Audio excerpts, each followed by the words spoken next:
way.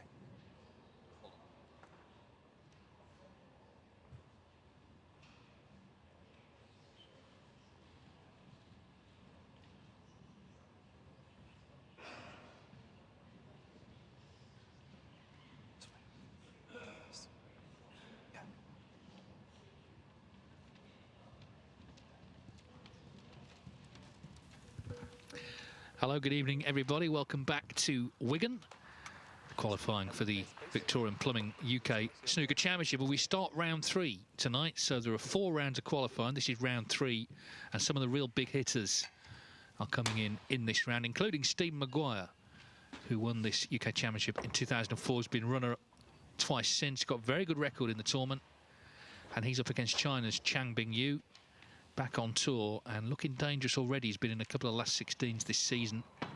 Very nearly beat Ronnie O'Sullivan in Saudi Arabia in the ranking event. Best of 11 then. This is to get through to Judgment Day. So all 8 matches being played in this session to take the first 8 spots for the final qualifying round.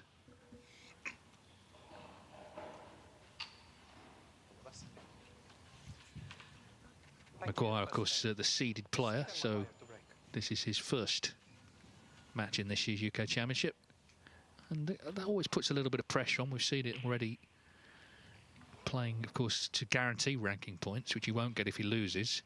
Chang Bingyu beat Dylan Emery 6-4 in the previous round.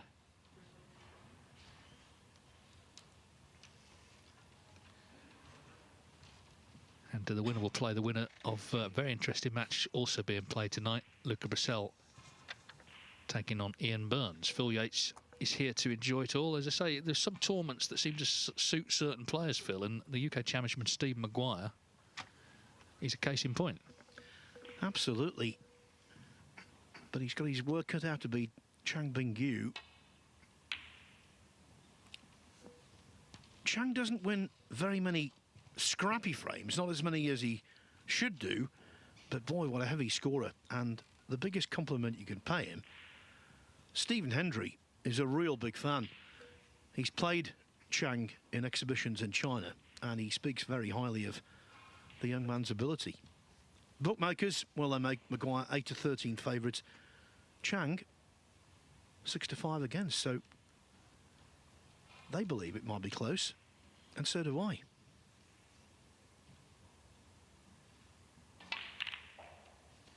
You're right, though, about his record in the tournament. And it's not like it's at one venue, that record. He's prospered at several. I think the lengthier frames would appeal to him.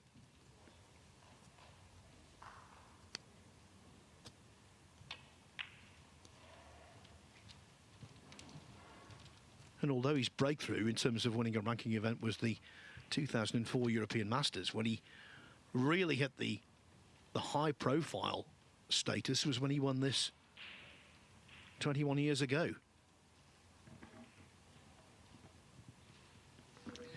Yes, and of course Maguire has won a title this season, the first actually, the first ranking event, the Championship League.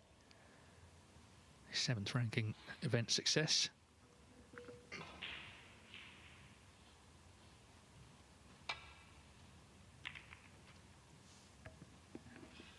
Apart from skill and experience, which we know he's got in abundance, the one thing that won Maguire that Championship League was attitude.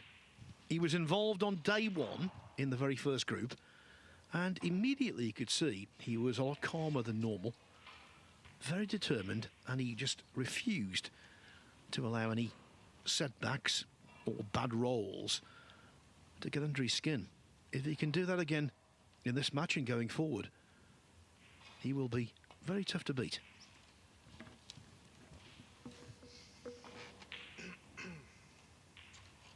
Stephen Maguire. They have played on one previous occasion. First round of the European Masters in 2020. Chang, of course, scored, as he always does. 117, 57, 55. But it was Maguire who came through 5-3, making a 93 to clinch.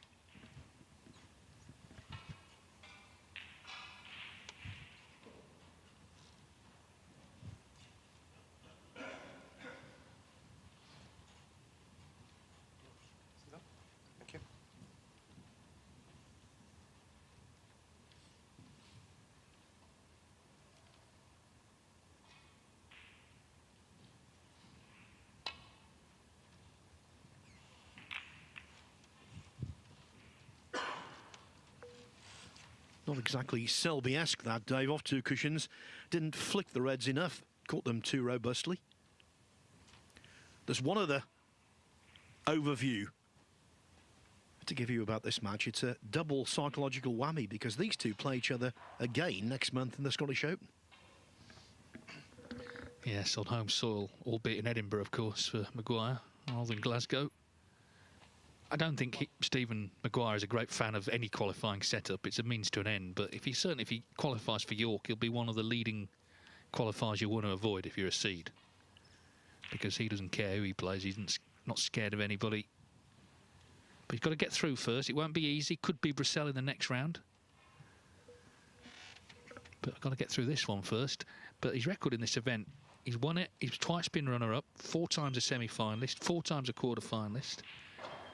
Only 5 players have won more matches in the UK Championship, and he's one of only 3 players to have made 100 centuries. The other 2, Ronnie O'Sullivan and Stephen Hendry.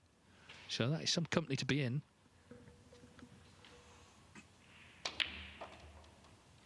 And there you see very aggressive shot choice, trying to get in amongst them early on, stamp his authority on the match from the get-go.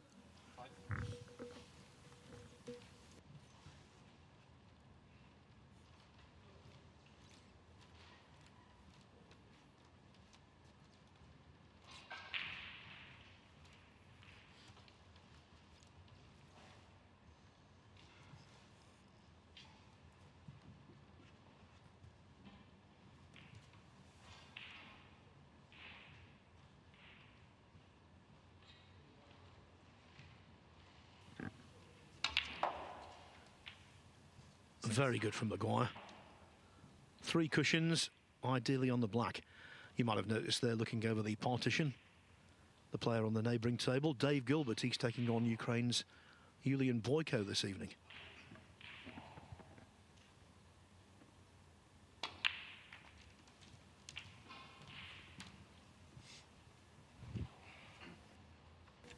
Yes, it's a big evening, isn't it? Because the seeded players have come in. Players ranked 17 to 48 in this round. 14.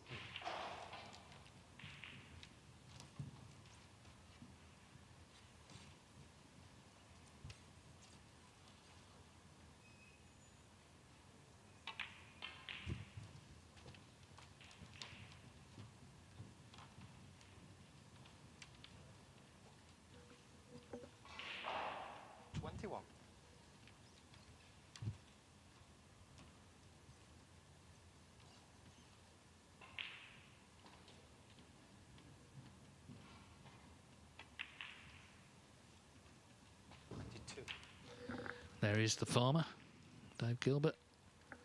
Seems more interested in this match than what's happening on his own table. Maybe, but that's because Yulian Boyko's on a break.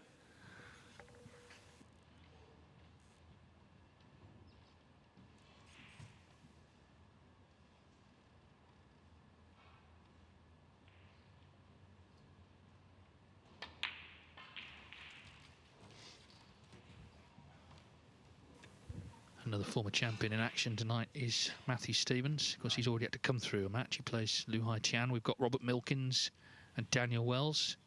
Chris Wakelin, he's world number 17, so the highest ranked player here, against Mitchell Mann. Dave Gilbert, as we've seen, against Boyko. Brissell against Ian Burns. Jackson Page against Michael Holt. And Yuan Sijun against Ishpreet Singh Chadha.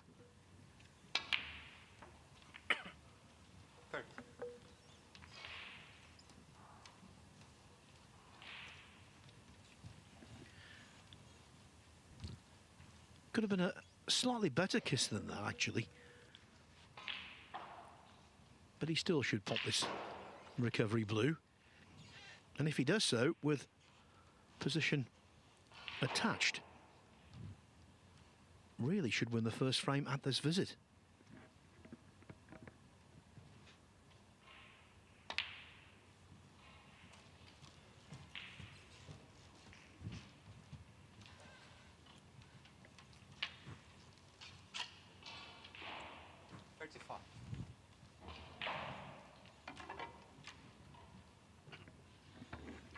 The referee for this one is Radislav Matusiak.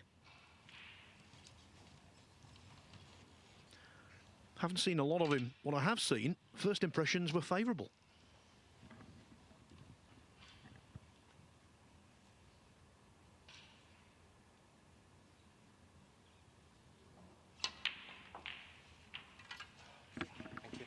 And that pretty much applies to Maguire this evening. First impressions, very favourable. Looks sharp.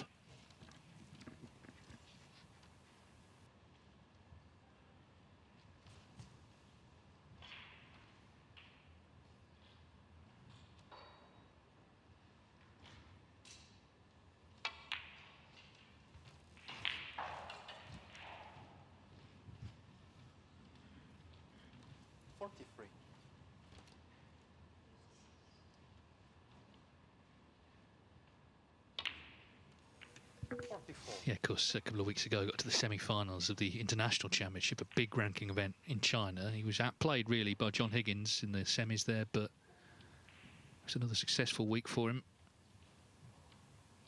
Beat Karen Wilson, amongst others, along the way.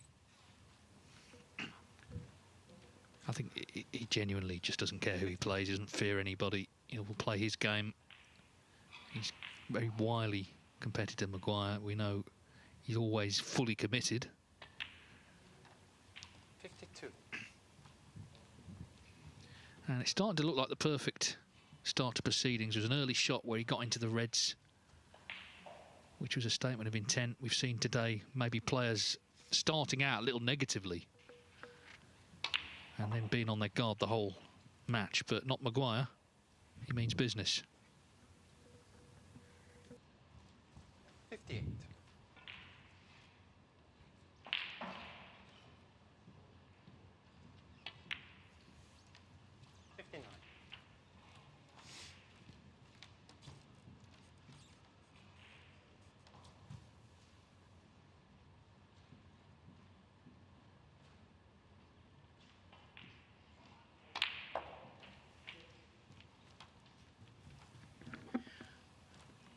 $70 in front, 6 reds left, so therefore 75 on the table, but the most elementary of frame balls to come. 67.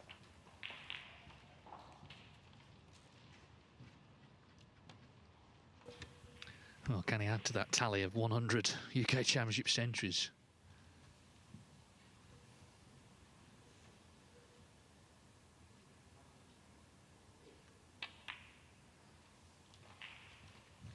I mean, he made obviously the 100th last year, and I remember we sort of told him, and he was typically very sort of self-deprecating about it. He said, you know, you need to check them again and all this, and, you know, it can't be right. But it is right.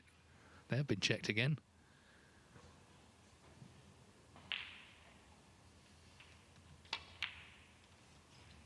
Just seems to find form. It's not something just this tournament. This time of year seems to be where he, a bit like Ding, seems to just start playing well this time of year. For the record, he's made 100 hundreds in the tournament. Stephen Hendry's made 104, and Ronnie O'Sullivan 140.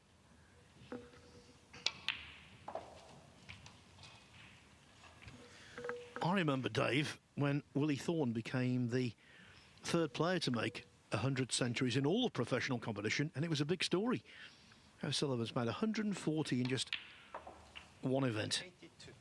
Of course, he's made more than that in the World Championship. The standard these days is just off the charts. We saw that at the recent Champion of Champions, and indeed last week at the Riyadh Season Championship in Saudi Arabia.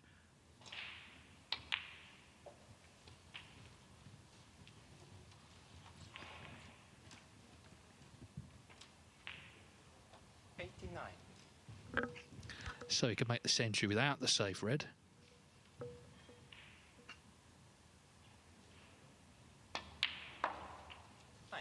Well, this is very impressive. You know, first frame. Sometimes these matches can take a bit of time to get going, but Maguire's hit his stride immediately. He knows he's got to play well against Chang. He'll be aware of some of the results he's had, the performances he's had of late.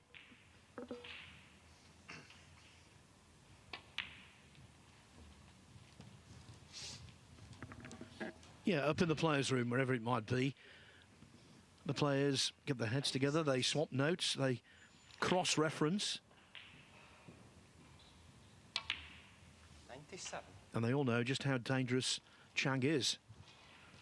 But he can do nothing from his chair. This has been excellent. So to start with a century, he's 101st in the UK Championship. Stephen Maguire loves this tournament.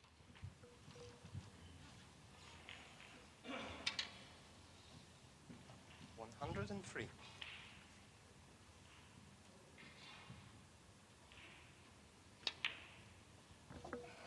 Still going. 104. Of course, the high break is the maximum, the 147 from Liam Pullen on Saturday.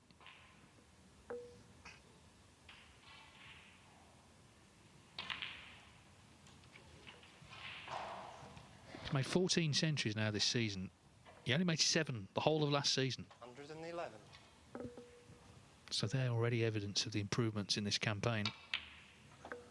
130. Yes, at a time when he continues to experiment with his cue. This isn't the same cue he used to win the Championship League back in July.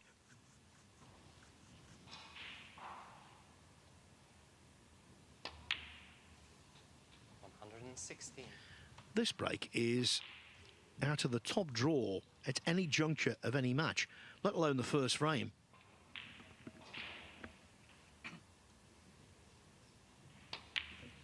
Yeah, I think a lot of players and people in the game still regard Steve Maguire as a top 16 player. He's 25th, actually, but we know the quality's there. We know he can win tournaments and produce real top performances, and he's already doing that here in frame 1. Chang Bingyu played the 2-cushion glancer, but just caught the reds too thick, left the chance. And Maguire has not put a foot wrong in this break. This has been excellent. He's just had to sit and take it.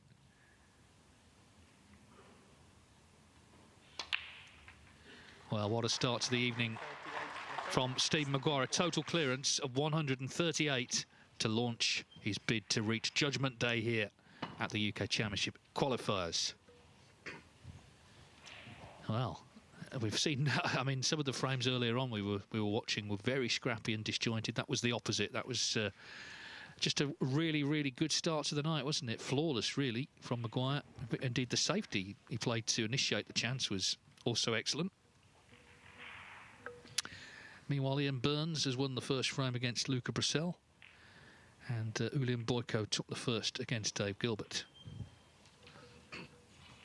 Mitchell Mann is going to win the opener against Chris Wakelin. You can watch tables 1 to 4 on Discovery Plus and WST Play.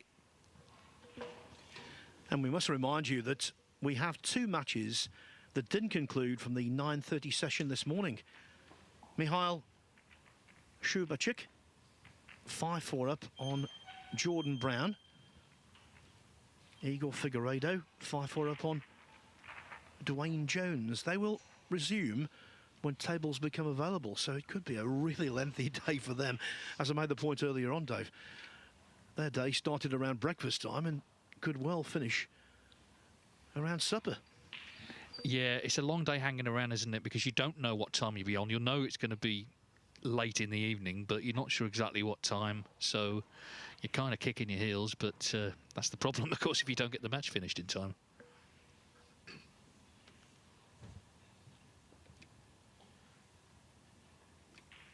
The ironic thing is because Stan Moody beat Zhou Jinhao so convincingly 6-1, one of those matches could have been played this afternoon. Chang Bingyu to break. Well, Chang really just made one mistake there, and he was thoroughly punished for it.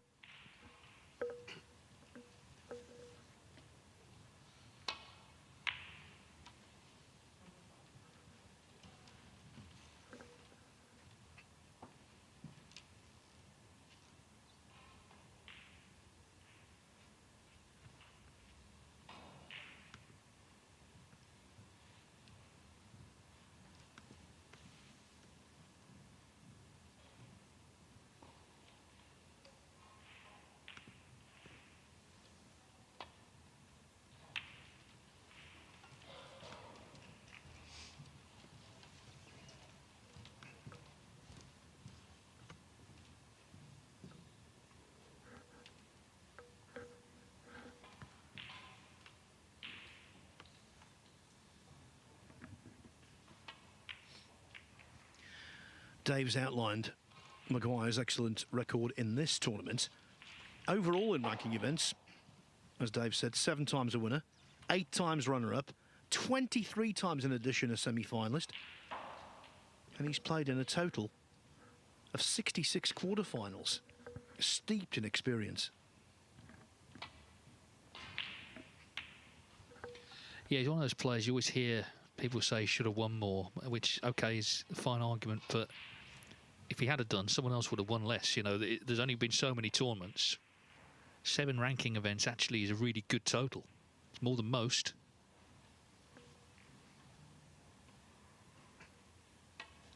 I think it's just the way he broke through in 2004. Of course, he'd already won the European Open. He was runner-up in the British Open. He won this. At that point, he was, in that spell, the best player in the world, wasn't he? He just didn't quite continue in that vein.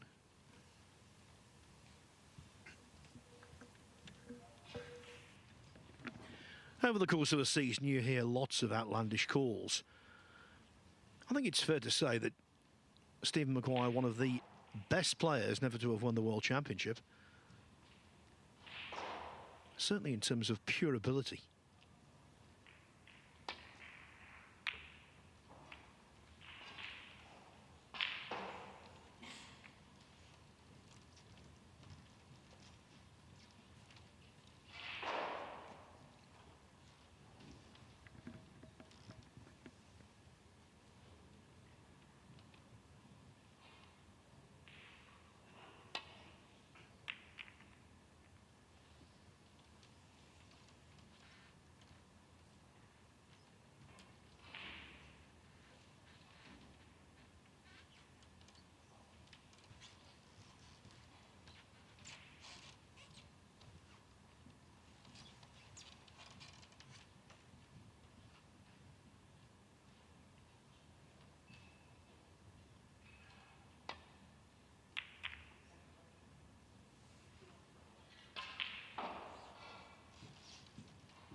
Now that was a better contact from Chang. He's 74th in the rankings, but provisionally going into the UK Championship, he's up to 70th. I think definitely he could be, if he trains on a top 32 player.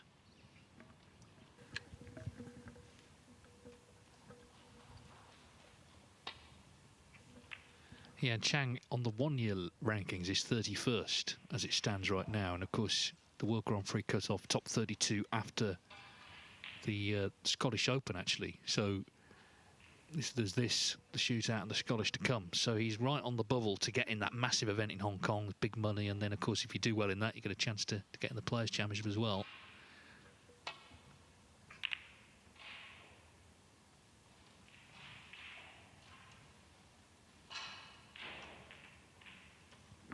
I mean, it used to be, Phil, there was one ranking list you looked at and it only changed once a year. But now there seems to be about 6 or 7 to follow. Yeah, I always remember Clive Everton in Radio Report saying, when the rankings receive their annual revision. Now it's pretty much every week they change. That's one of the glorious things about the Pro Tour right now. There are so many narratives. Very good from Maguire. Very good indeed. Look at that cue ball glued to the ball cushion.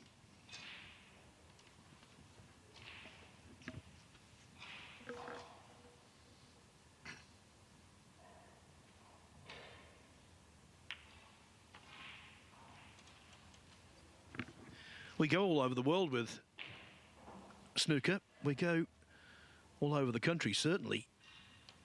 This is only my second time in Wigan for a Q Sports event.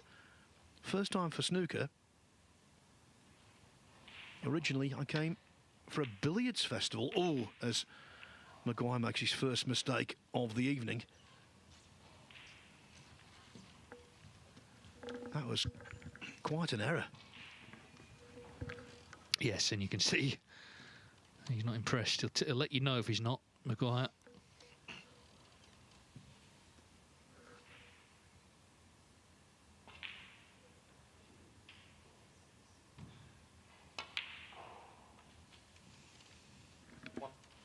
Now, as we've explained, this is where Chang really shines.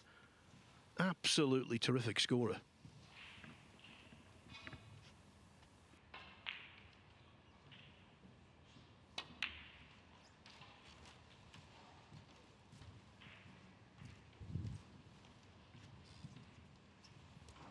Five.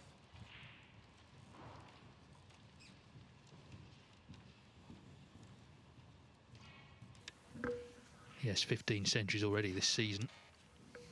Got to the last 16 in Saudi, where he really should have beaten Ronnie O'Sullivan, who was 5-2 up on him. And also at the British Open. 6.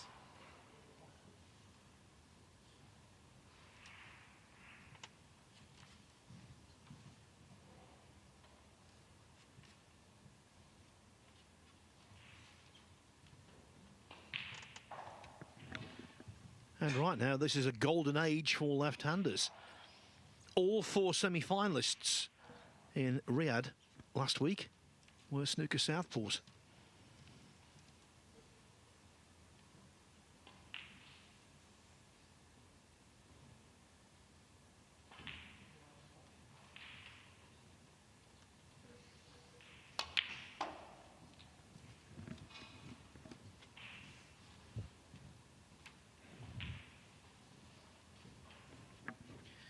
Well, he's still okay on this red.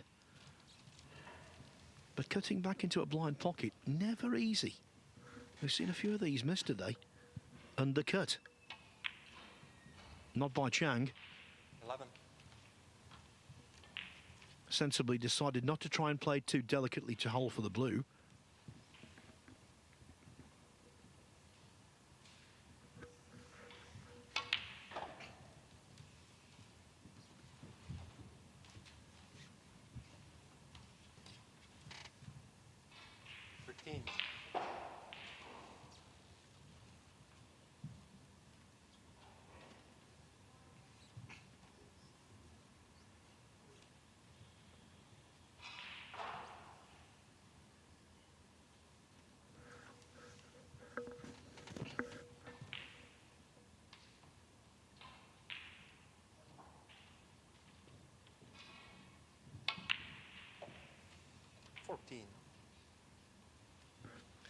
Well, we saw Maguire's reaction when he made the mistake to let him in, and it's understandable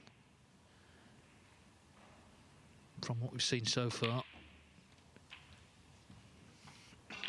What I like about him is he doesn't rush, but also he's just very decisive. He knows what the shot is, he plays it. There's no walking around the table looking at everything and prevaricating.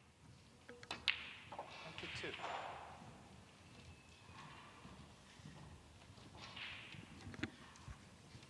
Yes, his approach to the game is actually Maguire-esque.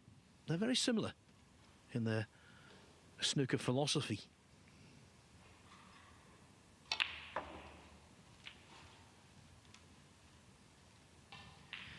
It is dangerous to compare eras in any sport. But the one thing I have to say, these days, down the rankings, the guys have never been so good. World number 74, and at times he looks like a world beater. And he's not the only one.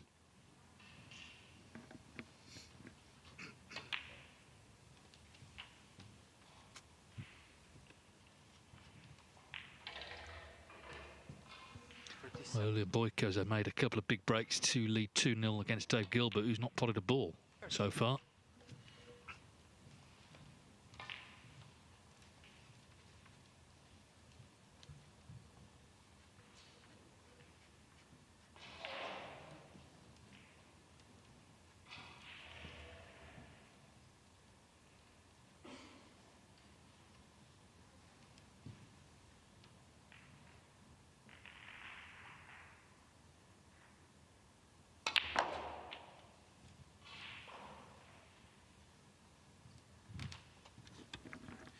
Now the first real examination of the break.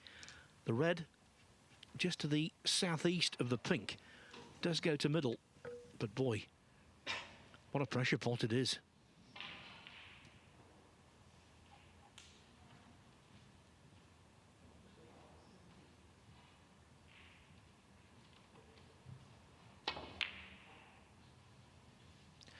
Especially with the cue in the air, I'm not surprised he missed it. Worse still, look where the red has travelled to. Can Maguire get through to pot it? If he can, that 45-point lead might soon be erased.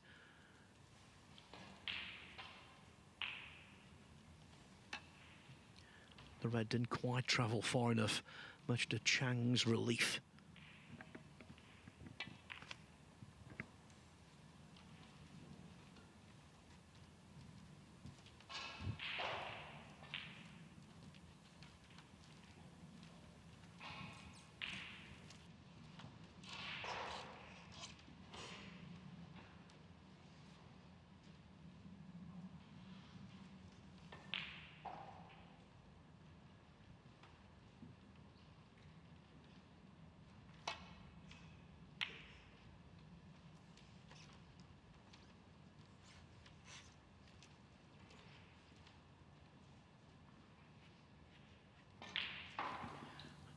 Where the balls are, though, Maguire retains a keen interest in this frame. Nothing awkward.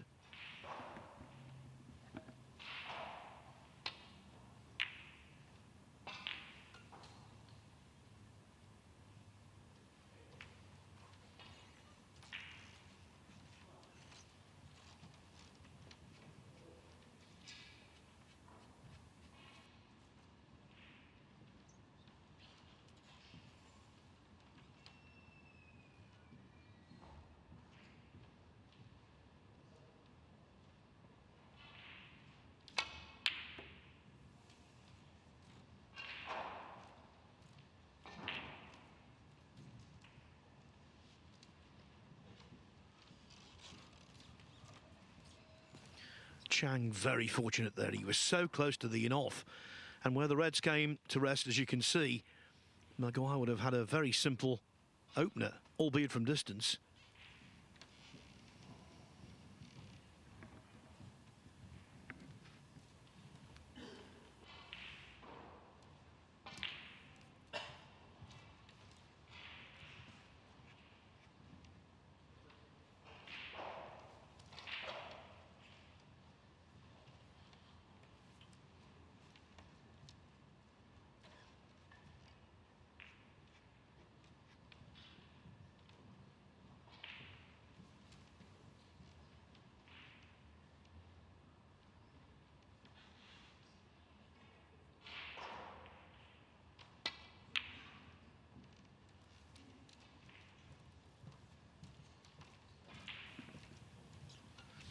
Make no mistake, that was a toughie. And the red that Chang might have left has now been left for him.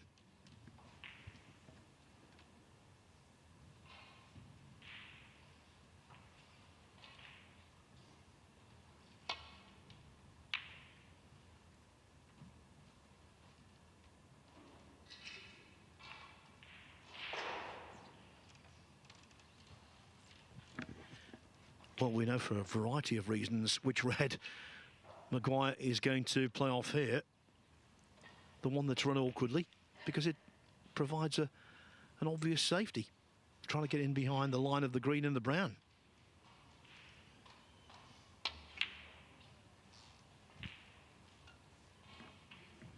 The breaks, by the way, from Ulian Boyko, 93 and 88, so a great start to the night for him up against Dave Gilbert, 2-0. And Michael Holt, he had that real nerve shredder against Rhian Evans. Of course, was 5-3 down, 1-6-5. Last frame was basically an hour. Well, he's already won the first against Jackson Page. He's in front in the next. So maybe the initial pressure of winning that first match will make a difference. Holt, of course, got to the quarterfinals last year in York.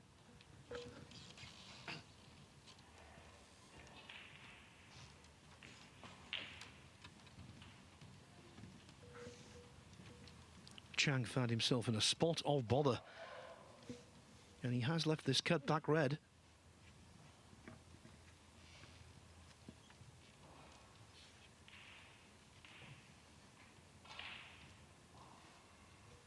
I'm sure Dave Gilbert has got out of that seat at some point, but he seems to be rooted to it on that other table.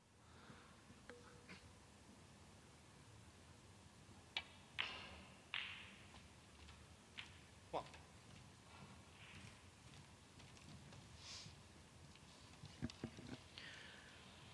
In this mindset, Maguire will really fancy the job here. Ah, there you are. It's vacant, that chair. You must be at the table, Dave.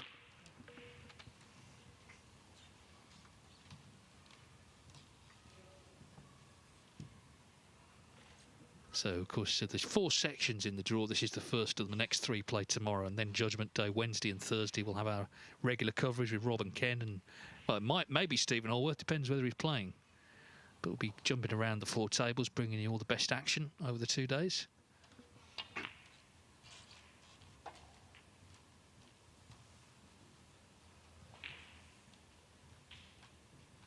Six.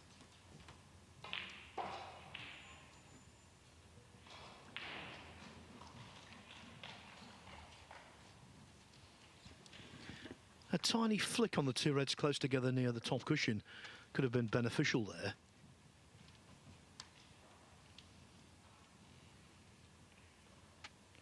But the ability to pop this red to middle frees up the pink entirely.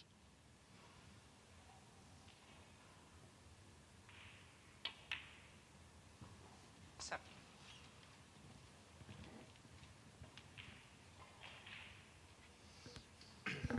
Well, he dominated frame 1, but psychologically, these are better frames to win, aren't they? When the other players had a chance, has got a lead, and you come in and steal it. And really, everything's on here.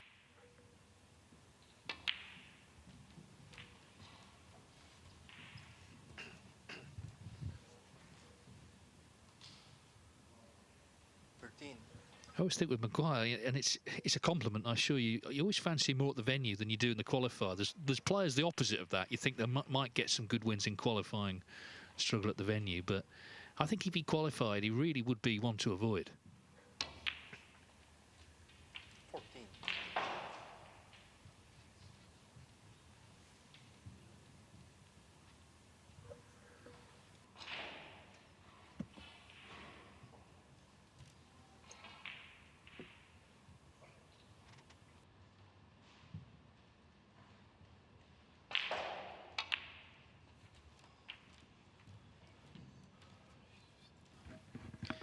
You heard a sigh there. I think he wasn't happy with the contact. Maybe he believes that the black is in a little indentation and that caused a dull contact. Well, he's got this red to a distant ball pocket, but these are so missable.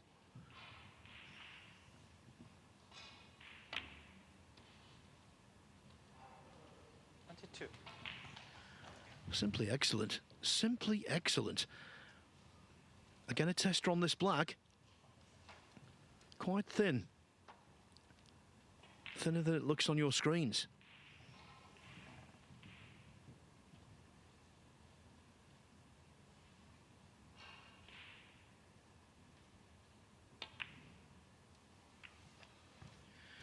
Now, though, the frame at his feet.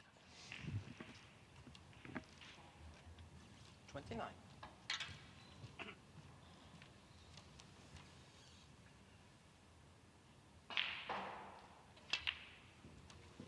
Okay.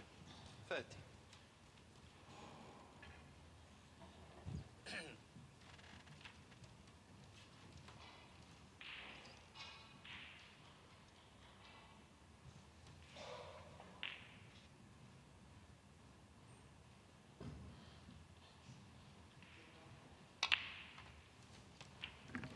So, of course, in this situation, naturally, you look ahead for potential stumbling blocks. The green being so close to the brown might be, but the green will pot into its own pocket. So just drop straight on the yellow if he can. Little dab through and he'll be on the green, and from there should do enough.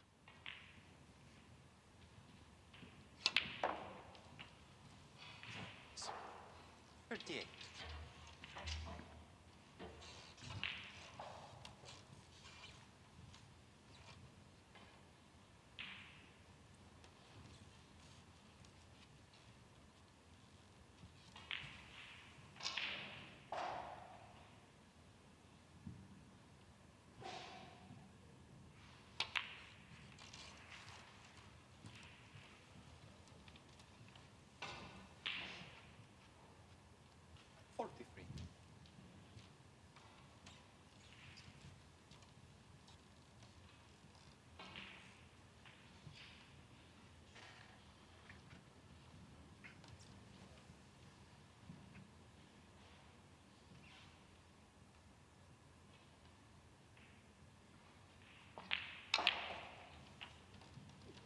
Four.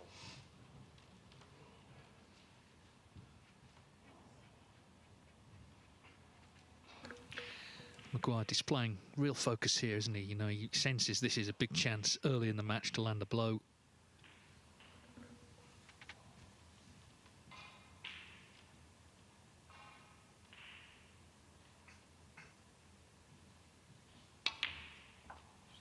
Oh, that's a blow, though, for him. He snookered himself.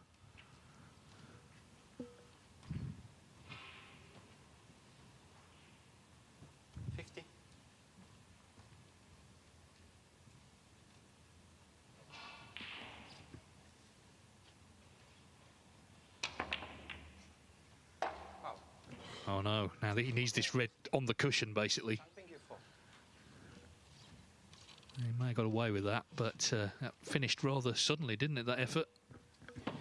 Yes, and while the red is on the cushion, look at the potential snooker he's handed to Chang. The green and the brown provide a wide area of cover.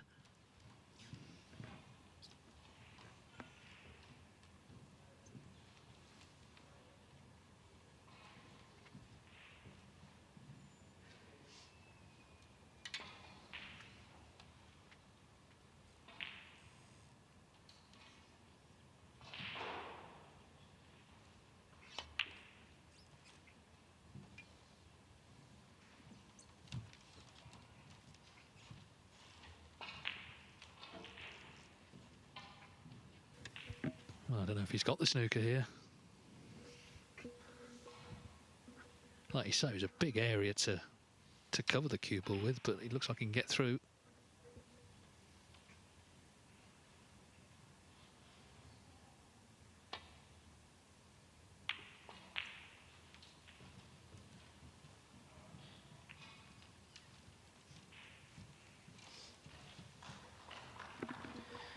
And those small margins make massive differences in a match. Frame 2 very much up for grabs. Whoever wins it will be relieved. Whoever loses will have regrets.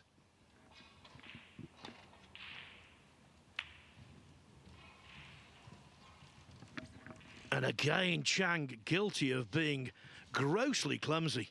That was a very bad one. Very bad.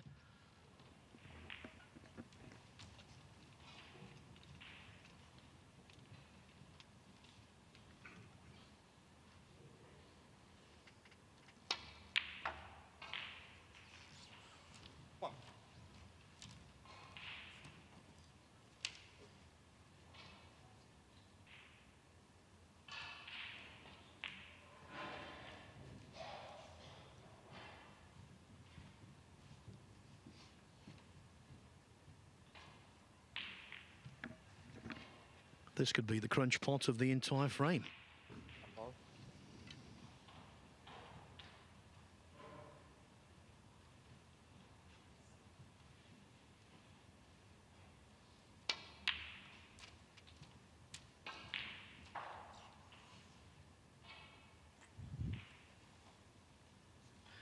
Head down tells you all you need to know. Not happy. Yeah, well, it looks like the scenic route, doesn't it? It's a long way to travel round the table back for the green.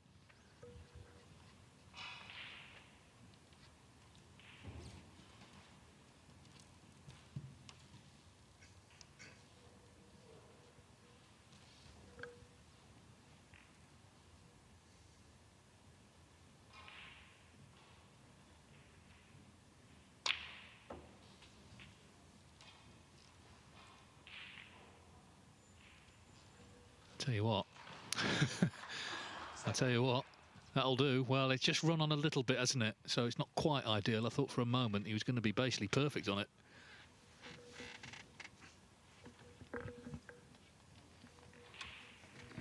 Yeah, that was so close to being almost the shot of the day on this table. Still work to do.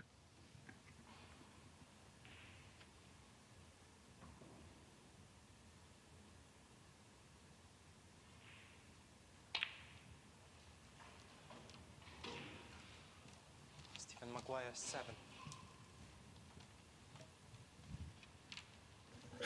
Trying to force the mistake out of Chang Bingyu. They're rattling away, by the way, on the next table. It's 2-1 Boyko over Gilbert. Not only did Dave get out of his chair, he stayed at the table.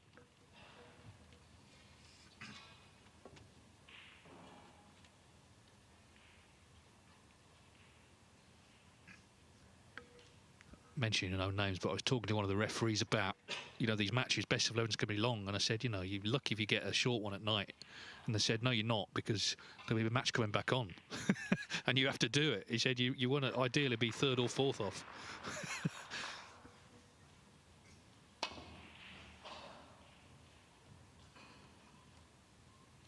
Well, it's just going to go back, isn't it? I don't think Maguire will even get out of his seat.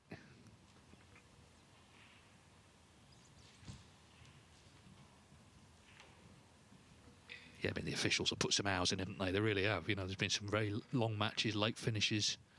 Of course, they have to be here an hour before play. So that's 8:30 in the morning, when sometimes they've been reffing until past midnight. Stephen, thank you.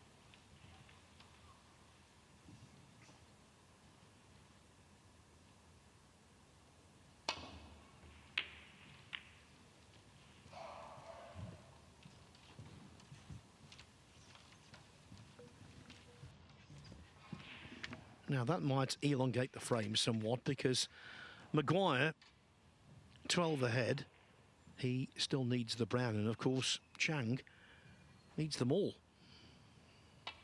And the brown has run a little awkwardly.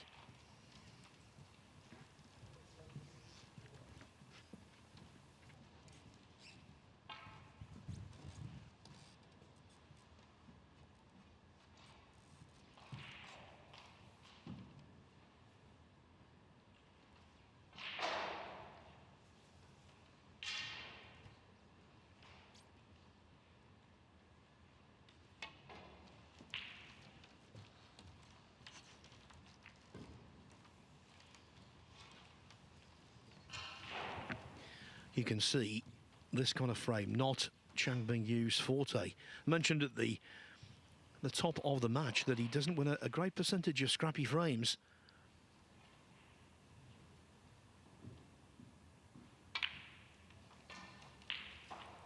So in goes the green.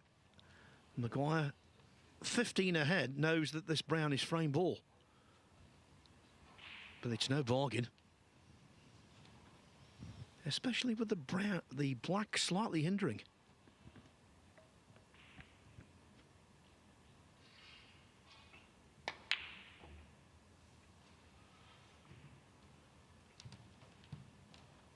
Maguire, 3.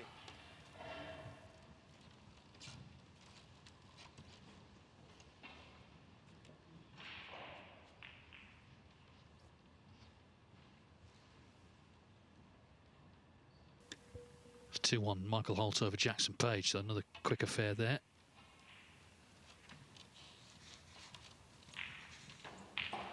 They're on table 5. I think all matches with Jackson Page tend to be pretty quick. You know, he plays the way he plays. If it works, he can beat anybody.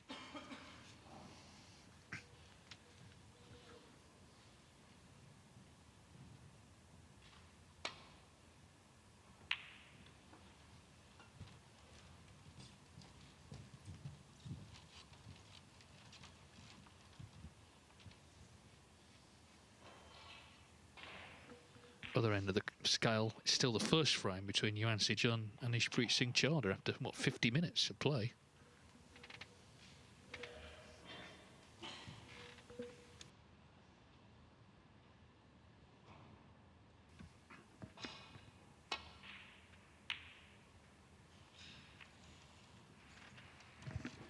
The little flick on the black worked out a treat.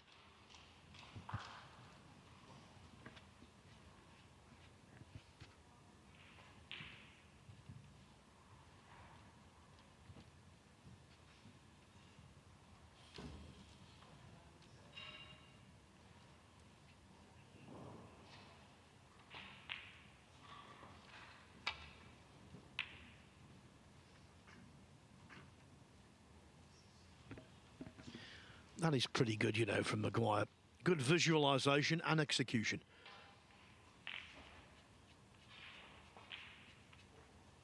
Had to avoid the bump of the middle pocket. Had to avoid the pink. And had to leave the object ball relatively safe. Yes, there's a pot on. But it would take a brave soul to attempt it.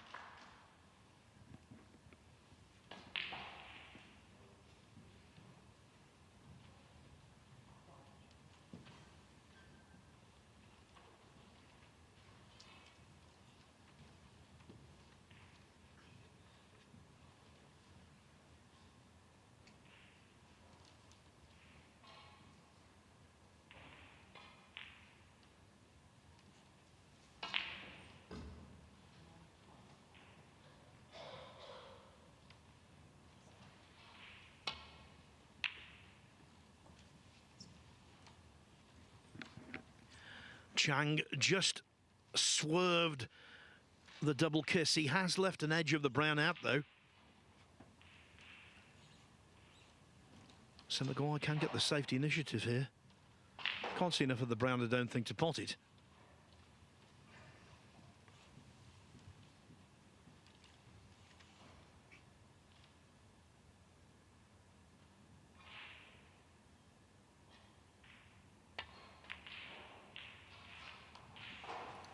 Now, you see, that's where experience comes in. Not just gaining the value from the safety, but also taking the opportunity to purposefully and fully intentionally caress the brown into the black and knock the black safe, knowing his opponent needs the black.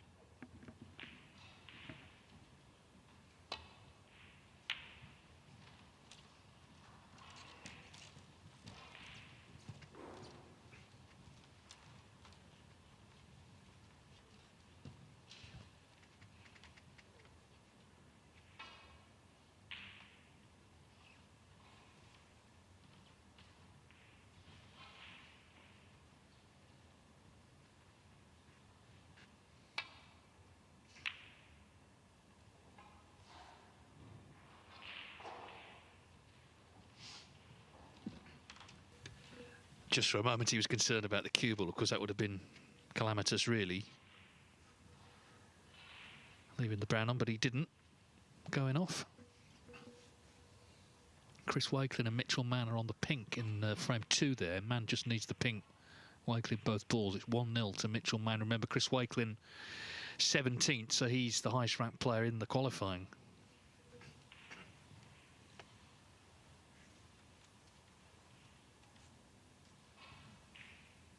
Of course, Wu Yiza winning that international championship is what knocked him out.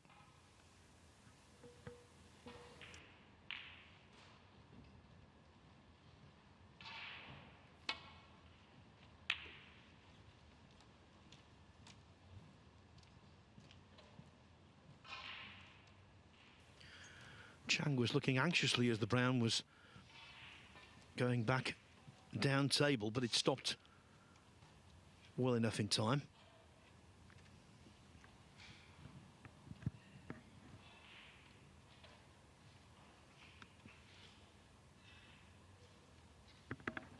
Chalk and cheese the first 2 frames. Maguire making 138 in the first. If you're just joining us, the second has been really intense.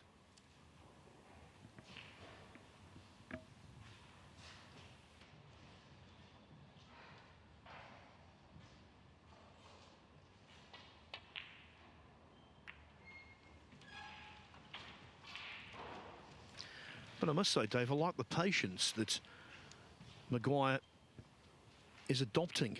That's always a good sign for me with him. Well, even when he was in initially and he snooked himself, didn't he, on the last red, he didn't kind of react at all, actually. I mean, he did play... He played at pace, just trying to get separation, didn't he? It wasn't a reckless shot, went in off, but he actually just accepted it had gone wrong rather than, you know, giving the table a whack or banging the cue. There was none of that.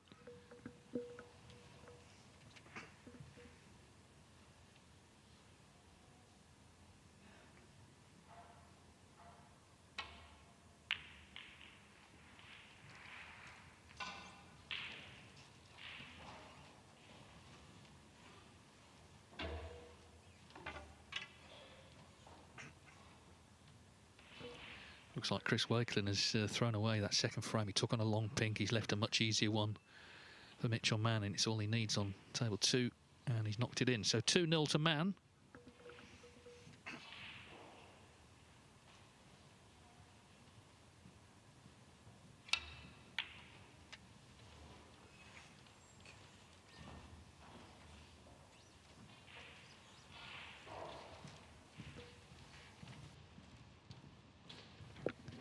Cue ball quite close to the top cushion. Brown quite close to the yellow pocket. Yes, it will go. There's a path through. But don't get the impression this is easy. Far from it. Especially with the pace he's got to impart.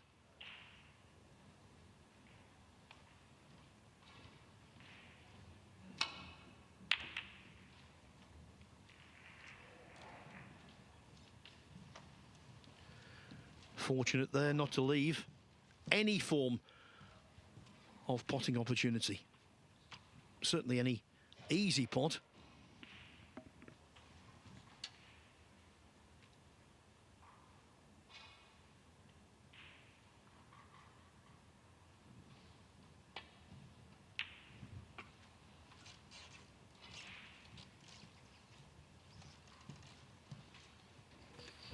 Frame 1 between Yuan Sijun and Ishpreet Singh Chadha has been going 56 minutes. They're on the brown. And Singh Chadha needs a snooker. He's 23 behind, 22 on. But that's doesn't bode well for the early finish on that table, does it?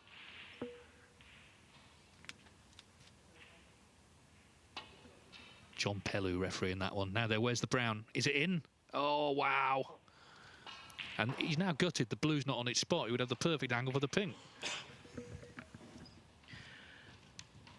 Maguire right now happy he had the presence of mind to nudge the black close to the cushion.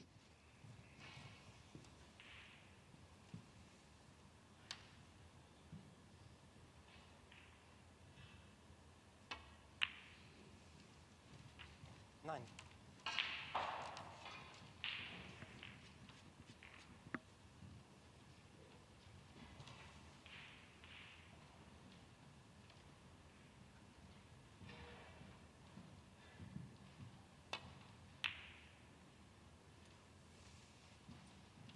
Chang Bingyu 9. I'm saying this a lot. It's not easy,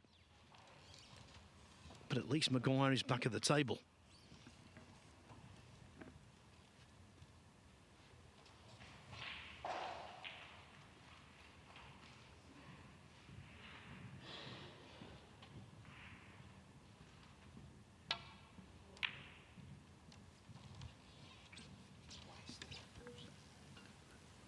Annoyed. I do feel, having watched the action today, these pockets are playing about right. I don't think they're generous.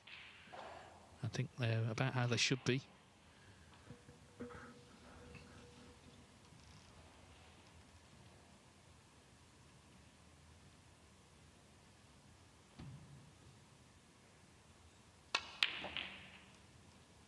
Oh, what an effort this is to get on the black.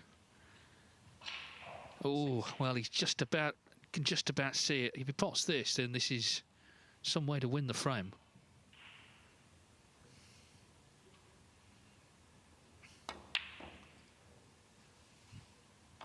So it's a black ball finish to frame 2. Chang Bingyu 6. Chang's shoulders slump, but he must realise this is no easy task. I know, you'd have thought that this was over the pocket, the way he walked back to the seat there.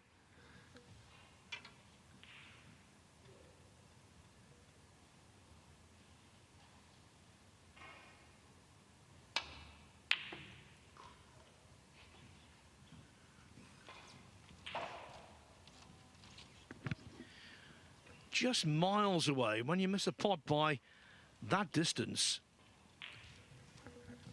you can count yourself really fortunate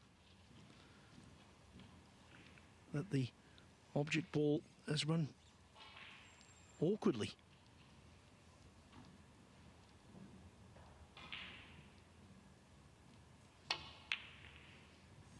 Not awkward enough though, Dave.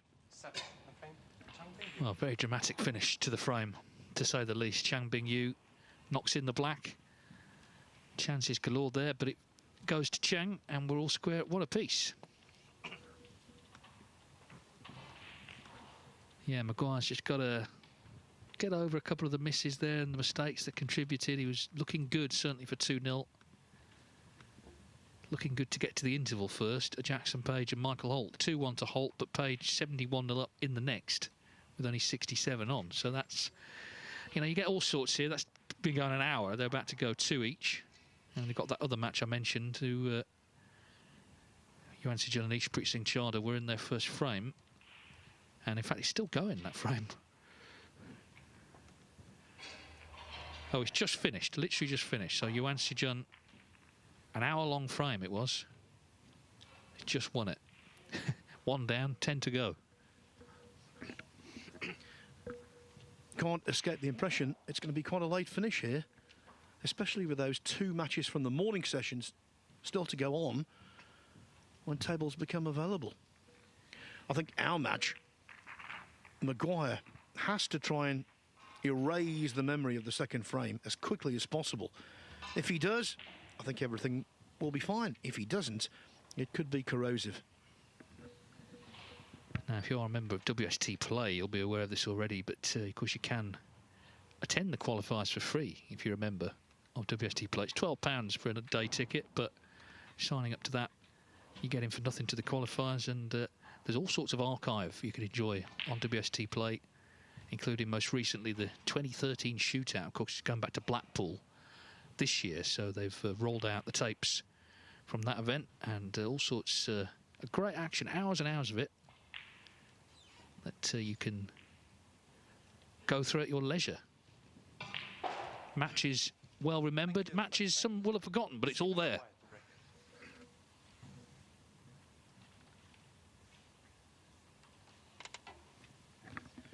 Maguire wants to forget frame 2.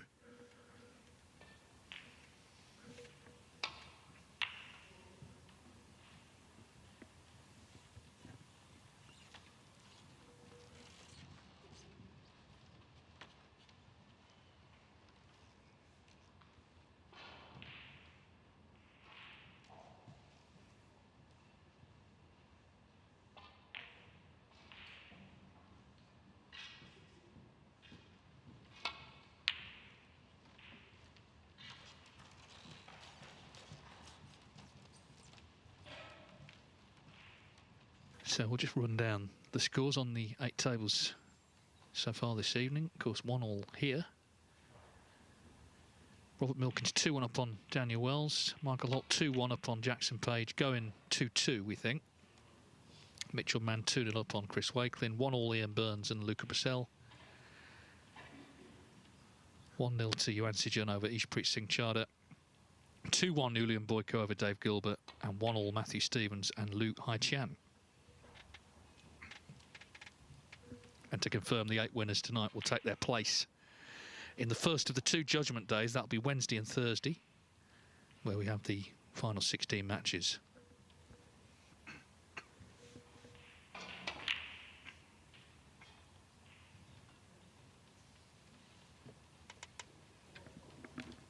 Good idea from Maguire, not quite the execution he wanted. He wanted to draw the cue ball back much closer to the top cushion.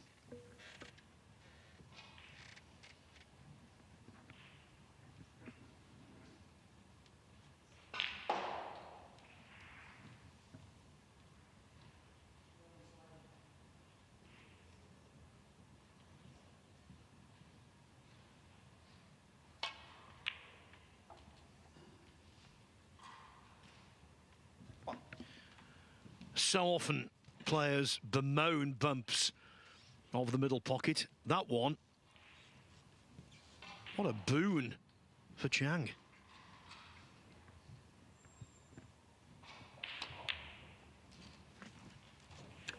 Yeah, and you got the feeling Stephen Maguire logged it away as well in the memory banks. 7. But, I mean, the black he took on at the end. I know a lot had happened before then, but the black to the yellow pocket, he really wasn't anywhere near, was he?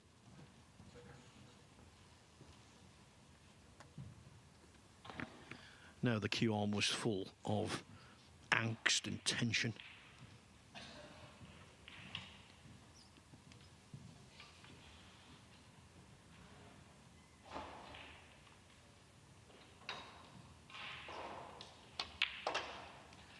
And let's not forget that Maguire had a simpler, although not easy, brown to the same pocket earlier to put the frame safe.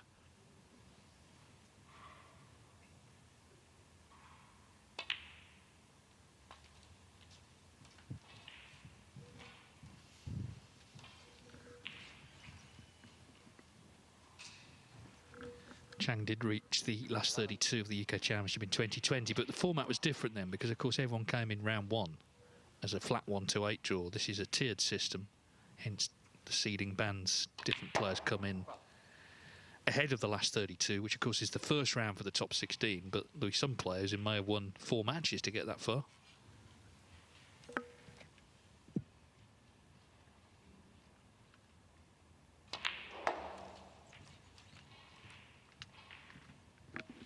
In terms of serving up the best field imaginable for the TV stages, this is the ideal format. Always has been. 15.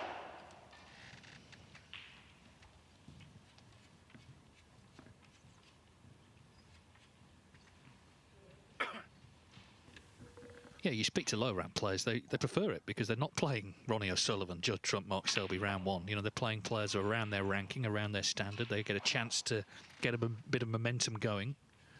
OK, you've got to win more matches, but you're not coming in on a hide into nothing against, you know, one of the greats of the game in round 1, where if you lose, you get no money. 86.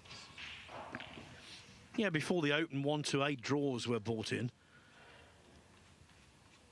I don't think that was sort of thought through. Case of be careful what you wish for. We've seen many a young player or low-ranked player go through a season having a whole series of horrendous draws against the game stars. 34.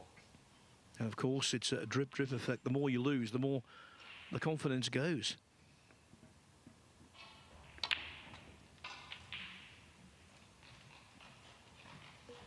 Well, so far so good here. Again, Chang just getting on with it. 41. Got that good knuckle, but these things happen, don't they? It's then about what you make from a little bit of running that comes your way. And he's looking good for a 2-1 lead, and he was a couple of balls away, wasn't he? A couple of times from going 2-0 down.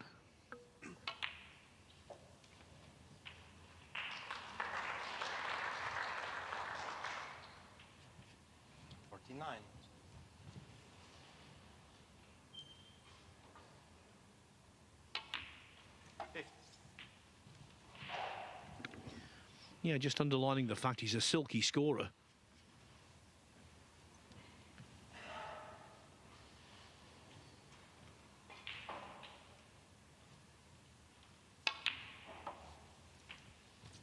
Hits the ball, much like the youngster we saw win on this table this afternoon. 19-year-old Stan Moody hits it very sweetly. 57.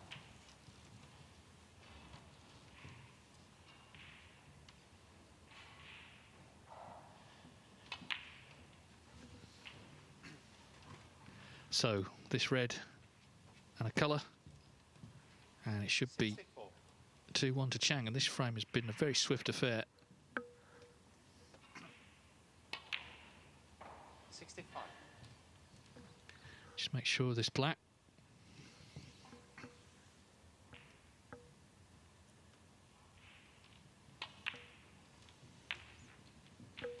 Yeah, 7-minute frame this. 72.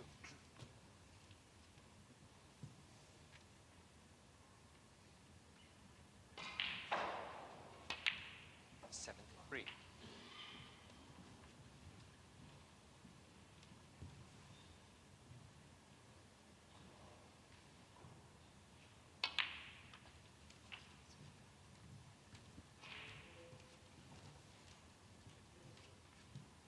$80.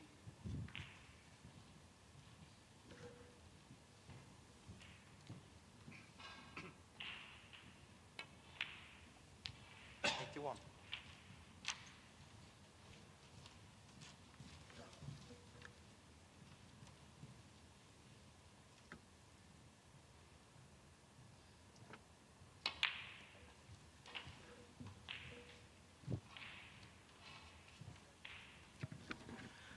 As I hinted before, win or lose, Chang plays a very high percentage of matches in which he makes at least one century. Thank you. 89. He put together a turn in beating Dylan Emery in the previous round. And now he's closing in on another three-figure contribution.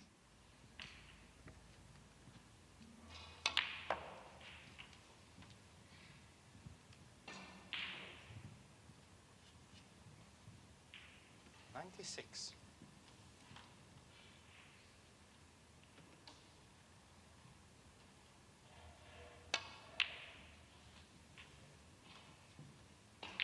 $97. So he scrambled frame 2 on the black, but this has been anything but a scramble. It's been excellent. Century from Chang Bingyu, his 16th of the season.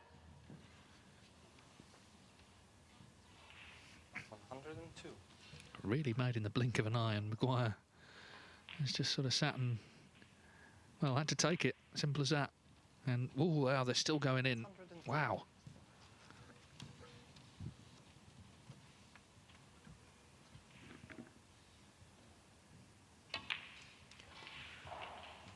Dave, you're the century man. You know all about them. To make 110. 16 well before Christmas for a player currently outside the top 64, that's a fine effort. Yeah, because he's not played in the sort of elite, you know, invitation event, Shanghai and Champion of Champions and 115. the Riyadh event, of course, and not going deep in all the tournaments. But like you say, he is making centuries in all the events. 190. So, of course, Maguire made that 138 in frame 1. Could have been, maybe should have been 2-0 up. But might be a little concerned now, 124. because Chang queuing really beautifully here in this third frame. Has the black for a total clearance of his own of 137.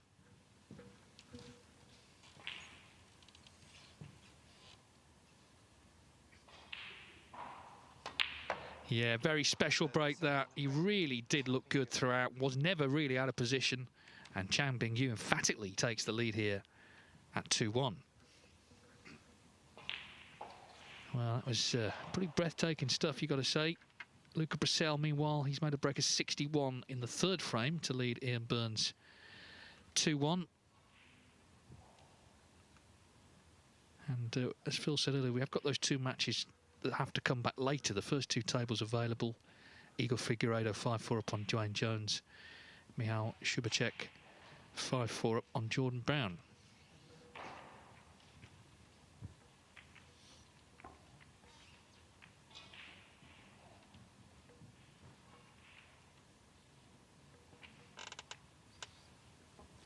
Of course, most folk focus on the glamour of the circuit, the big occasions. But this is the engine room of the World Snooker Tour. Have so many qualifying competitions over the course of the season. And for the middle and lower ranked players, how you do in this environment often moulds how your season goes in terms of finance and gratification.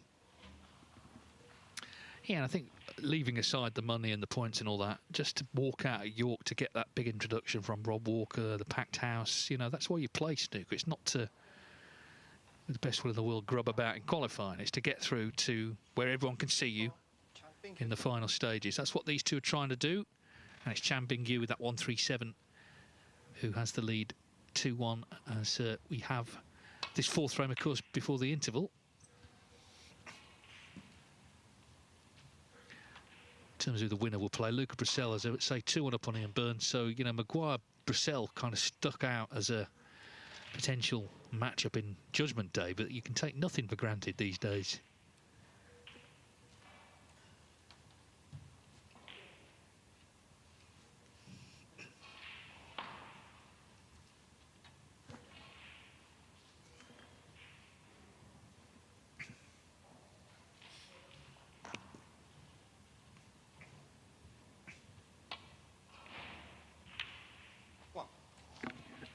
That is simply outstanding. Now, if this was in Riyadh last week and the golden ball was on the table, we'd start getting excited. That was brilliant, especially considering the disappointment he's encountered in the last two frames.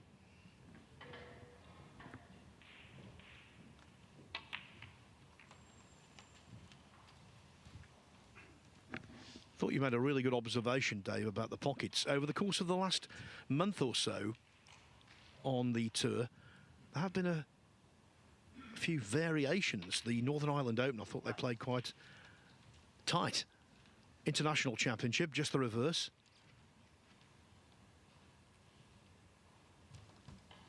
Champion of Champions, that was on a table they don't normally use for the tour. Thought by and large that one played really nicely, actually. And then last week in Riyadh, the conditions were excellent. If there was a tight point to that table, it was the middle pockets. Lots of balls at pace were repelled.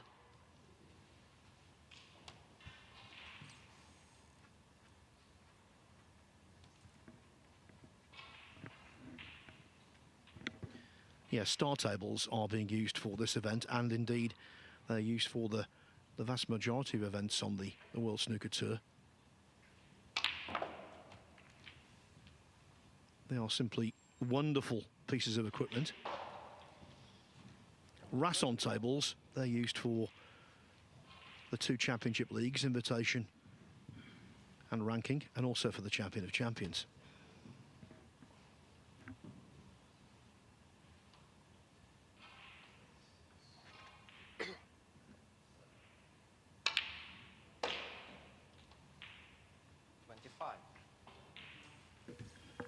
Well, determined to stay on the black. I can tell you that Chris Wakeling's got big problems on table 3 because he is 2-0 down. 3-0 down, sorry, to Mitchell Mann. Mitchell Mann's just won quite a disjointed third frame. That's table 2. But anyway, the score is 3-0 to Mann.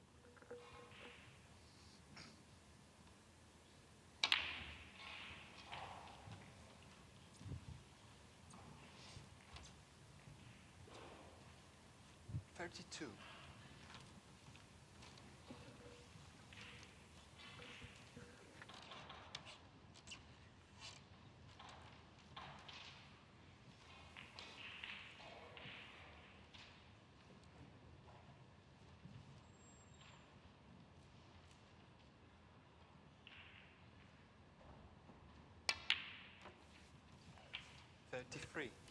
We saw Liam Pullen on Saturday make a maximum at the age of just 20, the third youngest British player to make one. The man at the table is the youngest. He was 19, Stephen Maguire, when he made one at the Scottish Open back in the year 2000.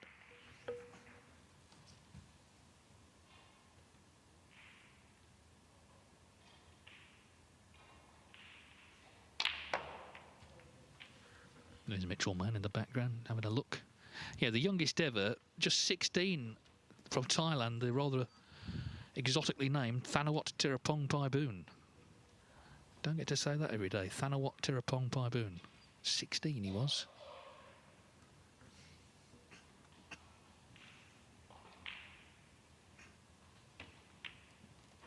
It's definitely in Maguire's mind here. Of course, he'll be aware of the prize for the 2. Of course, he hasn't made 1 yet, but if you make 2 in the Triple Crown or Saudi events, you get the £147,000 bonus.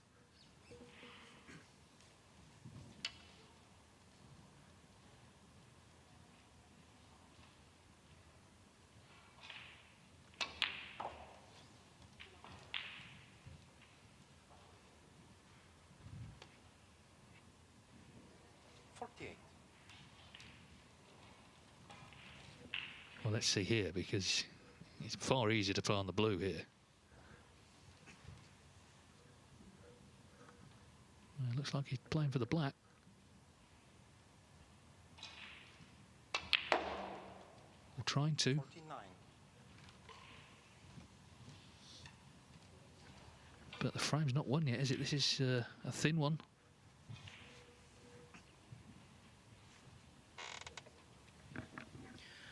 He has knocked in a shot like this already this evening, but the cue ball was closer to the black than this.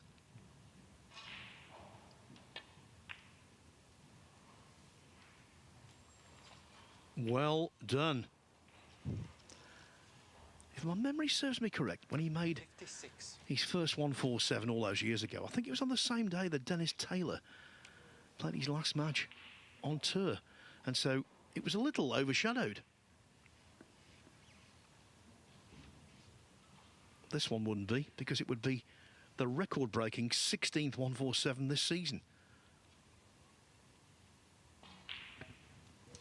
Yeah, still work to do. He still needs to develop a few reds, and he needs to knock this one in, first and foremost. But it's been in his mind from very early on, I think. Maybe he was watching last week the Riyadh event, where, of course, that golden ball, if someone potted it at the end of a maximum, that was a $1 million bonus prize. It didn't happen, and no one really got close.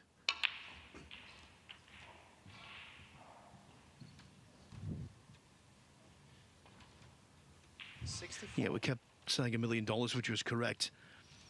If you're not an expert in currency conversion, that's around 760,000 UK pounds, which is considerably more than you get for winning the World Championship. So you can understand why players were getting nervous as they approached it. And it doesn't matter how many 147s we'll see. They still have cachet. Players still want to make them. Yeah, and in this event, possibly cash. Now having to bulldoze his way through the reds to try and get on the black, and, well, it's not great. Could not know for sure where it was all going to finish there. And now it's time to be sensible. Yes, he's 65 ahead, but 6 reds mean 75 remain on the table.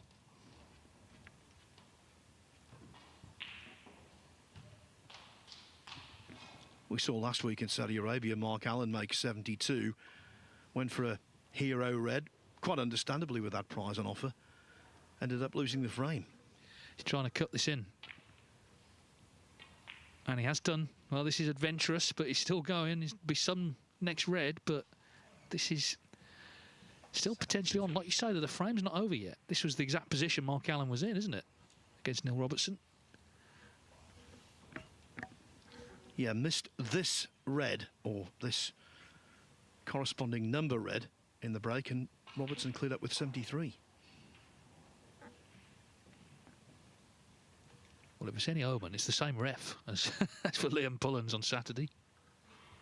And that was hard fought. I mean, at this stage, that was not looking particularly on. Well, after the previous black, I can't imagine he'll be a shrinking violet. He's going to go for this full-bloodedly.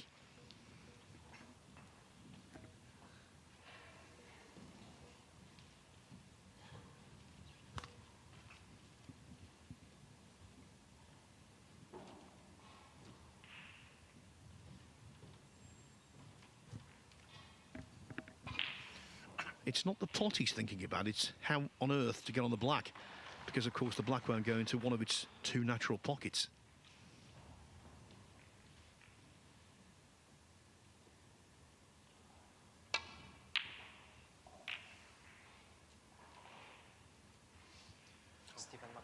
Well, frame on. He's very lucky, actually, that one of the reds has gone to the side cushion.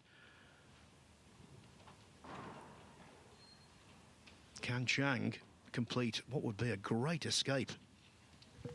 2-2, meanwhile, Dave Gilbert against Ulian Boyko. Gilbert didn't pot a ball first 2 frames. And looking like 2-2, Luca Briselli and Burns.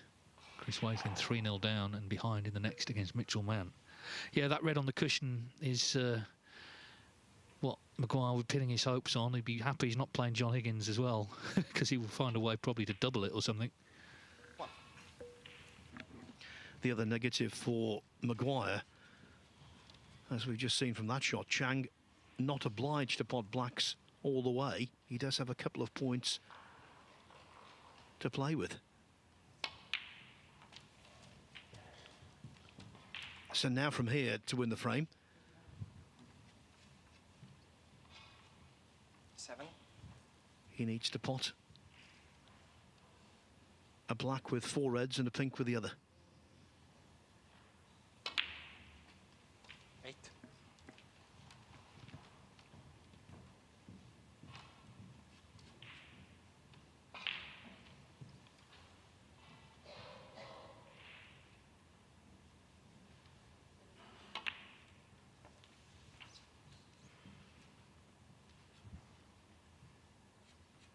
15.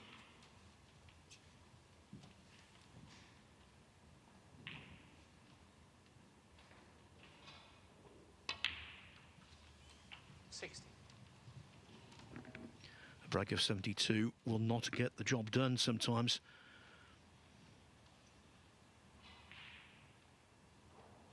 Over the years, a break of 80 wasn't enough.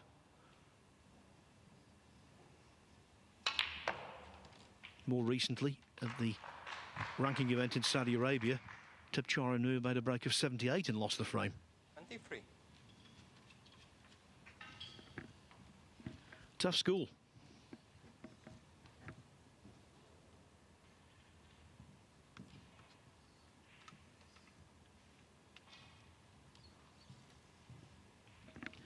Apart from the fact that the red is welded to that right-hand side cushion, it's a good side from Maguire's perspective, because it's not the best side 24. for a left-hander to access.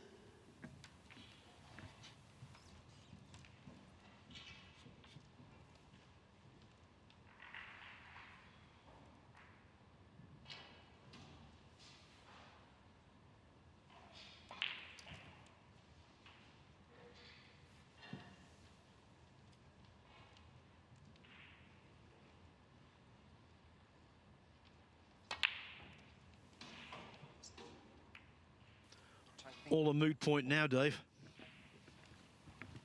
He just got caught up there thinking, didn't he, about, you know, the shots ahead, and just took his eye off the pot. So 48 in it, 43 on. Maguire breathes a sigh of relief, just needs to pot this red, and we're going to be level at the interval.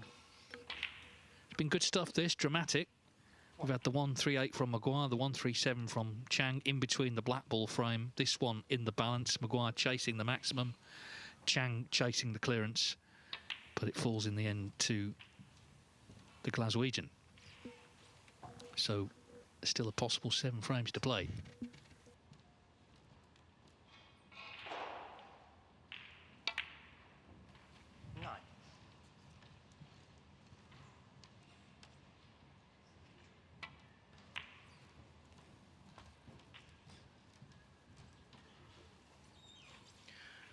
I think it's fair to say a match that so far has lived up to expectations.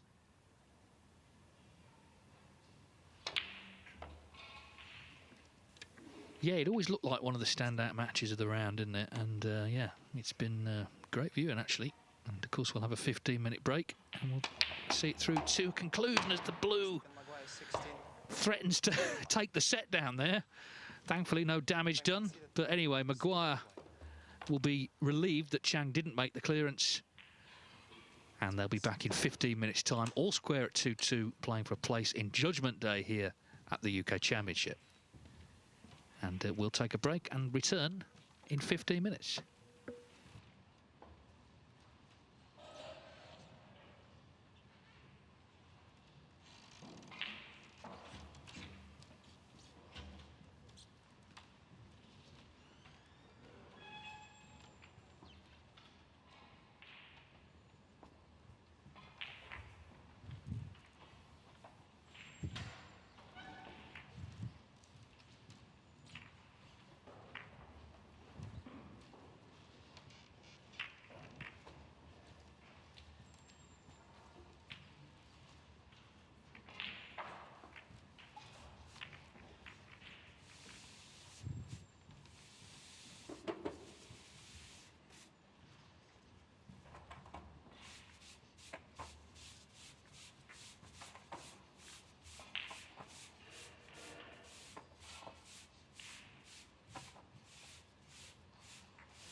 So the players and referee returning for a possible 7 more frames here. 2-2 between Stephen Maguire and Chang Bingyu. Round 3 of qualifying in the Victorian Plumbing UK Snooker Championship, or as David Vine always used to say, the United Kingdom Snooker Championship. One of the sports majors, of course. Stephen Maguire, the winner, 2004. But in a real battle here, high-quality match. He started off with a 138, a total clearance. Chang won the second frame on the black, then he made a 137, another total clearance. Maguire was chasing a maximum, broke down on 72 in that fourth frame, but eventually Chang did miss key red, and that was that. So 2-2, set up nicely with the winner to play Luca Brissell or Ian Burns in Judgment Day. Judgment Day, of course, being the final qualifying round.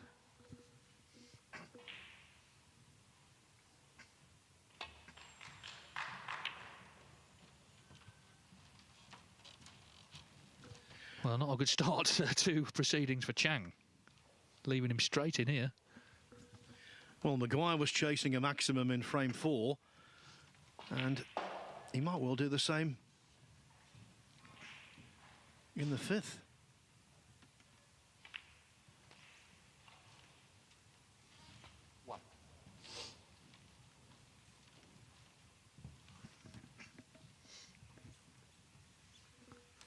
Just took a couple of scores. Jackson Page 3-2 up on Michael Holt, and Robert Milkins is also 3-2 up in his match against Daniel Wells. So they're not only back from the interval, they're making good progress. On the other side of the coin, Yuan Sijun 2, Ishpreet Singh Chana 1. They're just starting frame 4. 9.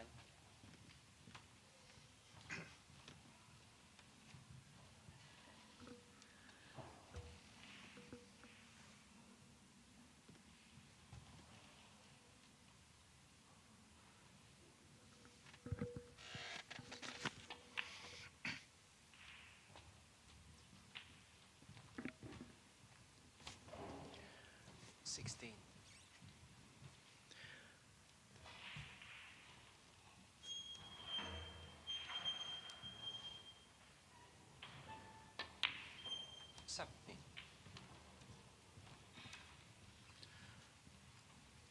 Three open reds remain. Can't imagine that Maguire would go into the pack off cushion first with 3 in the open.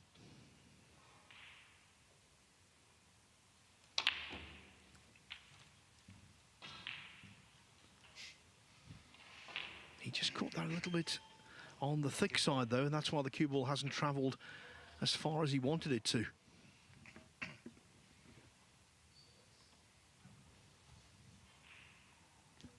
Well, already looking at a double.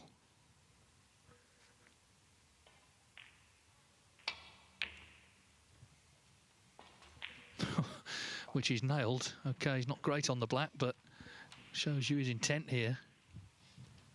Just to say, by the way, the big story really tonight brewing is that Chris Wakelin is 4-0 down to Mitchell Mann. Wakelin, of course, world number 17, highest ranked player here, as Maguire attempts to cut this black in.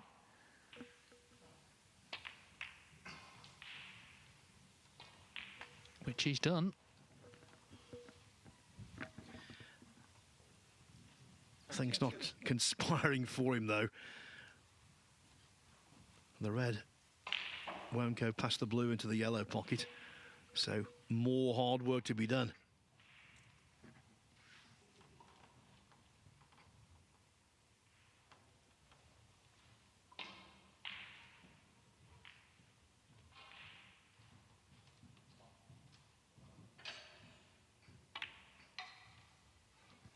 Yeah, margin of error on that shot, basically 0. Such a narrow pocket entrance. The break ends at 32, and immediately he hands a scoring opportunity over to his opponent. Yeah, and it was the same scenario. He was definitely trying to stay on the black again, wasn't he? So you know what was on his mind, but didn't get as far as the last frame when he broke down on 72.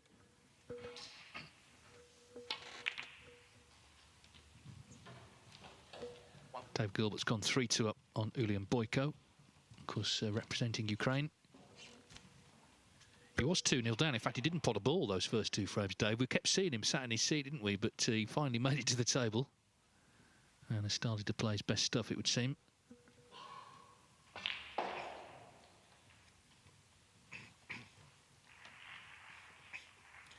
Well, I don't think there's going to be anything ambitious here.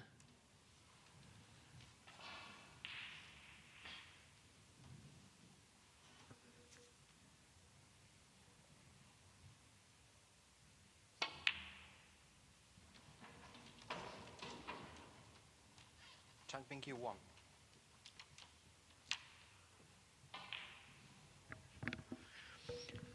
Not very often that Chang Bingyu is the more circumspect of 2 players in a match, but that's the case so far. He's playing like the seasoned veteran, and Maguire's playing like the untamed youngster.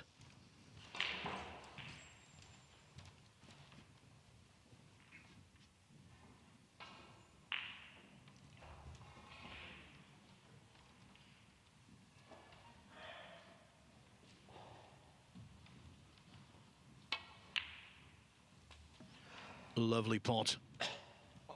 Anywhere but straight. Don't think he's got a great amount of angle to work with.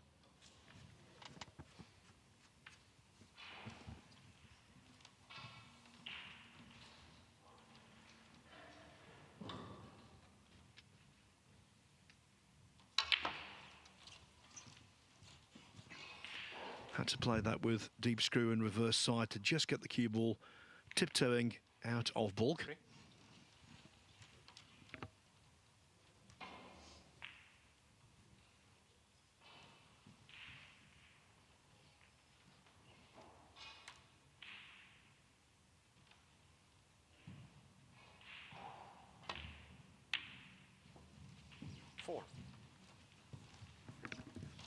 Didn't look all that comfortable there because of intervening ball, so it was a really good pot, and the pendulum has swung in this frame.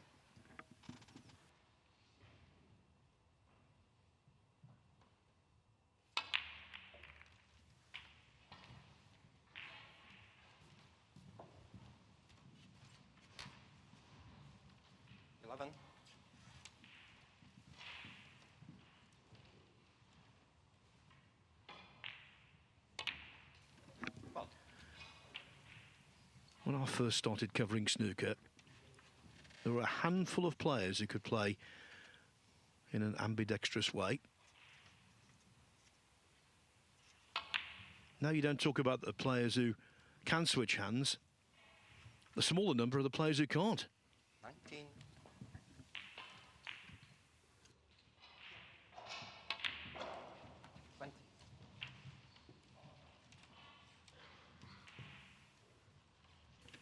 Well, when you consider the fuss that was made when Ronnie O'Sullivan played left-handed against Alain Roberdeau at the Crucible, getting on for 30 years ago now. I mean, it was a storm in a teacup then, but it seems kind of ridiculous now. 26.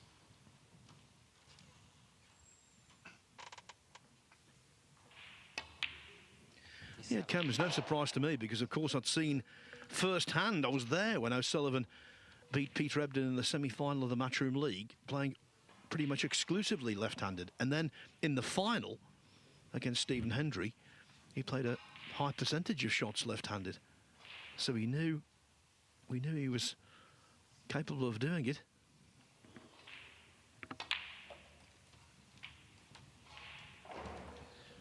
Well,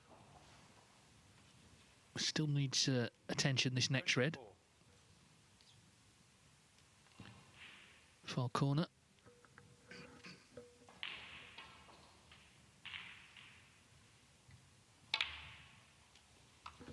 Didn't he pot it confidently?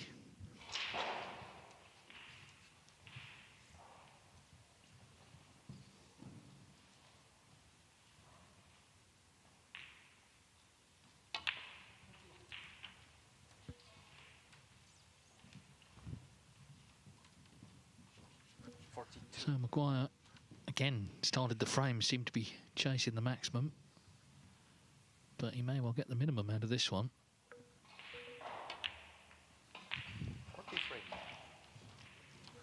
especially now because all three of these reds pot now.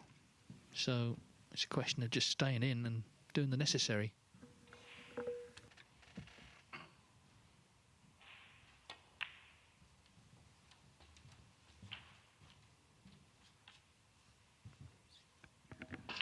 Maguire was spot on in the first frame. For much of the second, he looked very much with it as well. But losing that, I think, had a profound effect.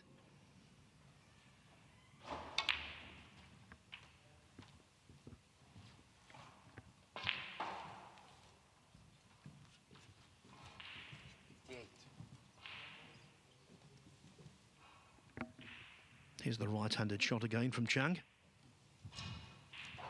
59. He's 28 in front, so the black and the last red will be enough to put him in front.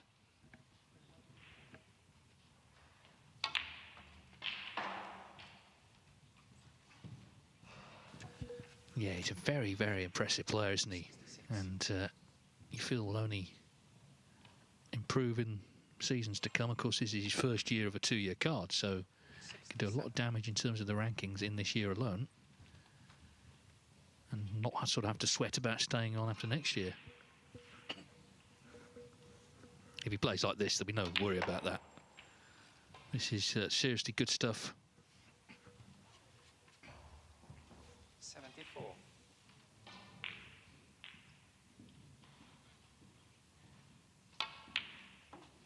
76.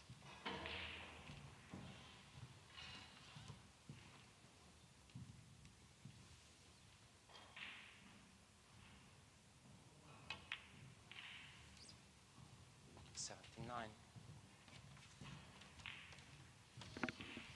And he's one of those players who thoroughly enjoys making a century. 83. Yes, he put together that 137 total clearance in the third frame. But I think 88. if he gets the 3 figures here, it would be an even better contribution.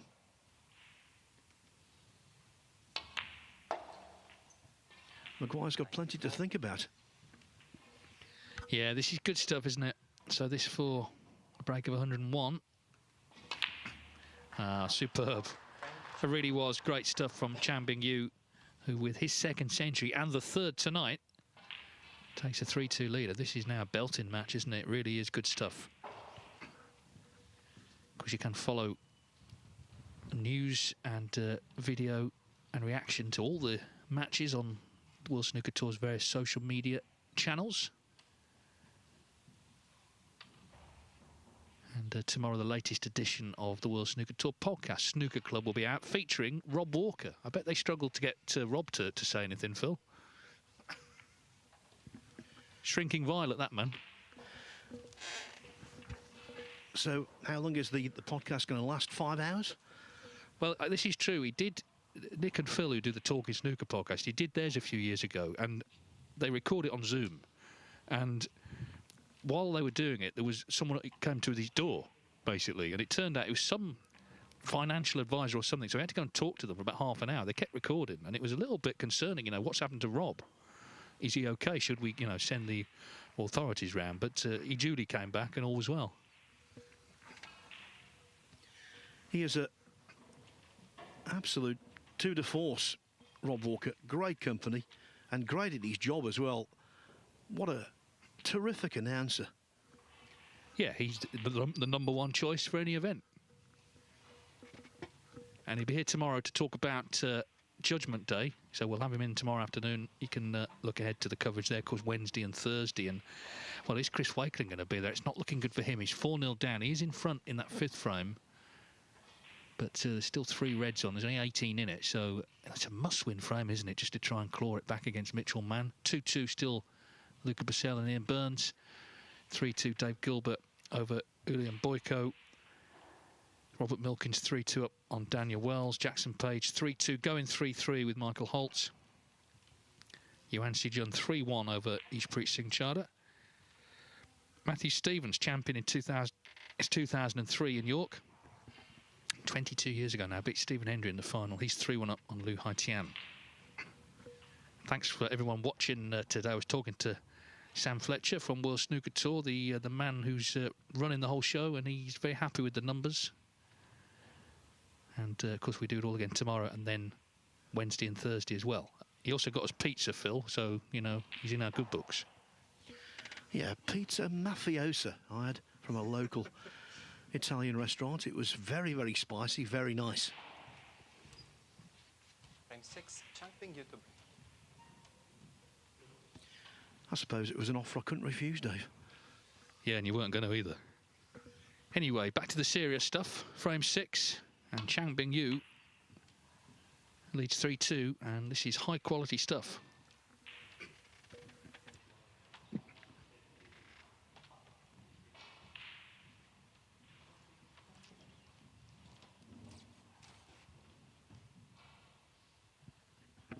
Yeah, I think Maguire's got to park his ambitions for a 147 and just get his head down. He's not playing badly by any means.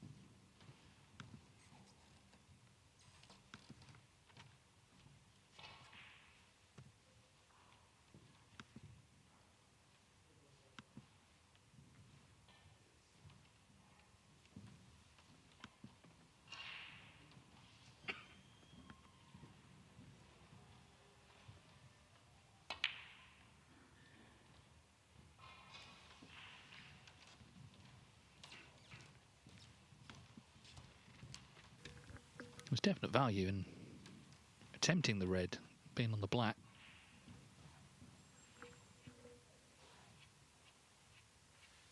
But it's a sort of match and not a lot's been turned down, basically.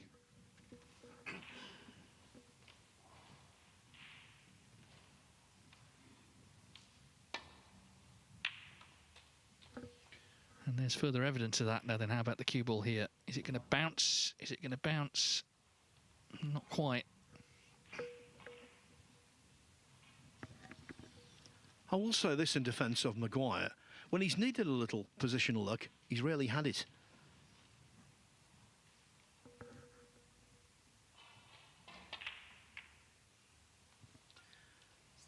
It's not as though he's missing glaring balls.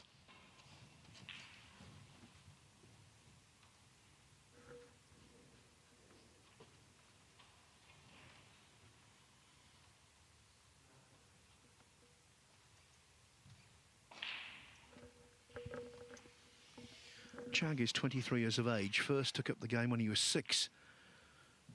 And when he was 14, he made a 147 in a junior tournament in Guangzhou.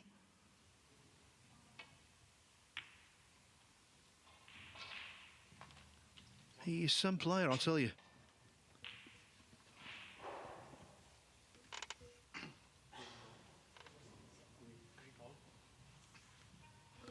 Well, green has been nominated.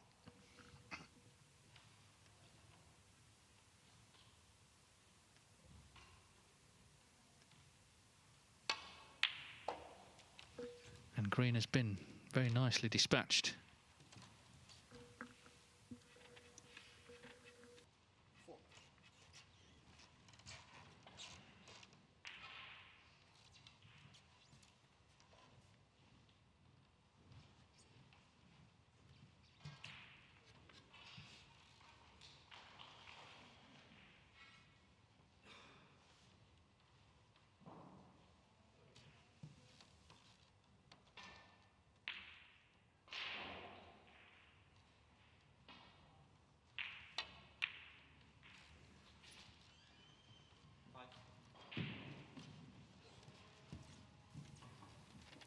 Not ideal, overran, so he's closer to the cushion than he wanted to be, and the angle on the black does him no favours.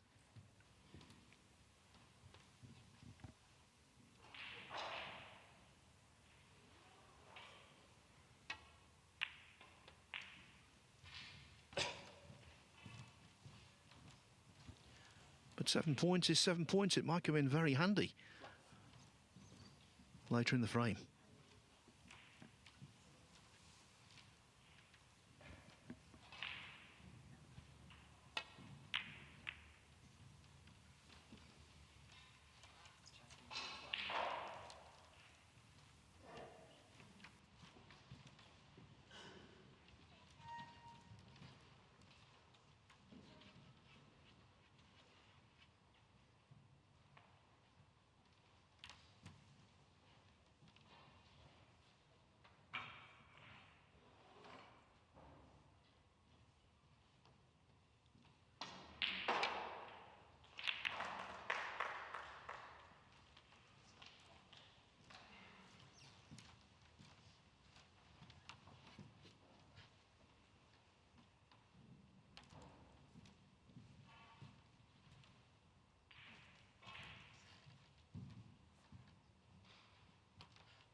As I said before, the philosophy of Chang Bingyu is not dissimilar to that of Maguire. When he has the opportunity with a safety shot, he always tends to take the aggressive option. There, splitting the reds. So whoever's in next clearly will have a really good scoring window.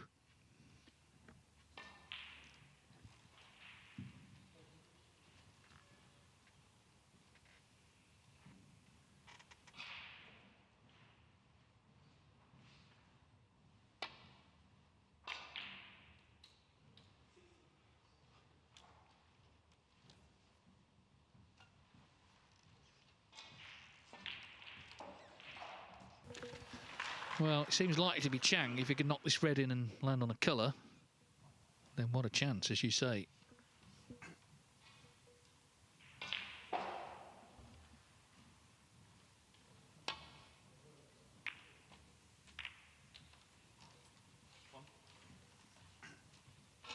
Well, this time he's been unfortunate.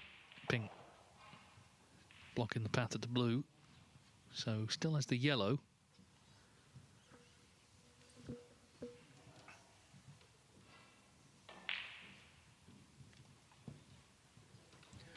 He's a stylish cueist, but this will test even him.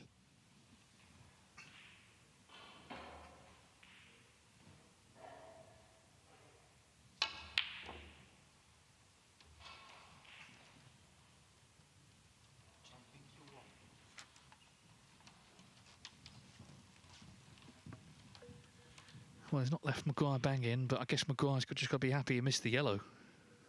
Although he doesn't look too happy, looking at his face. Chris Wakeling has won his first frame. He stopped the rock 4-1 then, Mitchell Mann.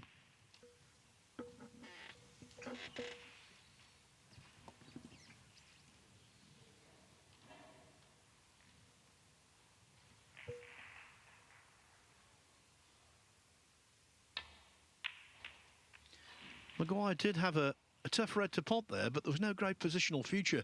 And the one basic tenet of shot selection is that you don't take a risk if there's no reward. So he did the correct thing.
Really good from Maguire.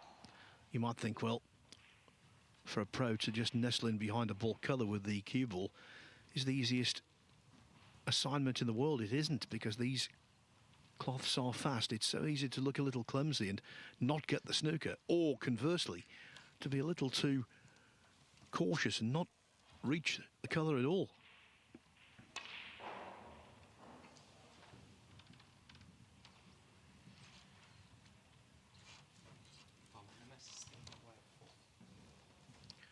The worst of both worlds. But Maguire wanted that cue ball to run on more to leave a better angle on the red to middle. That's why it's been replaced, the white.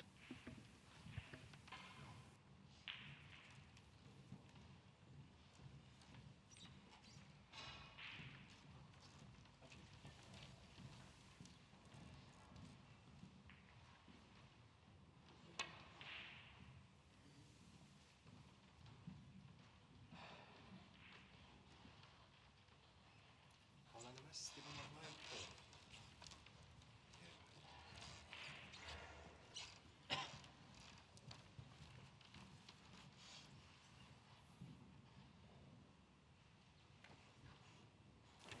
It's one of those scenarios where it's so easy to hit a red, isn't it? But it's not about that. It's about not leaving one on. And that's the concern here. That's why being so specific in your shot choice.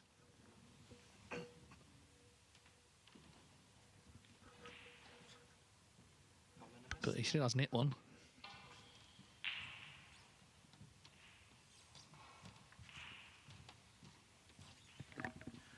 On the vast majority of occasions, a player is looking to use a snooker like this to force an opportunity. The penalty points gained are mere frills.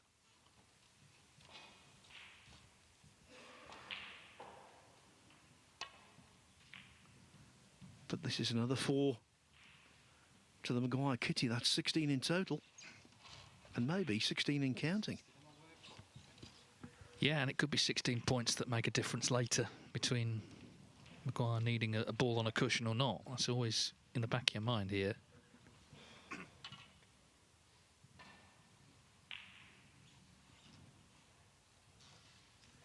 So attempt number 5 for Chang Bingyu to make contact with the red.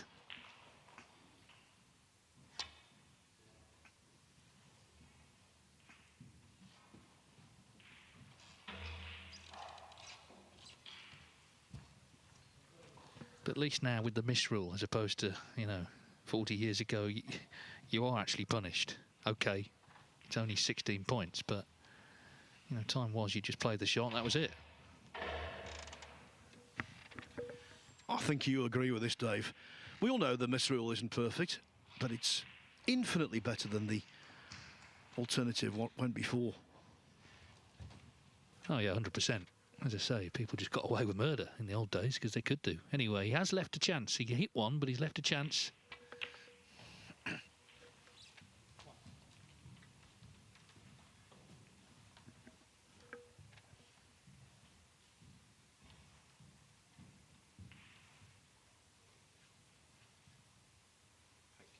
Pink ball.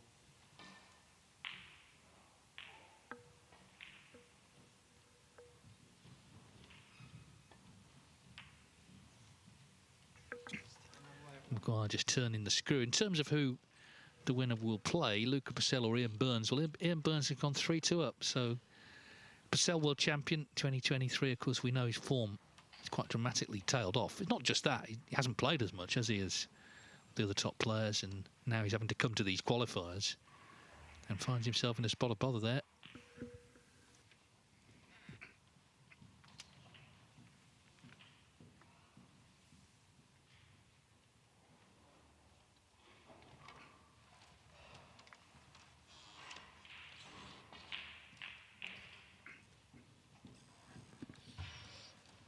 And here, Maguire's got his wish. If he can see the obvious red, that would be a real boost. The middle red, yes, it's easily potable, but not so easy to get position.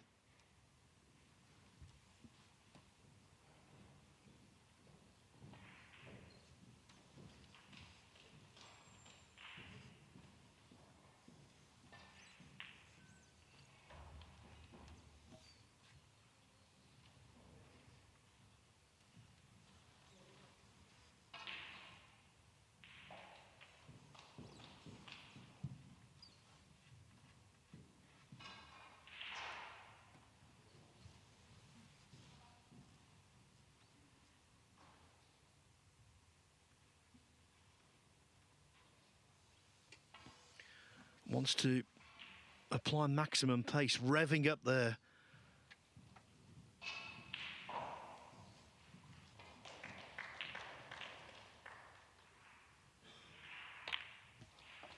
Then he elected to be a little more cautious. And you can see from his expression, it's not worked out.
Stephen Maguire. Clearly could have done without the cannon on the blue. Just to say, Michael Holt, who was a quarter-finalist, of course, on his return to the tour last season at York at the UK Championship, just made a 101 break to lead 4-3 in his match with Jackson Page. And it's interesting how the pressure transfers, because, of course, Holt was bang under it in the previous round. The seeded player playing Rhian Evans managed to drag himself out from 5-3 down. Jackson Page is in that position in this round as the seed, who doesn't get any ranking points if he loses.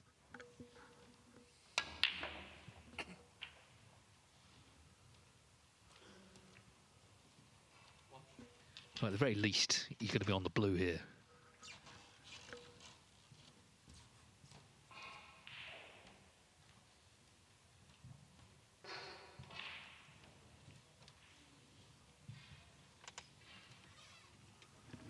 This match so far, we've had 5 completed frames, 4 fluent, 1 scrappy. This is of the more scrappy variety.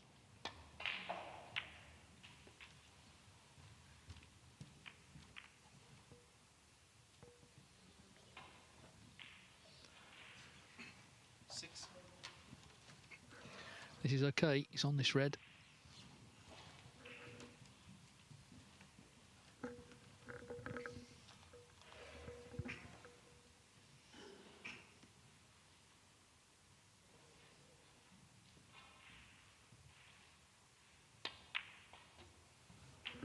This is where all those foul points actually do make a difference, because there's all those safe reds, but of course he's far further ahead in the frame than he would have been had Chang not given away those 16 points earlier. So he wouldn't need all of those reds.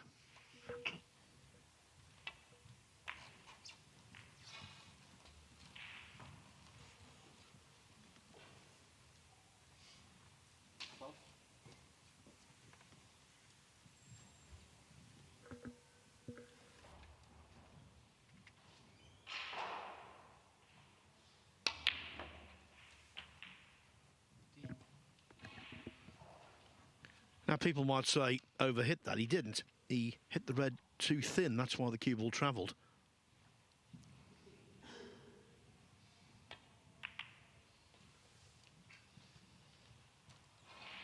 And in break building, one thing leads to another. In this case, loss of position.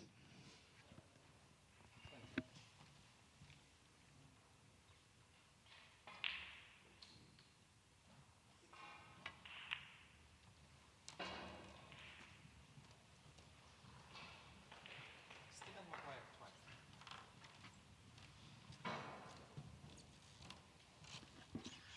No matches coming to an imminent conclusion, so Mihail Shubachik and Jordan Brown, Dwayne Jones and Igor Figueiredo continue to wait to get back on the tables.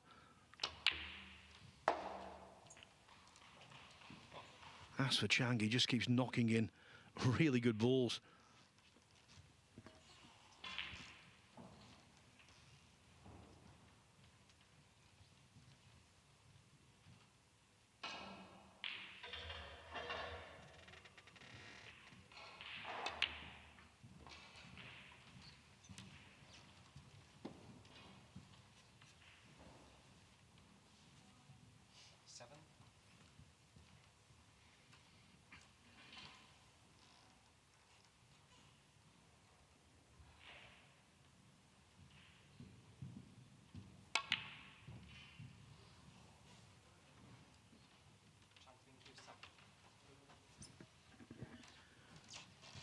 I mentioned this earlier, these kind of frames are not Chang's favourites.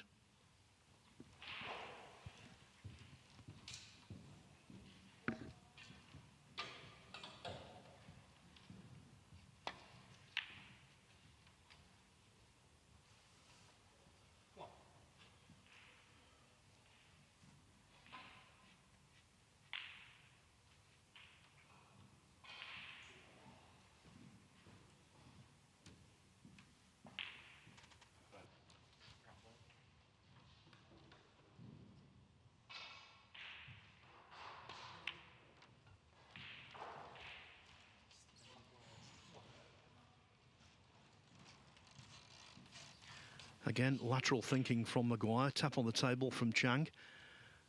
Gaining the snooker and knocking a colour safe in one fell swoop.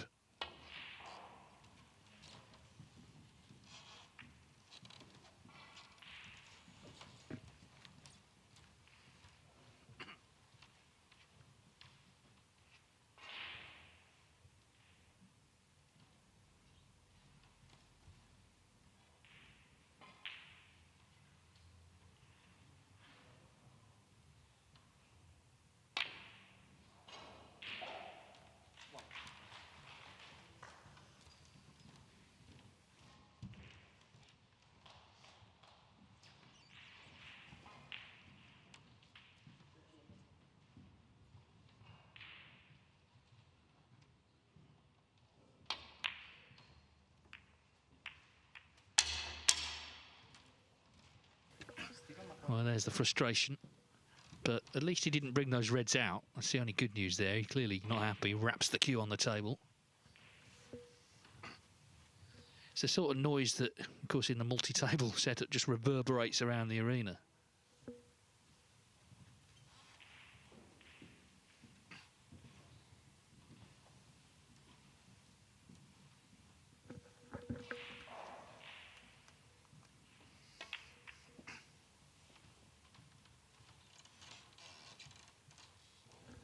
Yeah, and he's played this nicely, as Chang. Because now, of course, the reds have come into play. Certainly one is eminently potable.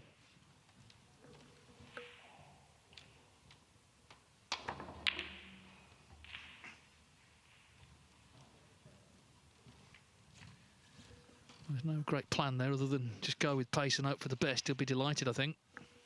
Yeah, the wild, indiscriminate whack getting out of a snooker is known as a Maguire because he does it so often.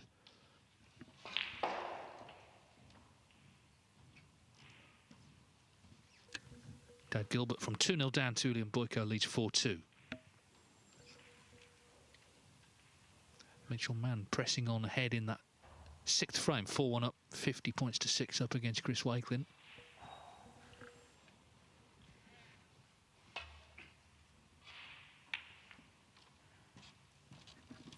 Yeah, Wakelin had a good chance at the start of that frame, but missed a pressure pink to middle.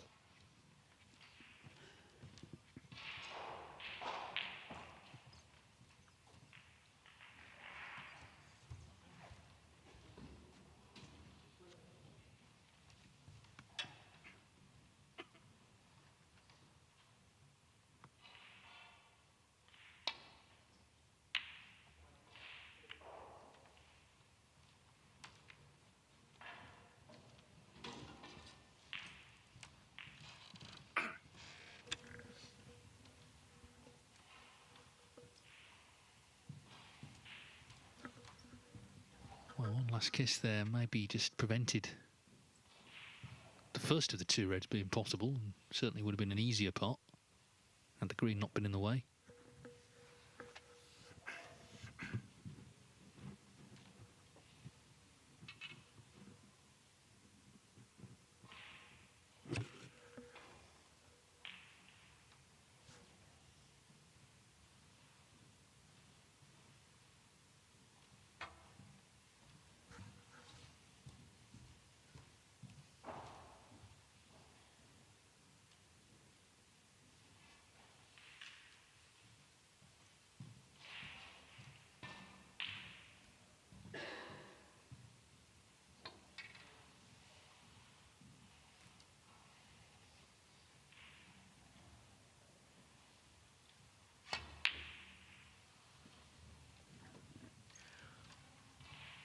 This frame quite similar to the second. Maguire, in bits and pieces, established a useful lead, but he couldn't quite nail it down. And eventually, Chang Bingyu snatched it on a respotted black.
Well, a 28-minute frame and still with a bit to run yet. That's obviously last red safe by the blue.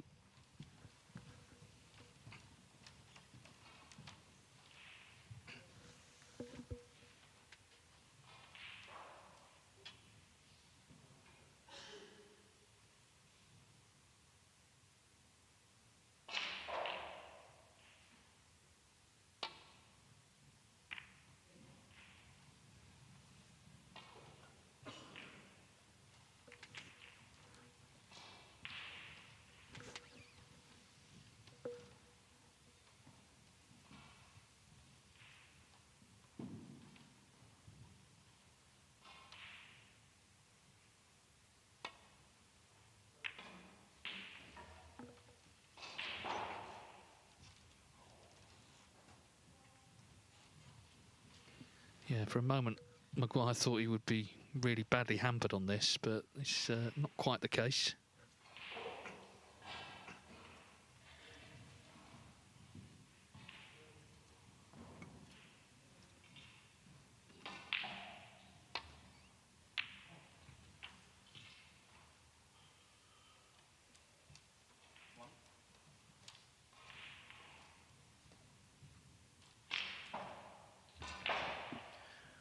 Zero value, it would seem, in knocking the green in.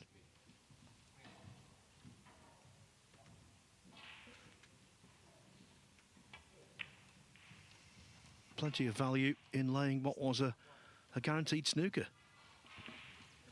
Yeah, I mean, he's got a reputation, and it's quite well earned for being a bit of a hothead, but he is of the disciplined school, isn't he? I mean, he's practiced with John Higgins so much, he knows the percentage game as well as anyone, really. He's just convincing himself sometimes to play it. The referee was arriving at speed, but that was very clearly the black. And he can't really afford to be giving points away here. All the points he gave away earlier. He's 30 behind now, with 35 on.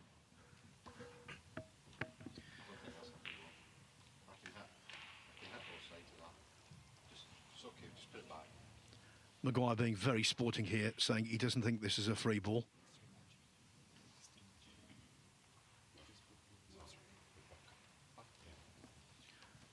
Nice move that from Maguire.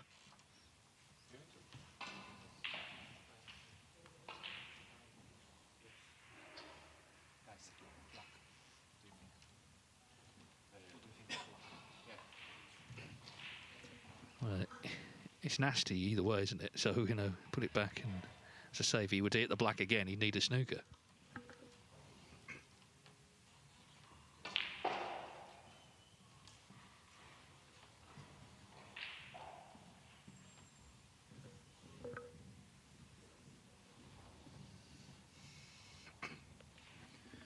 Yeah, the referee now finding the right place. It was definitely more to the right than where he originally replaced it.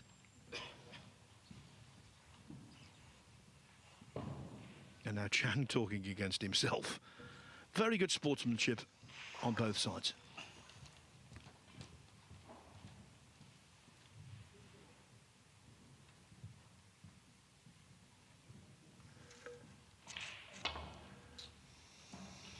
Well, he has done it again. And now it won't go back because he needs a snooker. Can't be a miss. Yeah, Maguire's quite right. He needs a snooker.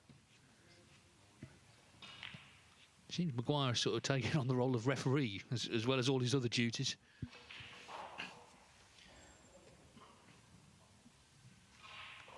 So those 16 points earlier, this is the point we were making. It looked innocuous at the time, but they have made a difference here.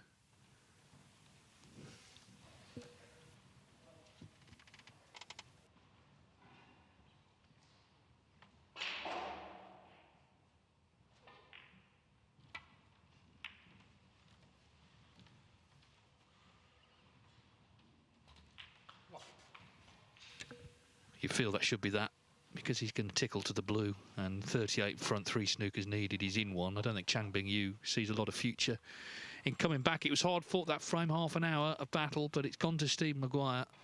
And so once again this match all square at 3-3. It wasn't a vintage frame, but it was interesting, and this match always looked to be one of the best of the round, and it's kind of shaping up that way, I think. Still 4-1 Mitchell man over Chris Wakely, and he is in front in that frame, but there's plenty still in it. Luca Brissell 3-3 with Ian Burns. Yuan Sijun 3-2 up on Ishpreet Singh Chadha. Dave Gilbert 4-2 up on Ulian Boyko. Matthew Stevens 4-1 up on Lu Haitian. It's 4-3 Michael Holt over Jackson Page. 3-2 Daniel Wells over Robert Milkins. Tomorrow the Scottish Open champion Lepe Fan is in action, and of course he'll be defending his title in just a few weeks' time in Edinburgh. And there are tickets available for that event. It starts on the 15th of December, so it's a nice little pre-Christmas treat. And the city itself, I've only ever been to Edinburgh, I think, in August for the Fringe, so I've never seen it in winter. But from talking to people who have been, they have the Christmas markets, and you can just imagine the good time you can have there at this time of year. So tickets available if you go to the World Snooker Tour website, wst.tv, click on tickets, and a great value, the home nations, because you get to see so many matches. Of course, they start at 10 AM. So the likes of John Higgins and Kyron Wilson, Neil Robertson, Zhao Xingtong, Mark Selby, etc., all in action in a single day. So you get to see, if you want, about 13 hours of snooker. Yes, and you can divide it up, go and see the snooker and also see the sights of Edinburgh. It is one of the world's great cities. So visually striking. One of my bucket list items, Dave, to go to the Edinburgh military tattoo. Nothing more stirring than seeing a pipe band. Well, Steve Maguire, one of the big guns, I guess, in these qualifiers. And, well, he's fought back well there. OK, he did wrap his cue at one point, but in the end, he showed his discipline in terms of shot selection and has won the frame 3-3.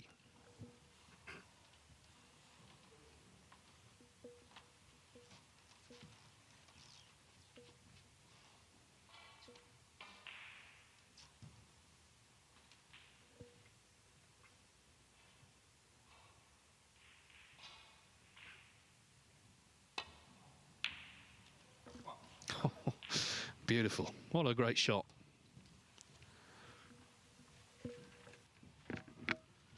And if that wasn't enough, the pot itself, he's dropped the cue ball on a sixpence. So all of Maguire's hard work might be undone in around 6-7 minutes here.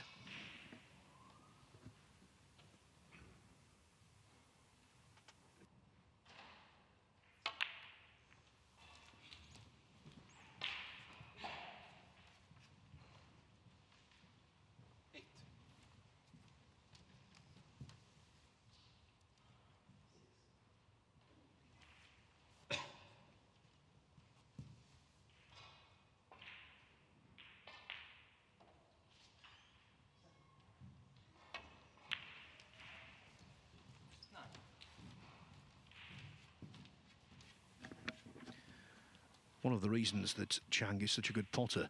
Keeps very still on the shot.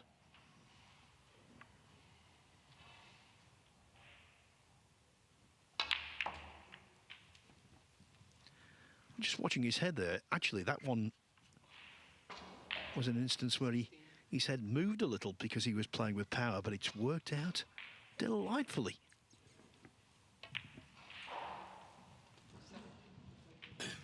Yeah, we've seen Stephen Maguire chase a couple of maximums already, but Chang, you know, in and around the black here, red's already nicely spread. You never know, he might have similar on his mind. These bonus prizes maybe have just sort of sharpened a few minds, but I think in general now, there's so many maximums going in, it's almost like just become, it's sort of gone round like the bat signal's gone up to all the players. You've got to try and make them now. You know, they're seeing other people make them. I want to make one as well. Because it was not so long ago, is it, that there was a prize. If there would be 20 in a season, there'd be £1 million split between the 20 players. And everyone said, well, that'll never happen. Well, if that was still going, there'd be a few people sweating.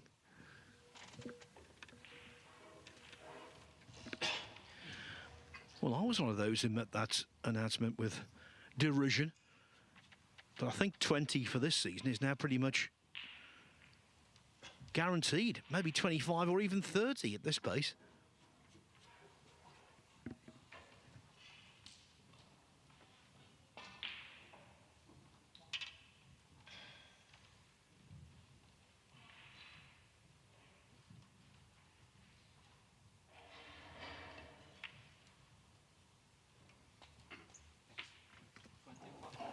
First one in the UK Championship was 1987, Willie Thorne, but it was in the pre-television stage, so he didn't get the bonus prize, which was £50,000 at the time, because Joe Johnson was on for it later in the TV stage, missed the pink.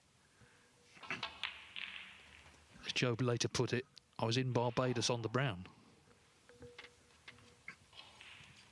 32. Well, he's just brought the cue ball back a bit further than intended. It's on the cushion. And now he's looking at, well, he had a look at red to middle, didn't he? But he's gone back to this one to stay on the black.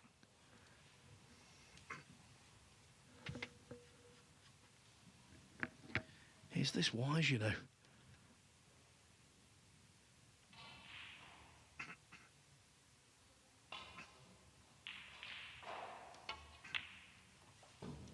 Chang vindicated now. Yeah, I just think it's become self-fulfilling, you know, Phil. As I say, because players are making them, players are now going for them even more. It's almost like it's just been decided. That's what we're doing now.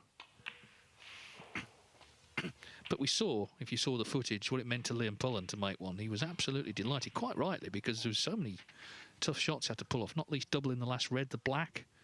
Off the last red was tough to land on the yellow. Equally, though, we've seen players chase them, break down, and lose the frame.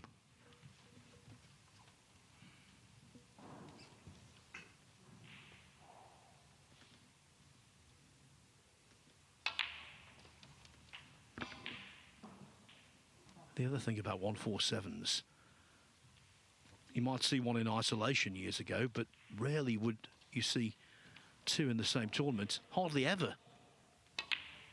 Now that's becoming commonplace. Well, this ice break in competition was actually made this season, 141.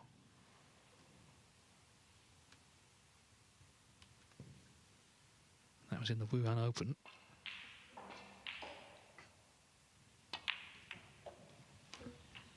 Well, it's a definite chance, isn't it, that there's that red on the right-hand side that might, I guess, be the one, but let's see. Every reason to go for it. Now he's come this far. Yes, he'll want to play on that red, of course he will, but if he's left with no option but to go for a double, he's more than capable. He's rifled in a few already in this match.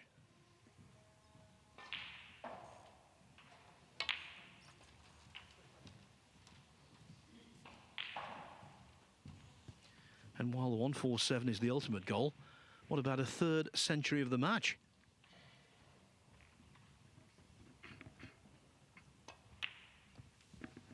Well, fourth in total, third for him.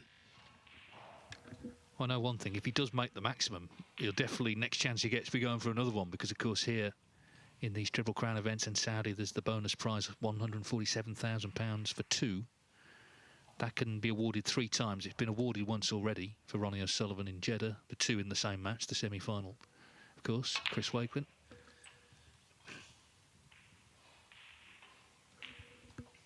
Chris Wakely, by the way, has pulled another one back, so he's 4-2 down currently to Mitchell Mann.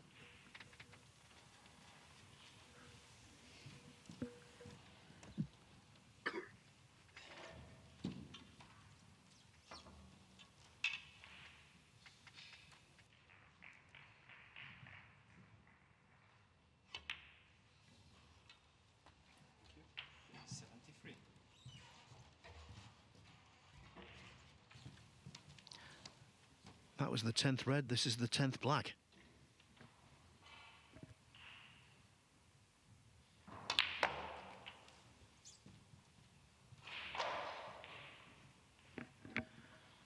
Kibble didn't quite spring enough off that top cushion. Yes, the red will go to the middle pocket, but not the ideal angle.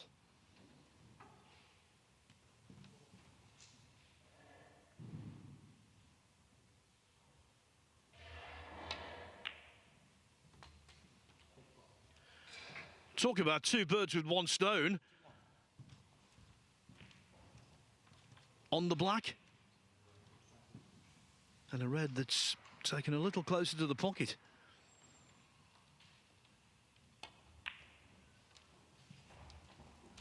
We could be on for this, Dave. Yeah, that black reeled in, didn't it? But like you say, excitement growing. You always know as well, because play might stop on the tables and, you know, next door, and just reminded of the pressure. And they have become more common, but it's a great achievement, especially if you've never made one, and that's the position Chang Bingyu's in a professional tournament. So this is a big few minutes for him. Frames his, we know that, but can now really give this 147 attempt every focus.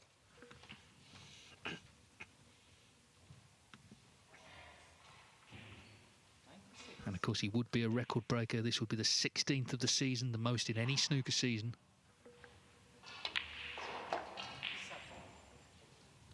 I think we said it from early on, it's building up to being about that last red.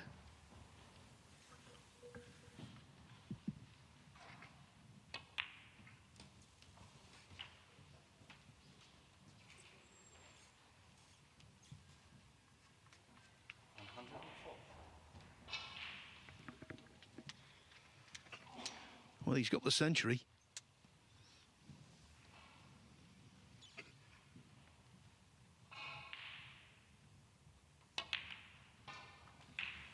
Using the pink to his advantage. Well, we've seen Chang play several shots right-handed, so if he drops in behind this red, he will do so again, I think.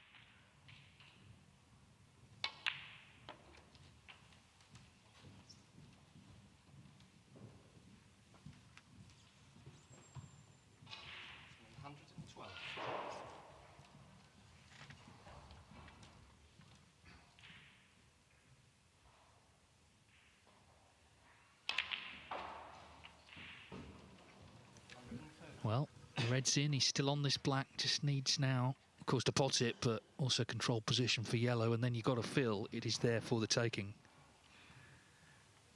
Big positional shot, this.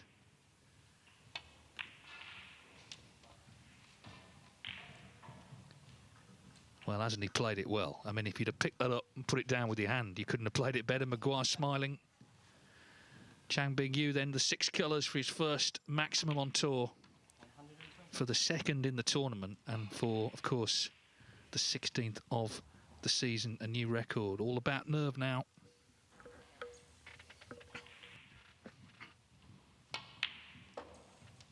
Of course, there are so many tournaments, so many matches, but the bottom line is there are also so many really talented players on the World Snooker Tour, all through the rankings.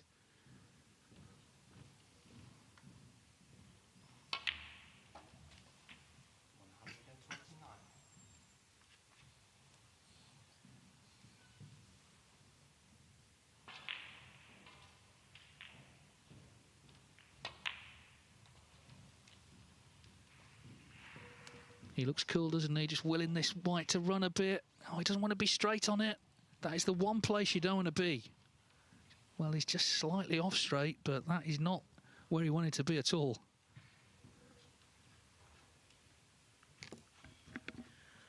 Does he gamble, or does he just take the very difficult pot on the black?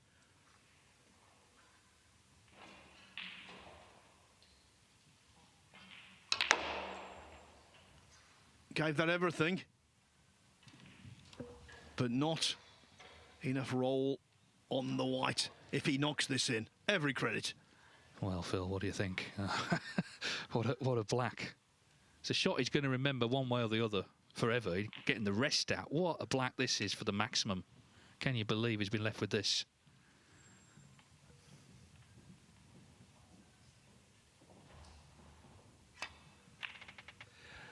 Oh, and he got it, and the cue ball has stayed out. What a black to make his first maximum on tour. Chang Bingyu with the 16th maximum of the season. That's a new record, and of course we're still only in November, but what a shot to make the 147. Absolutely superb. As I say, that is a shot I remember for the rest of his life. Chang Bingyu with a wonderful 147 takes a 4-3 lead over Stephen Maguire. That really was a pleasure to watch. And you know, there have been 233 maximums now in professional competition. I would guess that's one of the finest pots ever to complete one. Unbelievable, yeah. I mean, when he was sort of clearing up, you couldn't really envisage he could finish there. It was just, as we said, he was just a bit too straight on the pink. Tried to force round the angles, didn't really get close to the black. What nerve, my word. And what skill to knock it in. And let's not forget the opening red. It was absolutely superb from distance. Dropped nicely on the black, and even then you started to think about it. Well, as you say, a pleasure to watch that, it really was. And just to clarify, it's his first, it's the second in the tournament, and it's the 16th of the season, 233rd in snooker history. At the moment, there is a high break prize of 15,000, so at the moment he would share that with Liam Pull, and of course, though, there's the chance to make another one potentially with 147,000, so it's all good news basically for Chang. And you got to think, Phil, you know, I mean, we're still with, if you look at tomorrow, 2 judgment days and the final stages, 12 more days of this tournament. There's going to be more, isn't there? Well, you'd have to think that was the more likely scenario. Now, we're bombarding you with the stats, I know, but how about this? They talk about the 1980s being the golden years of snooker. Well, in the entire 1980s, all players in professional competition combined for 8 147s. There have been 16 now this season, before Christmas. The overall standard, let's face it, this is the golden era. Warm applause from, or congratulations from Steve Maguire. Nice touch from Dave Gilbert as well over the garden fence there on the other table. Just acknowledging, you know, players all recognise talent and skill, don't they? And they saw something very special there. But there's still a match to be won, isn't there? So 4-3, dramatic, historic, but he'll feel a lot better if he wins the match, of course. Because then he'll have a chance to make another one maybe in the next round. It's ironic, really, though, because, of course, Maguire was chasing them earlier. He chased 2 in earlier frames. He won't be making one here. He's not on the black.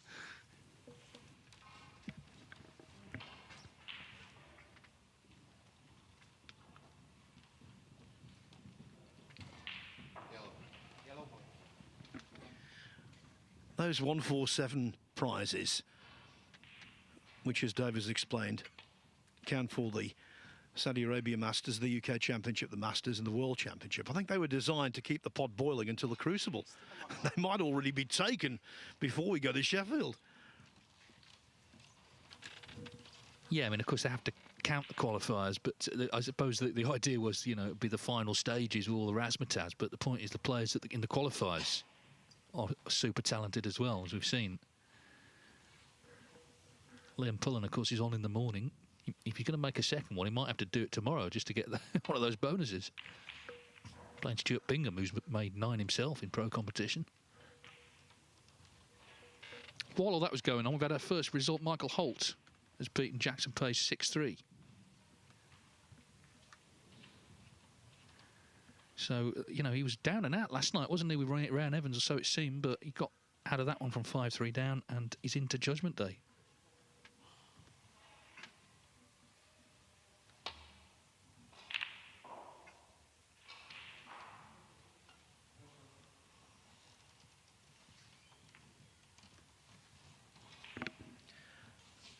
Yes, they call him the hitman, don't they, Michael Holt? Well, he plays either Yuan Sejun or Ishpreet Singh Chadha next.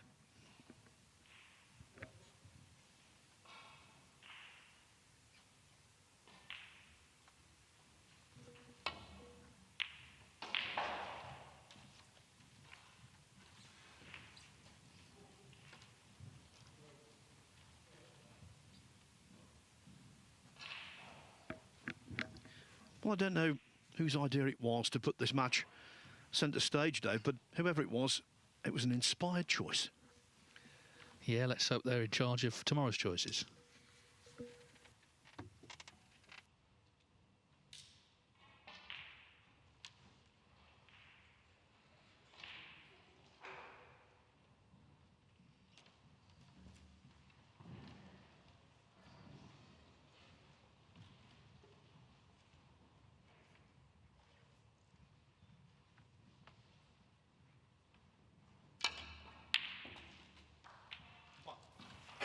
What a pot! What a pot from Maguire. And now with the Reds nicely open, probably his turn to score.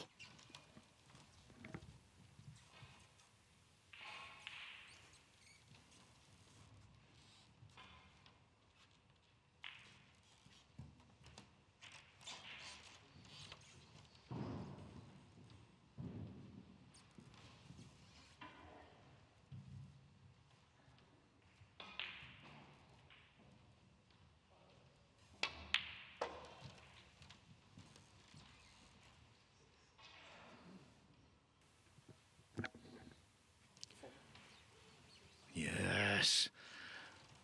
Maguire getting a little hot under the collar. Just keep it under wraps, Stephen. Use it for a positive. Get yourself worked up, yes, but in a good way. Make yourself more determined. Just one thing on the Holt victory, of course, now there's a table free, so one of those other matches will be going on it, I guess, soon. Well, Figueiredo and Dwayne Jones were called off first this morning, so maybe they'll be first to go back.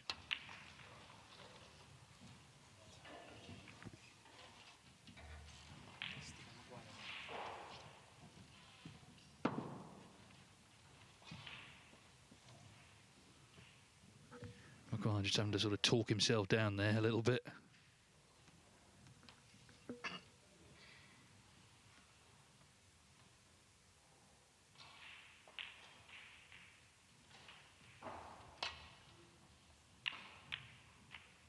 Well, it's a mistake from Chang. It's just a question of what he's actually left here.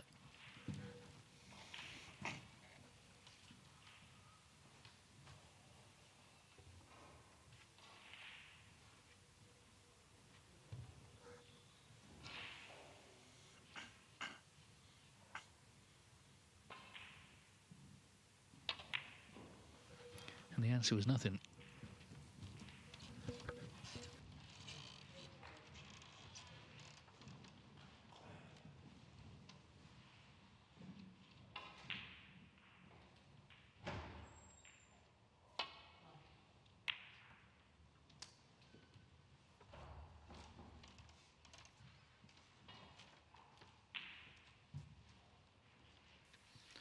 One footnote on Michael Holt.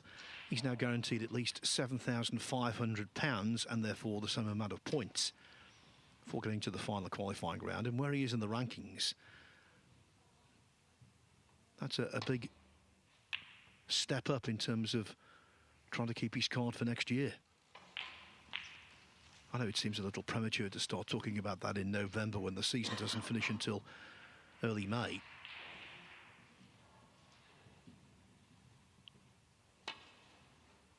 But for someone like Holt, that kind of ranking point haul with the possibility of gaining more, it's just invaluable.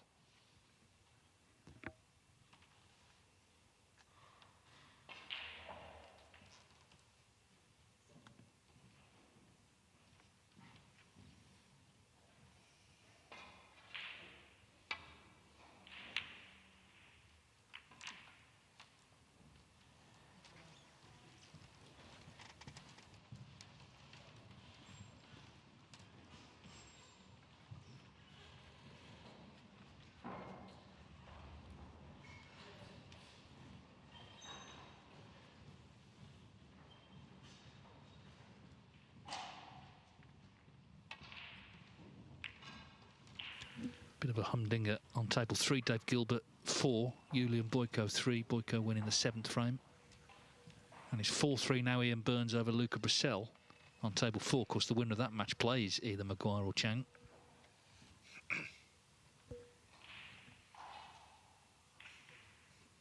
I'll ask you this then, Phil. By the end of the season, how many maximums will there have been? There have been 16 already.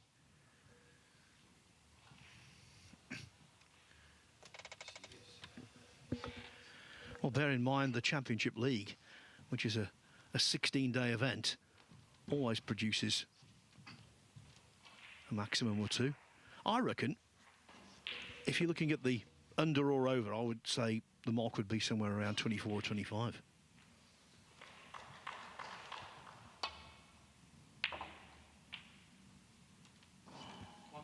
Which, if you'd suggested that to me at the start of the season, I would have thought you were barking very much up the wrong tree.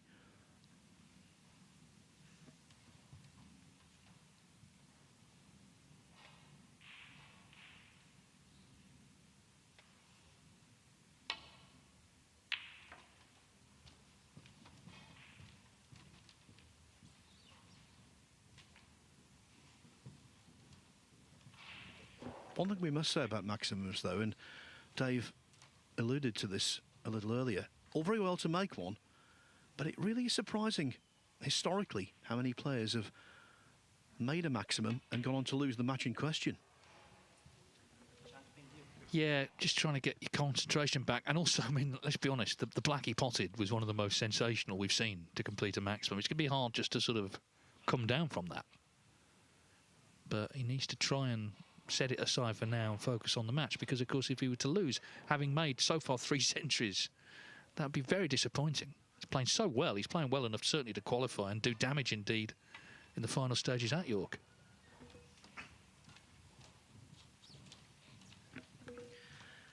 The first ever 147 that was streamed on the internet was at the Regal Masters. Marco Fu against Ken Doherty. Fu made the maximum, got the headlines, but that was the only frame he won in the match. Yeah, I think he won a car, didn't he? But he couldn't actually drive at the time. But yeah, that was. It seems another world now, doesn't it? The internet. Oh, what's this weird thing we watch on our computer? And of course, it was all dial-up. It's horrible to watch, actually. But thankfully, things have moved on.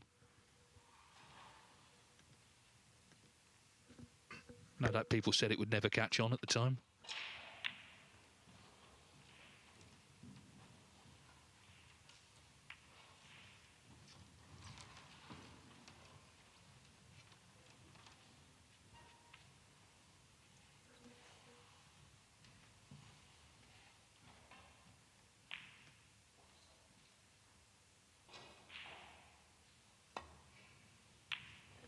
Matthew Stevens has moved 5-2 up on Lu Haitian. In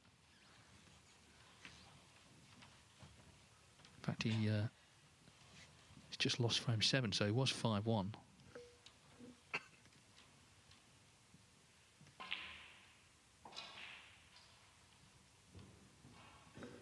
And match that started slowly, an hour-long first frame. It's 3-3 Yuan Si-jun and Ishpreet Singh Chadha. It's going to be some late night twitching going on, isn't there? In a couple of hours' time, maybe, as all these matches get to the boil.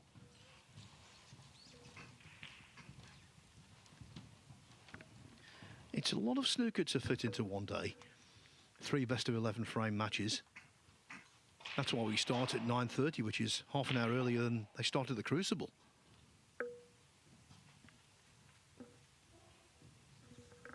Well, as you suggested, Igor Figueiredo and Dwayne Jones back on first, so they are resuming 5-4 to Brazil's Figueiredo there, and Jordan Brown and Michal Shabarczyk still having to wait.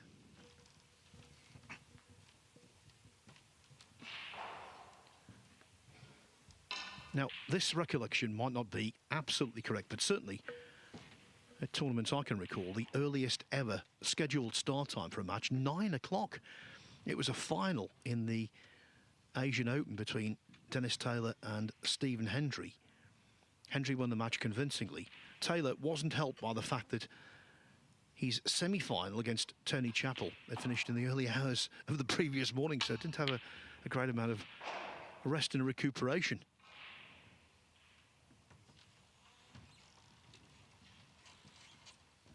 Yeah, a lot of people ask you what was the latest ever finish, but I think it's just as interesting, the earliest ever start. Yeah, and of course it's worth saying, OK, the match might start at that time, but all the officials, everybody's got to be here, open the venue, set up the practice tables, referees, tournament directors, they've all got to be here. So, you know, it's a long day for everybody.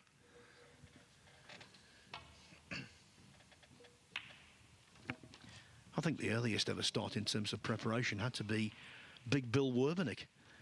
To combat the tremor in his arm, he had to get up, if he was playing at 10 o'clock in the morning at the Crucible, had to get up around 6 o'clock to drink enough beer to quell the tremor. Well, if you want to make it to the top, you've got to put the work in, haven't you?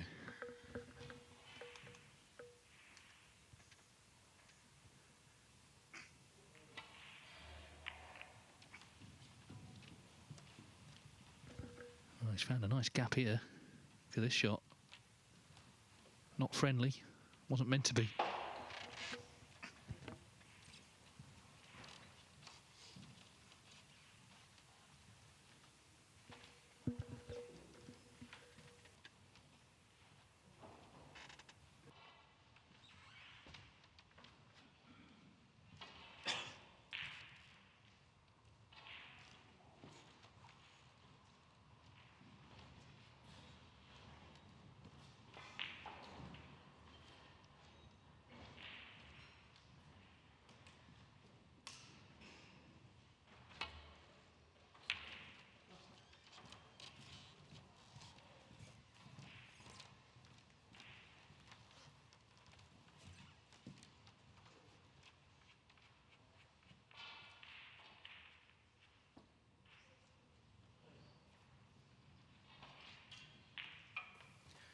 It's been a really unusual match, this. We've had 7 completed frames. 5 of them have been really quick. The height of fluency. 2 of them, the second and the 6th, have been the polar opposite. Scrappy, lengthy. I think this one might fall into that category.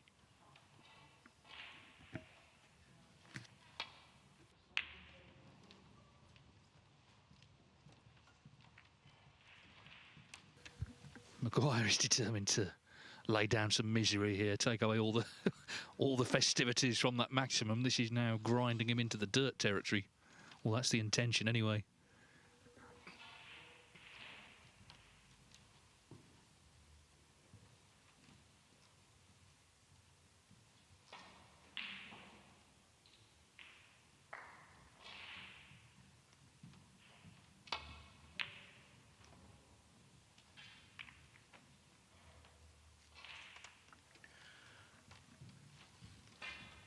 Chang, fortunate there, the cue ball got a little trapped in the jaws, took the sting out of it.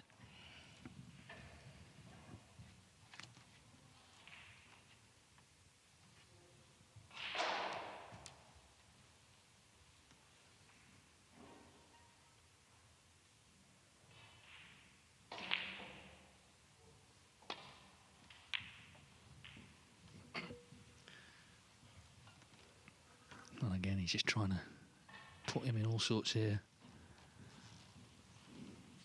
Hoping to force the mistake that will initiate the scoring chance for him. Maguire, he's old school, really. You know, he's played the percentage game. We know that, you know, he wrapped the table in this frame. He can get on his own case a bit, but in terms of sort of match play, he's right up there, I think, in terms of knowledge and also just keeping the pressure on in a match.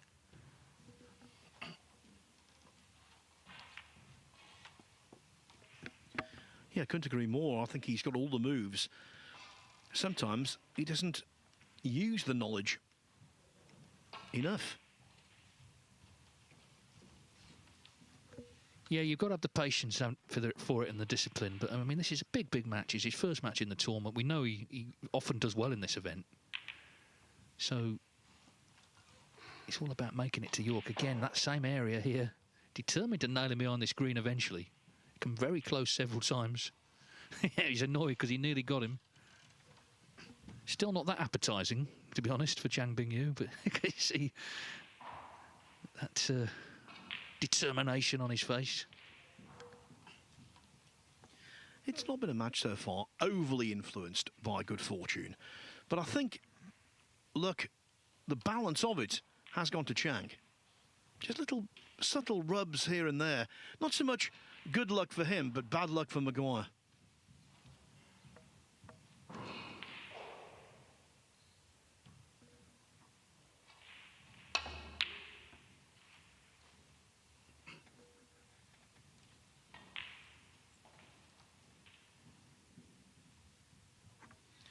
Did well to get the cue ball back into the safety of bulk there, deep in bulk.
Due to the stylish, aggressive way he plays, it's not very often that Stephen Maguire is involved in a match at midnight, but if this goes the distance, I think he will be.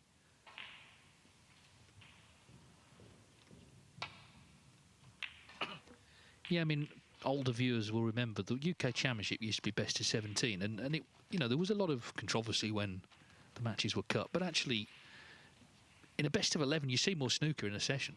You just do. You know, and even if it's 6-0, you're going to see 6 frames. It very rarely is.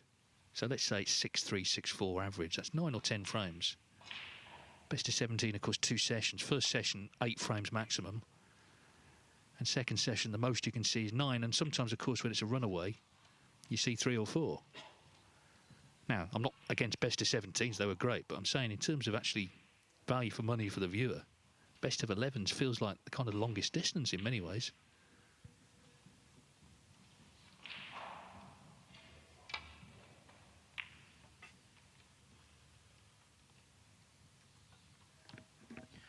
Well, it's the lengthiest single session match you can have.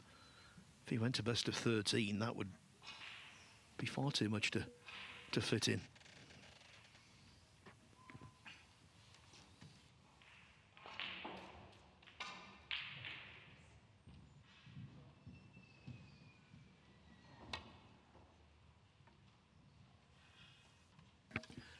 No contact.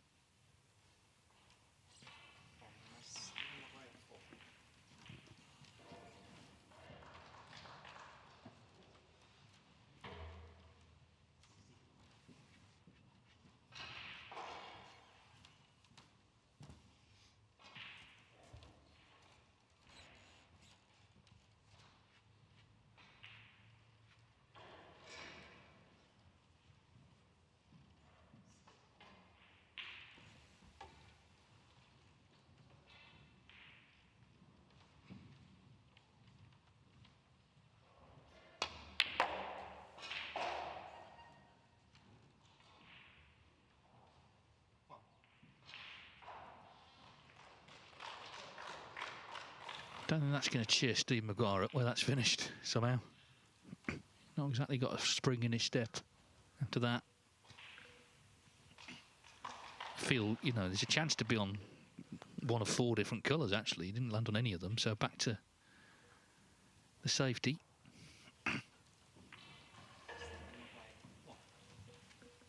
Still plenty of reds on here.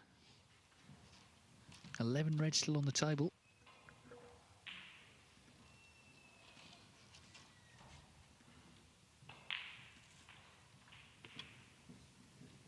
Frame's been going just under 23 minutes.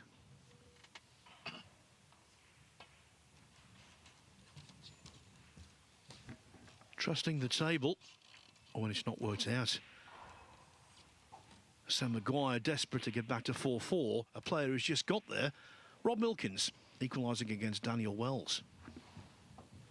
Yeah, and Ian Burns has gone 5-3 up on Luca Brissell. So Brissell, the world champion in 2023, of course, required to qualify now, in trouble of not making it over the first hurdle.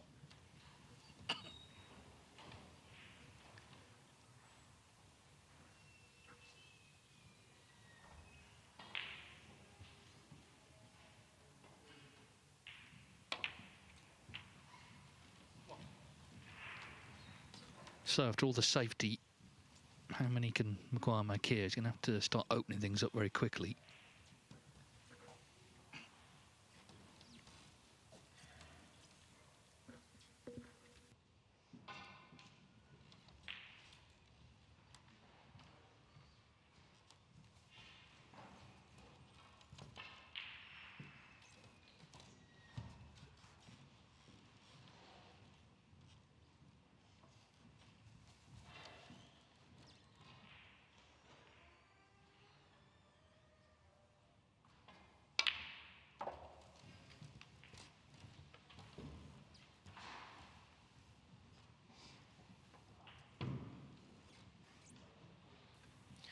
Kind of frame where every pot really matters, because if Maguire can build a half-decent lead, it would be tough to overhaul where the reds are.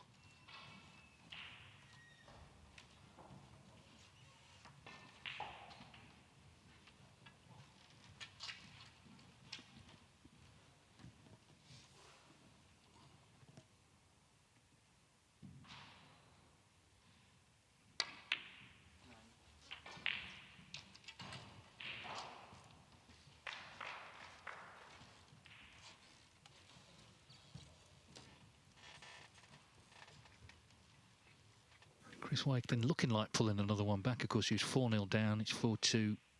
And he's just potted a yellow to lead by 32-25 on the green. So looking like 4-3 and full-scale comeback starting to materialise.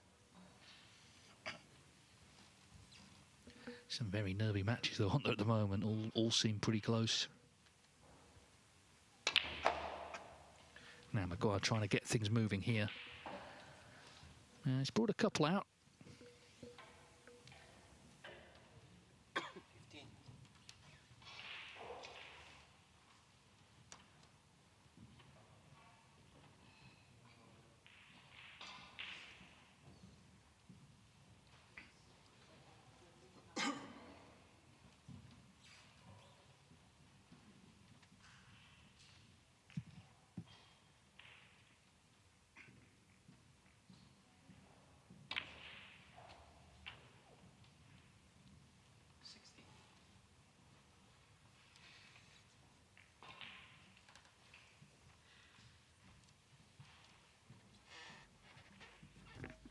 Just battling really hard to keep this break alive.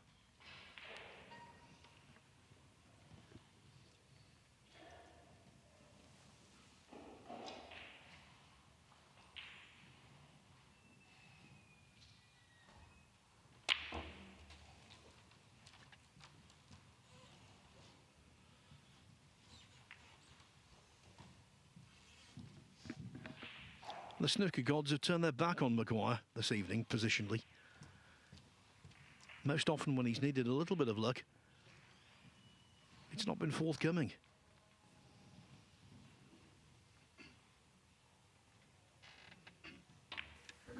Yeah, I think the frustrating thing is he has tried to make things happen, hasn't he? You know, he's been positive. And as you say, just the odd nudge here and there he could have got that he didn't has made a difference. But you've got to keep your discipline. There's no reason to suspect it won't turn at some point. Maybe when he needs a bit and maybe a decider later. Dave Gilbert, 5-3, meanwhile, over Julian Boyko. Gilbert was 2-0 down in that match.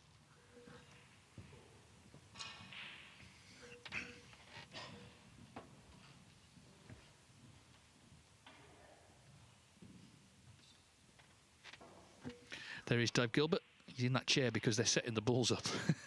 Well, there will be, actually. Boyko, apologies, Boyko's playing on. He's 28 behind, though, 18 on, so seems unlikely. Black off its spot, seems unlikely he'll be getting the snookers he needs, but you never know. In fact, he's potted the blue, so 2 on pink and black seems very, very unlikely. Also a big story developing. Ian Burns, as Dave said, 5-3 up on Luca Bracel, and he's in early in frame 9 with a really good chance.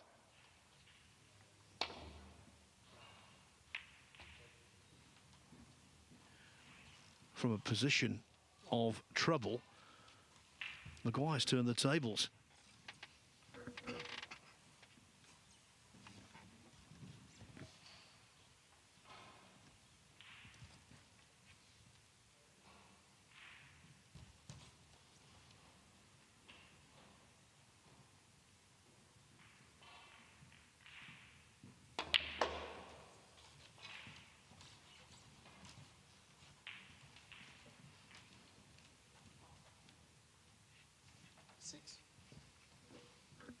Well, he's a 29-minute frame, and there's still 7 reds on. But Maguire building a nice lead. And even if he doesn't win it at this table, it's then about nursing that advantage home over the winning line to make this match a best of 3. What he has done, and it's not deliberate, but it's just the way the frame's gone, taking the sting out of all the excitement that followed that maximum. That seems a long time ago now.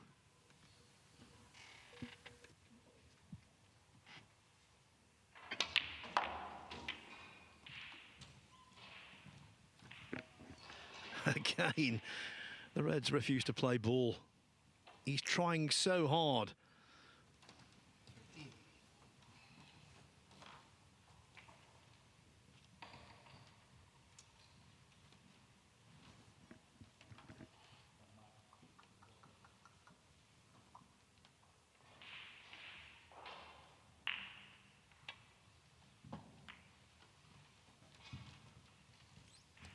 Stephen Maguire, 13.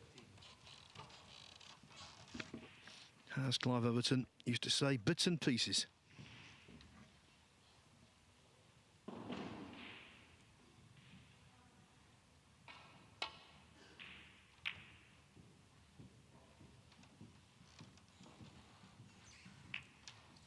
I was thinking, you know, about our colleague and friend Clive Overton when the 147 went in. I don't think he would have quite believed that we would have 16 147s made before the end of November in a particular snooker season.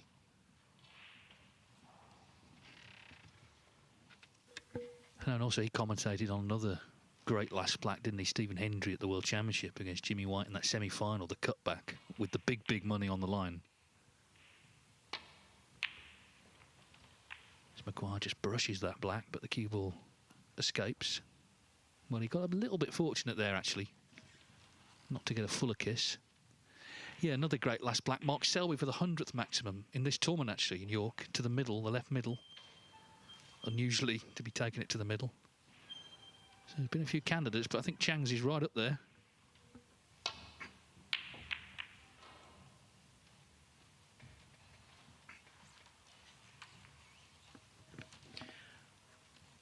As for greatest shot in a 147, not the last ball, greatest shot. What about Selby's intentional treble in the Champion of Champions?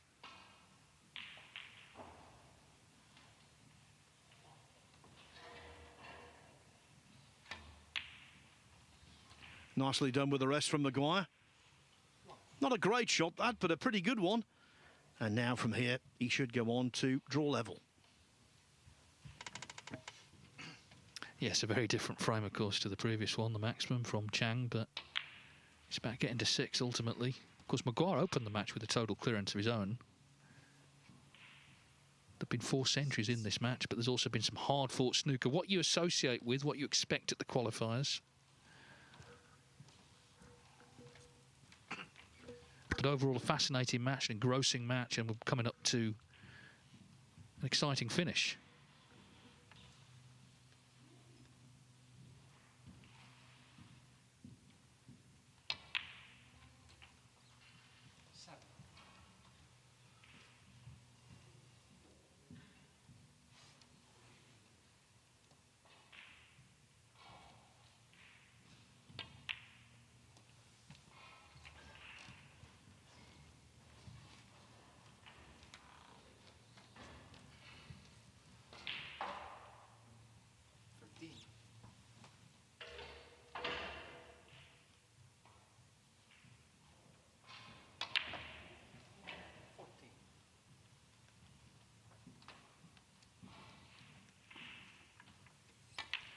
Over the line with the previous red, the black making extra sure. Can't imagine if this red goes in, there's any way Chang will come back to the table. He might not anyway. No, it's one of those frames where he's always been on the back foot, it seems. Not really seen anything easy. And it's just been a battle, but Maguire has shown his experience, his match play superiority. Just wants this in, really, just to make sure. Just drop it in. That's it. It's going to be 4-4. It's going to be best of 3 to see who advances to Judgment Day. Still only one result in this session, Michael Holt beating Jackson Page 6-3. And of course 2 matches coming back on, so there's a lot of snooker still to be played this evening. It's 11 o'clock at night. But we're kind of coming to the boil now across the board in these matches.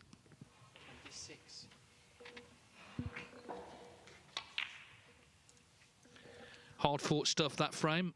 Stephen Maguire not bothered about that. He's won it, and he's levelled up with the maximum man, Chang Bingyu, at 4-4.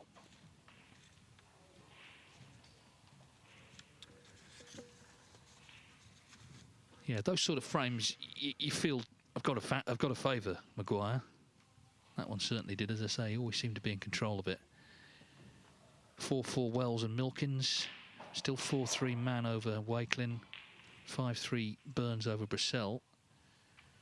4-3 Ishpreet Singh Chadha over Yuan Sijun. 4-3 Dave Gilbert over Ulian Boyko. 5-3 Matthew Stevens over Lu Haichan. It was 5-1. And still 5-4 to Igor Figueiredo against Dwayne Jones. Of course, got another match still to come on as well from the earlier on. 5-4 Shabadchek over Brown. Just one detail on that, the Burns-Brissell match.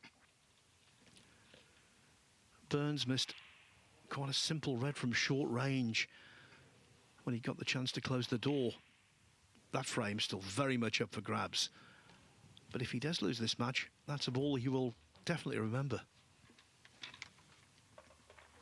Yeah, I mean, it's such a big tournament, isn't it, the UK Championship? And particularly, actually, the British players have all grown up watching it. So you want to be there in the final stages. It's a great venue, great atmosphere, brilliant crowd. It's always full. It's a nice atmosphere as well. There's not any unpleasantness or anything.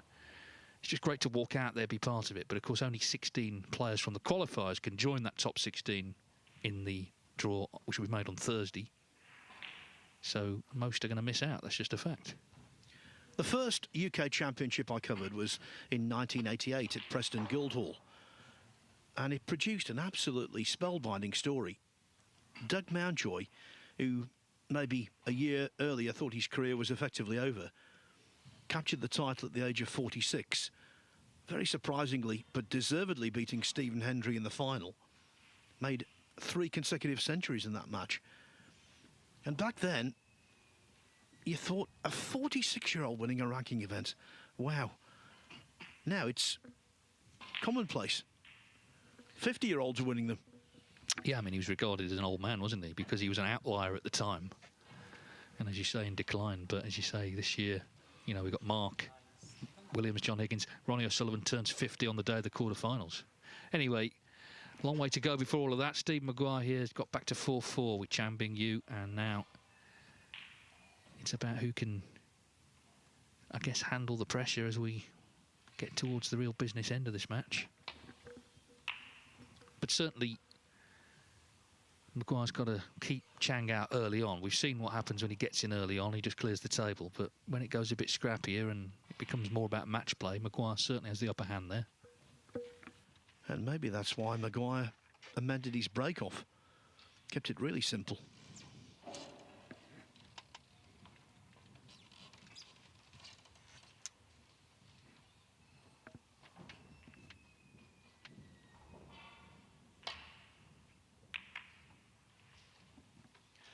Never more than one frame in it.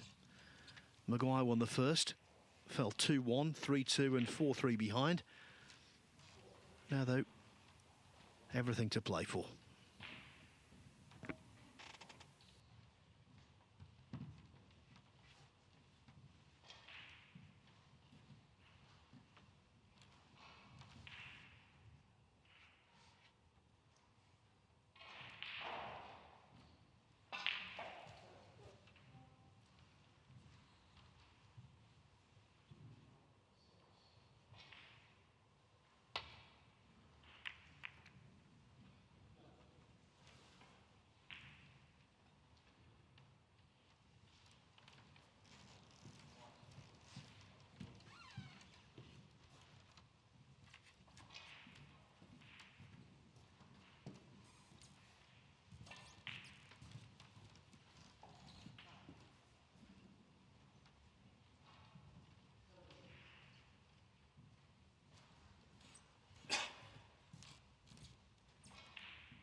Take that. What a pot again. A flashing, dashing pot. Much like the one that got him in for the 147 a couple of frames ago.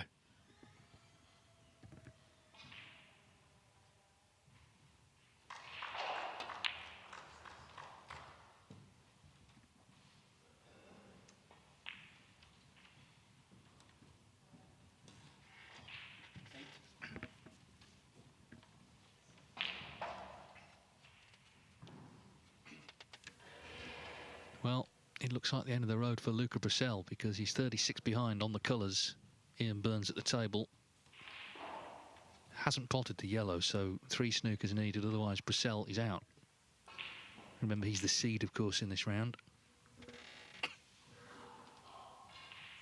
Chang looking to keep the break going here, red to far corner. Just struggles in, but shaking his head because there's no position.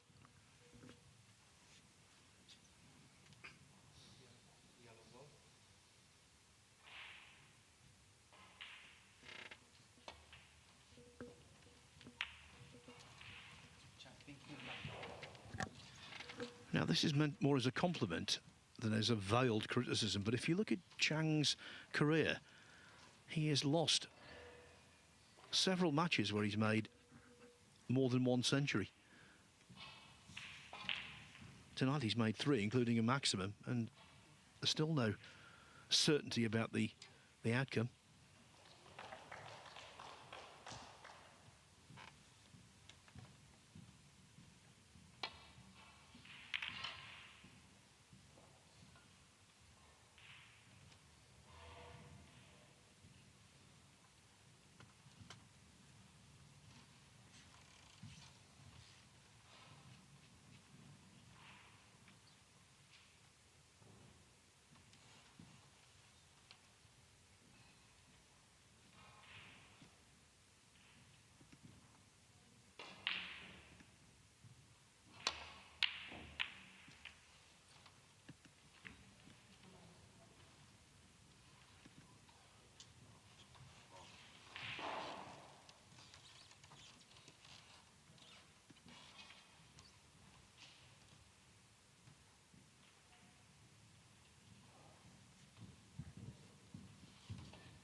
What a wait for Mihail Shubachik and Jordan Brown. They were suspended their match with Shubachik leading 5-4 just after 2 o'clock this afternoon.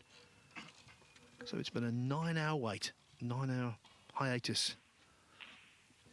Yeah, and you just don't know, do you? I mean, there could be a table free by 9:30 if someone wins 6-0, but then equally you could be waiting until 11:30, which is more the scenario that's played out.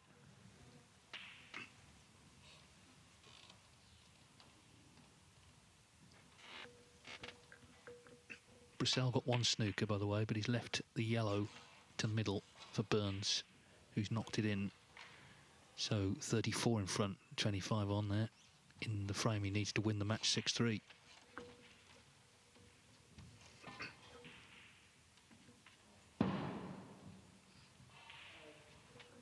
Well, the cue has come down somewhere there, and the match is over between Burns and Brissell. You can see them in the background. So disappointment for Luca Brissell.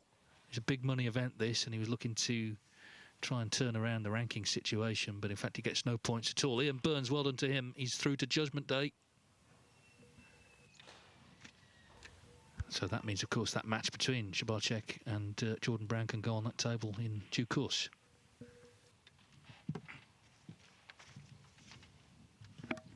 Yeah, we were thinking, weren't we, about that blockbuster qualifier between Brissell and Maguire. Now it could be Burns against Chang.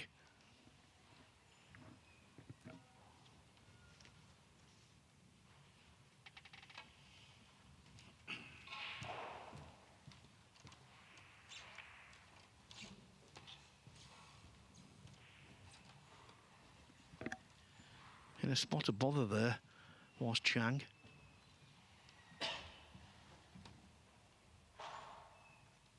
This is a really thin cutback.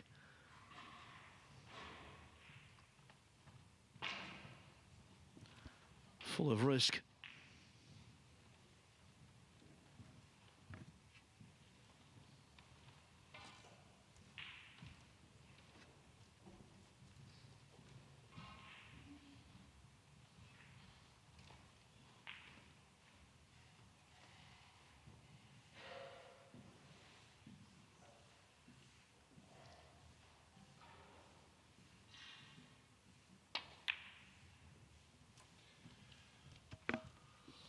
And Maguire did not catch the red.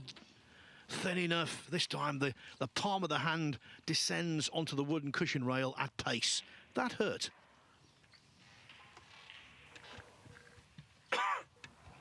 Yeah, he needs to cool it a bit, doesn't he? I think if that happens again, the referee may just have a word.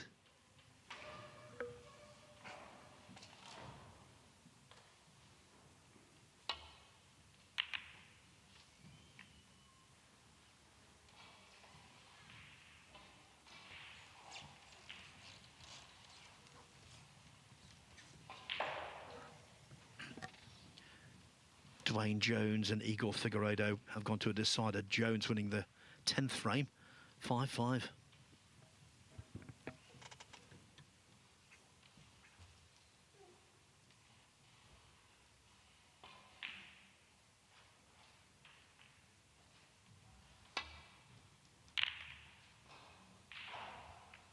Need to cover desperately here, or a really good cue ball, and he hasn't got either.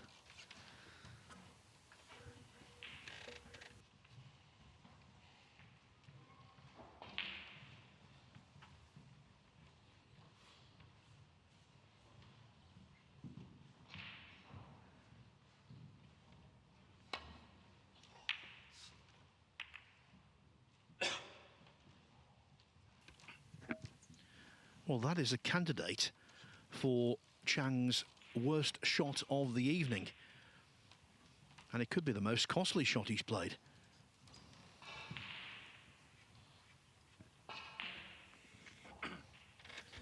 Yeah, all that fluency that he demonstrated earlier just seems to have gone walkabout.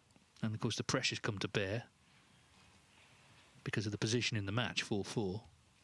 So Maguire may start to feel, OK, is he beginning to crack a bit? Have I got to him? But it's now up to him to punish the mistake.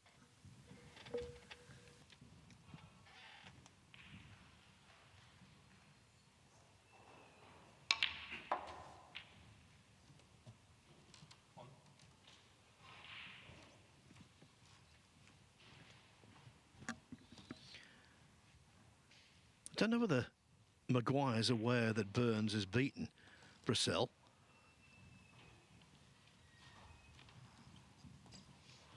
It's a great win for Ian Burns, every credit. But of course, if Maguire were to progress from this match, he definitely would be the bookmaker's favourite to win the next as well.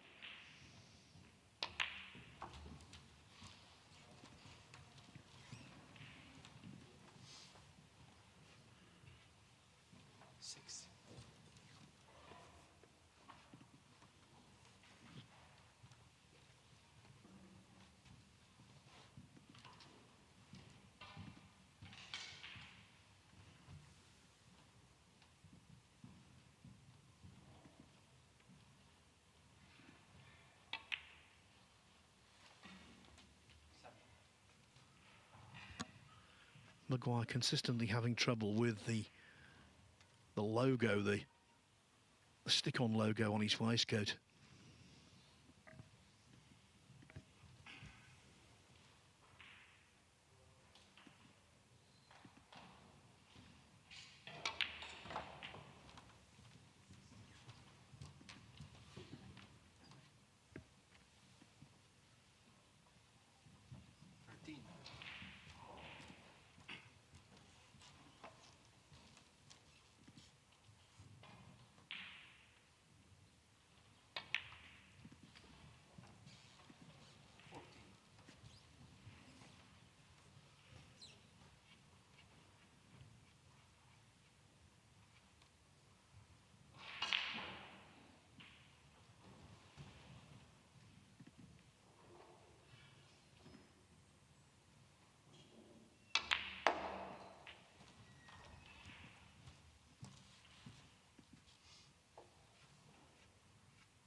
Lots of stamina being shown here, not just by the players, but also by the referee.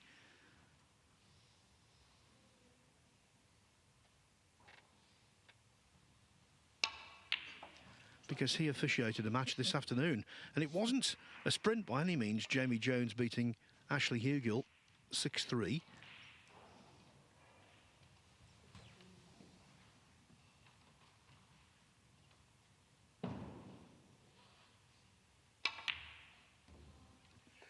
Oh, Maguire will be raging. Stephen Maguire. Yes, it just feels like all the fluency's gone out of this match. You know, we had 4 centuries earlier, but when you get to this time of night, 11:15, quite often the frames just become like this, disjointed. You need several chances. They've been out there, haven't they, for nearly 4 hours.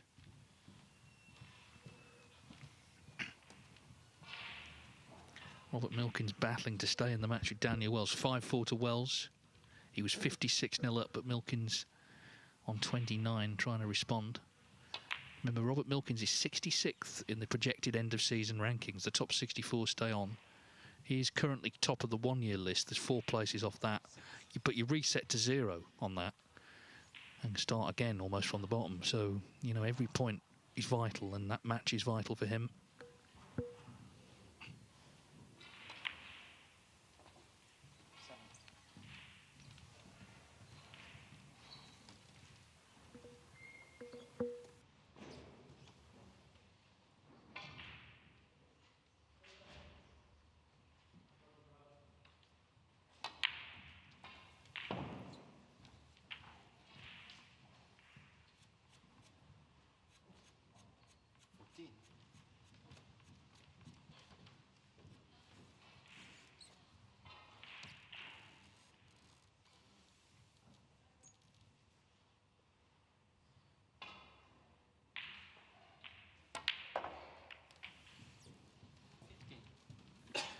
For Jordan Brown and Mihail Shubachik, the wait is over. Frame 10 is underway. Remember, Shubachik, the 14-year-old from Poland, leading 5-4. Can he gain a famous result? Yeah, they're on table 4, which of course is an alien table, but it's been so long since they were on table 1, they've probably forgotten what it was playing like anyway. I mean, it's hours since that match was taken off. Well, she's got into that a bit too much.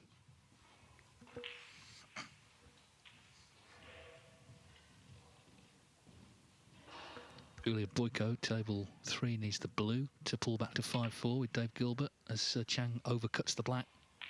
Boyko's potted the blue. So, barring a snooker, it's going to be 5-4 on that one.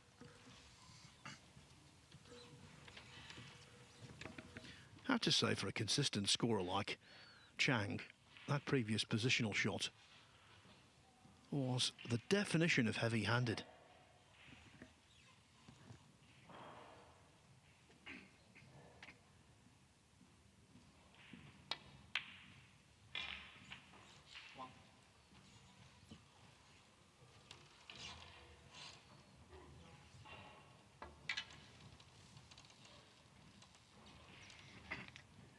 Doesn't look like a man, does he, who made a maximum an hour ago.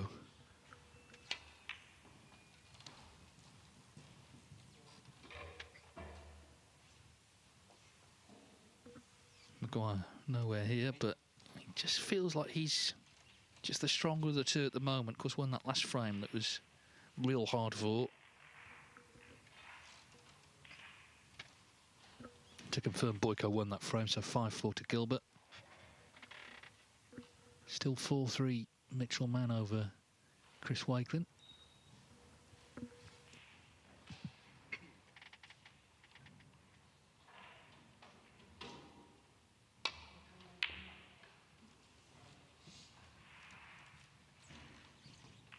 Stephen Maguire.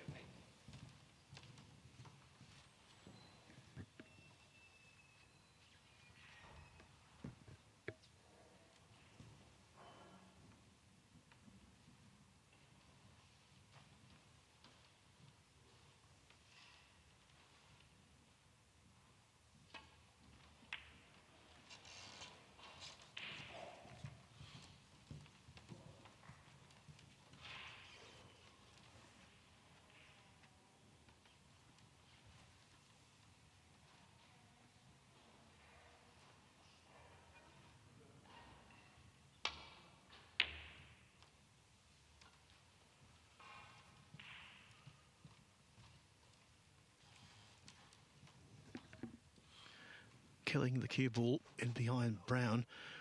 The gap surely doesn't exist between brown and green, does it, to pop the red to middle? Surely not.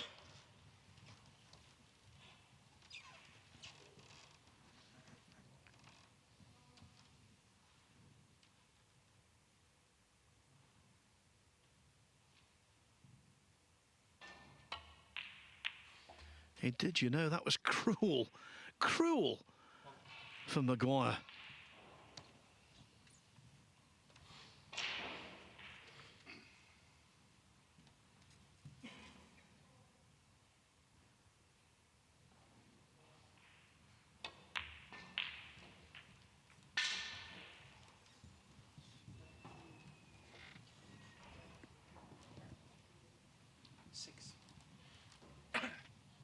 Well, you might have heard a sort of slightly odd noise. That was Chris Wakelin conceding that frame.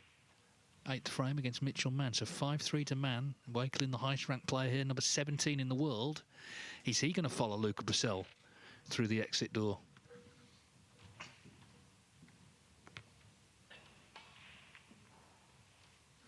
As for this frame, he's going to take some sorting out. 10 points in it.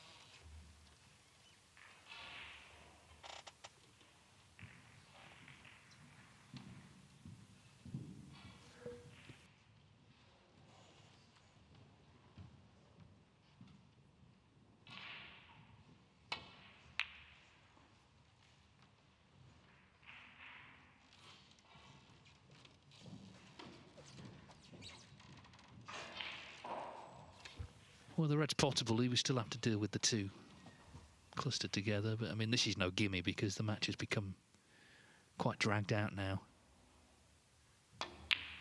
Yeah, it's no great surprise he missed that. He just restrained from banging the table again there, just talked himself down, but just feels that things have got difficult for both. And that's understandable. It's a crucial stage of a big match, this. They both play well tonight. Only one's going to go through to Judgment Day, clearly. And it's that narrative again. Contrasting frames.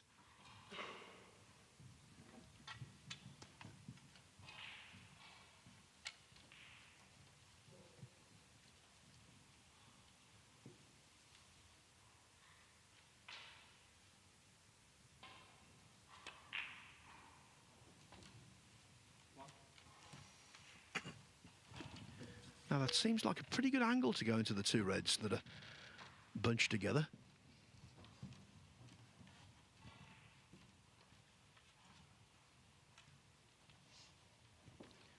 Maybe just on the thin side.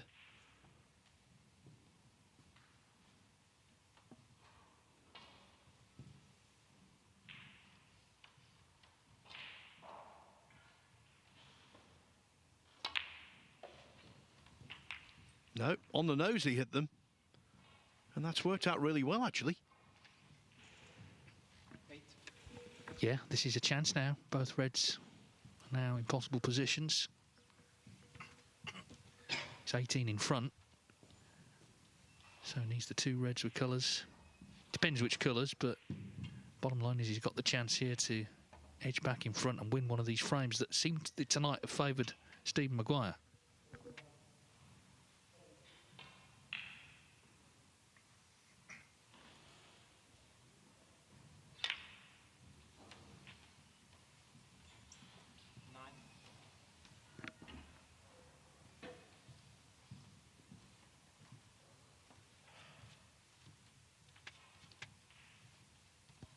Yeah, 3 scrappy frames in the match so far. Maguire's won 2 of them.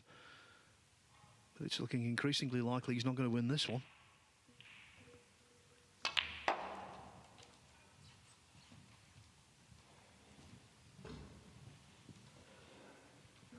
Well, this still needs potting. Can he reach this? No, it's a bit of a stretch, a little bit of extra length, maybe on the cue.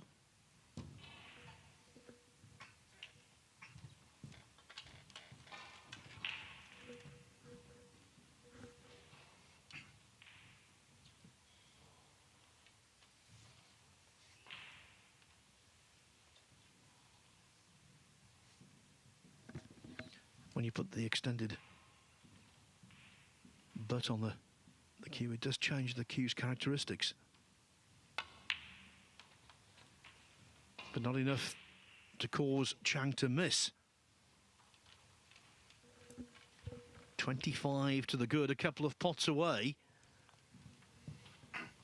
from making absolutely sure of the frame.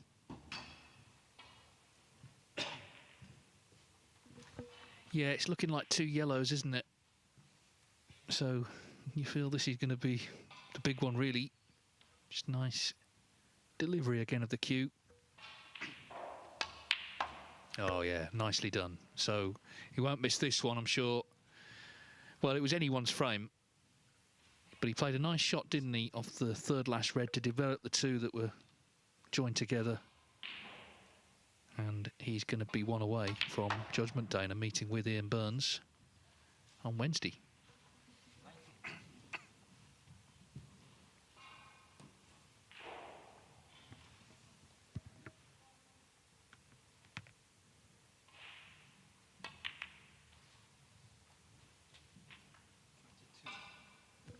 Immediately looks at the scoreboard. He's 32 in front, so it's 3 snookers needed. Seems unlikely Maguire would come back from here.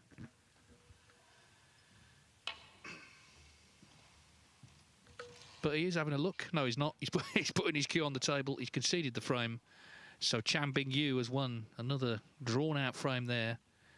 Sort of frame he's been losing this evening, though. It's gone to him. He leads 5-4, and he's 1 away from Judgment Day and a place in the final qualifying round. And that, in this really tight encounter, is the 4th time he's established a 1-frame advantage. He moved to 2-1 with a 137 total clearance. He moved to 3-2 with a 101 break. He moved to 4-3 with the ultimate at 147. That frame was very different. It was all in small increments, but it counted just the same. So here we are, 25 past 11. We've had 3 results. No, we haven't. We've had 2 results. Michael Holt beat Jackson Page 6-3. Ian Burns beat Luca Brissell 6-3. Chris Wakelin's in big trouble, 5-3 down to Mitchell Mann. Dave Gilbert's 5-4 up on Ulian Boyko. Michal Shubarczyk, of course, returning 5-4 up against Jordan Brown. They're still in the early stages of that one. Igor Figueiredo also coming back. He was 5-4 up to Jamie Jones. That's 5-all now. 5-all Daniel Wells and Robert Milkins. So Milkins did force the decider there.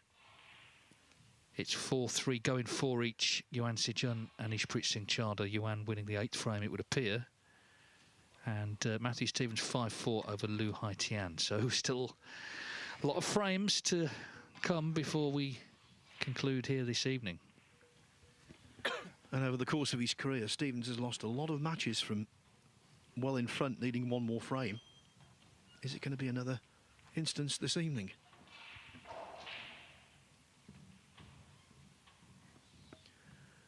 A lot of eyes will be on Rob Milkins, who very stoically did make it 5-5 against Daniel Wells. Such a big decider for him.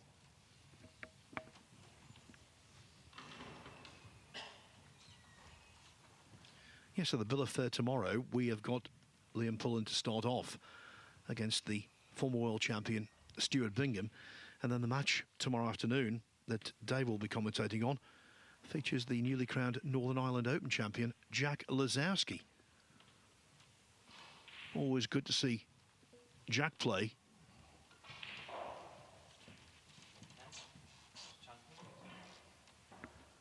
And he's taking on a heavy scorer in Louis Heathcote. Stephen Maguire back in the arena, so he's 5-4 down. Can he take this the distance, and no doubt in doing so take it into Tuesday?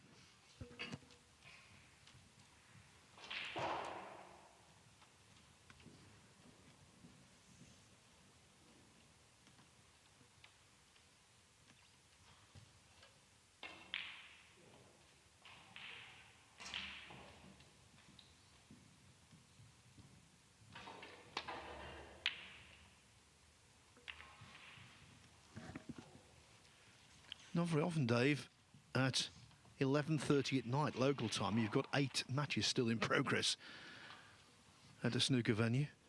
Yeah, and particularly in this match, we've had 4 centuries, including a maximum. You know, it's not all been grinding away, but there's been some frames where ball's gone awkward, some tensions crept in, and of course, when players start to miss, balls go even more awkward. So, you know, it's just how it goes. But it's been, as I say, a thoroughly engrossing match.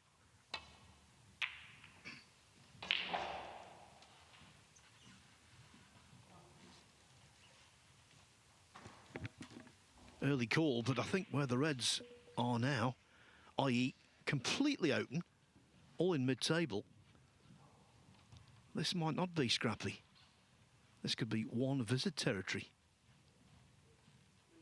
if either player can foster enough concentration.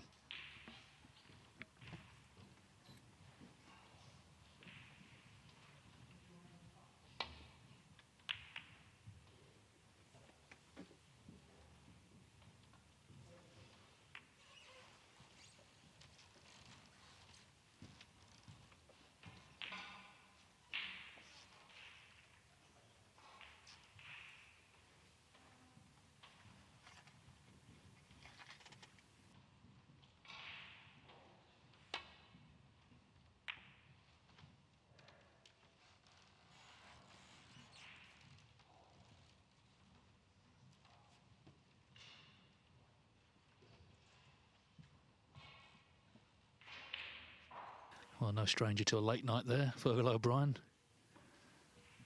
Thoroughly engrossed in the action. Of course, Jordan Brown's in his corner, so he'll be watching Jordan's match in particular.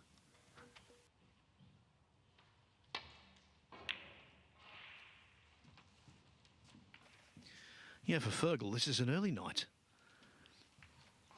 involved in the lengthiest frame in snooker history against someone who's playing out there right now, Dave Gilbert. Frame that lasted 2 hours and 3 minutes. The deciding frame to get to the Crucible.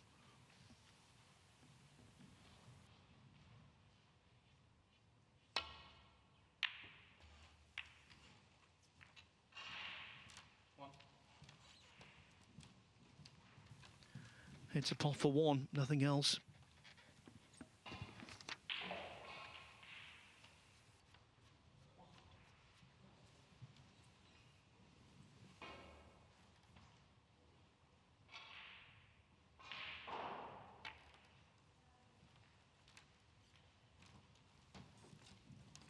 Chang Bingyu 1.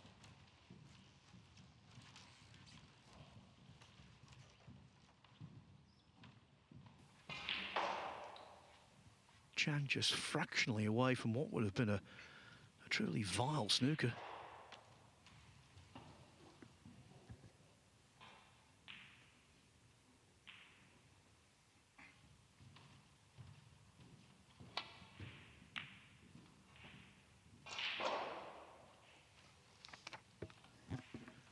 Maguire just a fraction away from what could have been a very costly contact with that red on the way down table.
I'll be honest, I don't see any scenario by which it won't be a decider. Of course, it could be 6-4, but you just feel it just will be 5 each.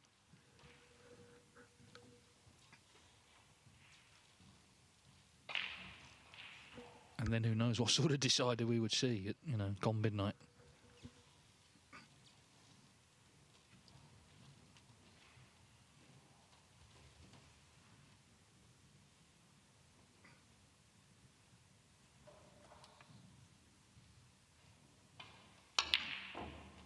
Oh, the red kind of yielded in the end there, didn't it? It surrendered to the pocket.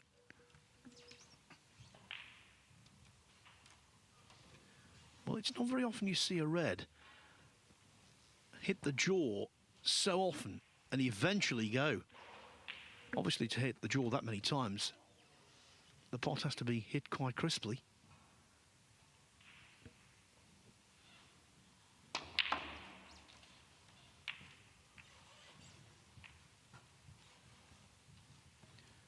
The black almost surrounded.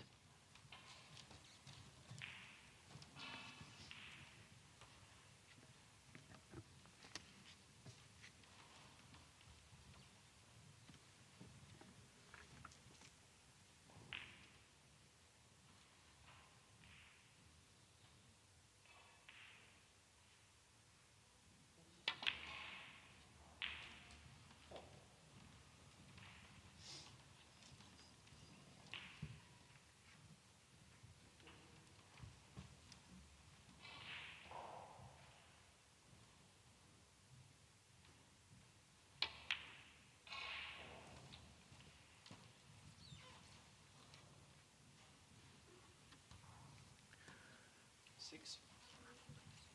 4 pots for 6 points.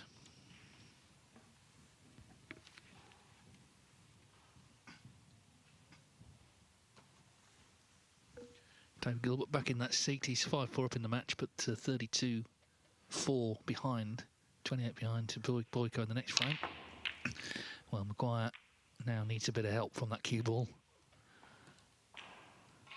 Well, he could have left him right in amongst it. Yeah, he's left that pot on. He's pointed that out to everybody, but he could have left him with a choice of 3 or 4 reds, actually. But there is one on, as he's made clear.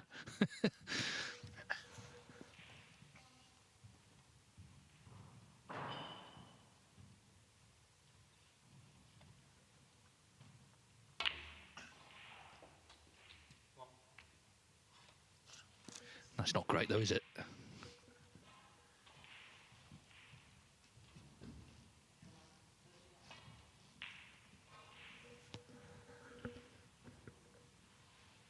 Mitchell Mann 38 in front in that ninth frame, 5-3 up to Chris Wakelin.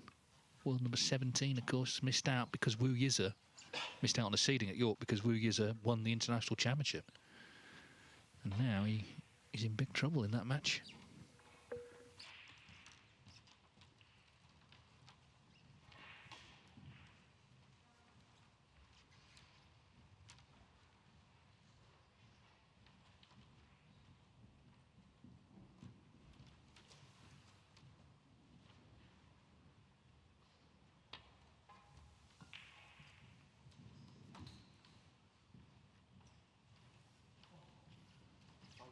Chang Bingyu.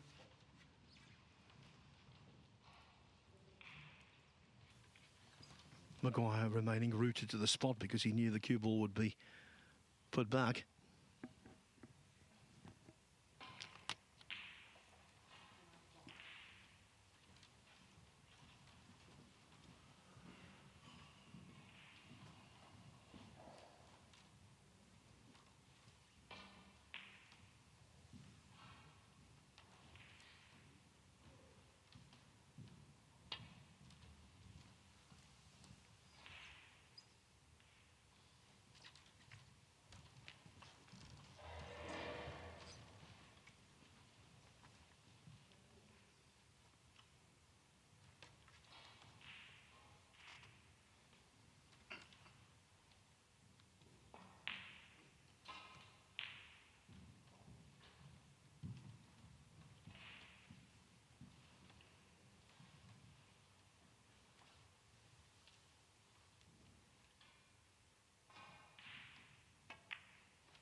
I mean, even there, the black now down in baulk doesn't really help.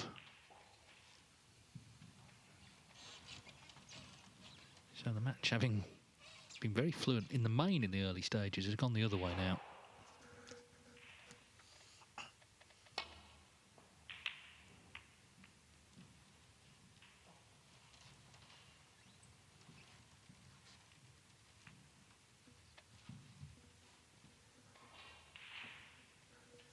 I can tell you, Mitchell Mann has his chance to get it won against Chris Wakelin. He's 39 points in front at the table with 4 reds on. Spotted the first of them. So he's going to need a colour and another red. In fact, sorry, it's the brown he's spotted. On the screen, it looked like a red. So, in fact, he's 43 in front. He needs a red man. There he is. This is effectively match ball, and the highest ranked player here, Chris Wakelin, will be out. That's a big upset, you've got to say. A lot of people fancied Wakelin to qualify, never mind just win this match. As Chang Bingyu completely misses the reds. So a few big names out already tonight. Luca Brissell, Jackson Page, and now Chris Wakelin. And of course another in Stephen Maguire, looking vulnerable.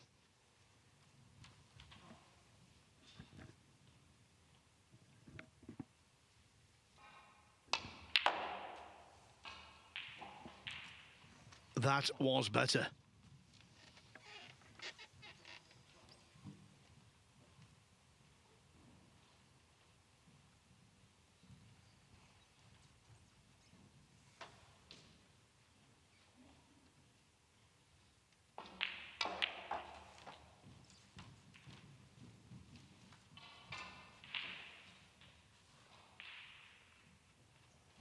Seven.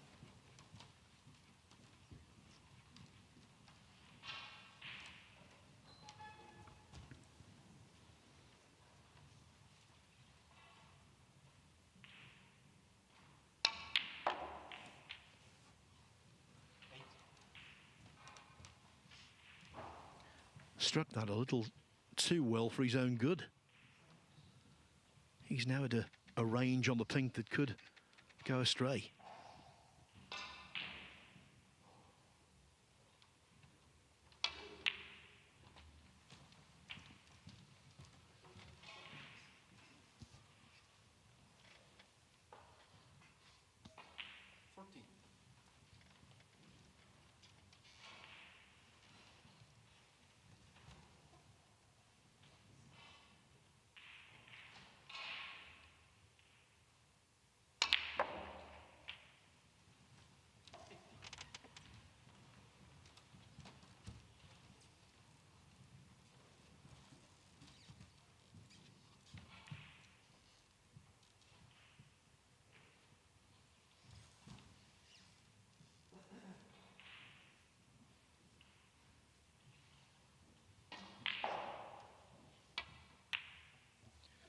With the cue ball so close to the side cushion, and under this kind of pressure, that was a fine shot from Maguire. Confidence booster.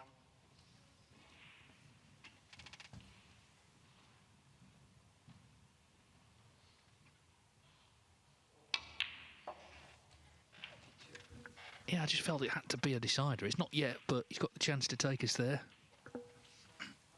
As to who'll win it, though, I really couldn't make a prediction. I mean, obviously Maguire with the experience, but you just don't know in deciders. They have a life of their own. Just to confirm, Mitchell Mann has beaten Chris Wakelin 6-3.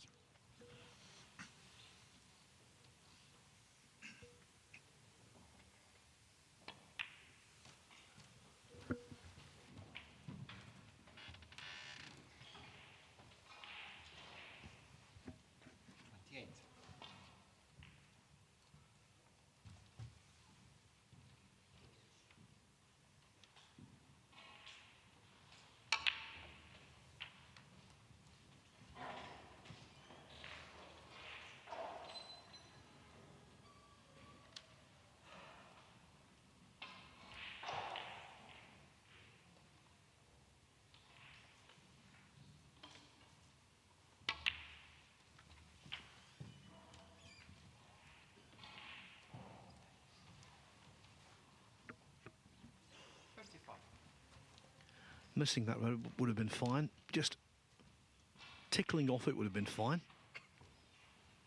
But that was quite a hefty kiss.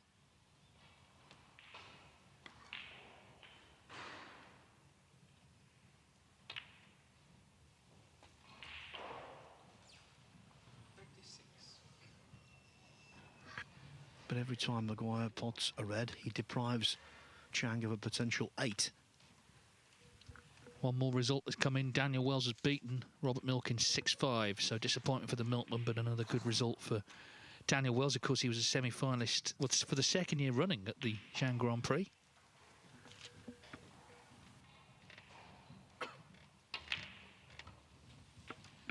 Yeah, heartbreaking result for Milkins, that.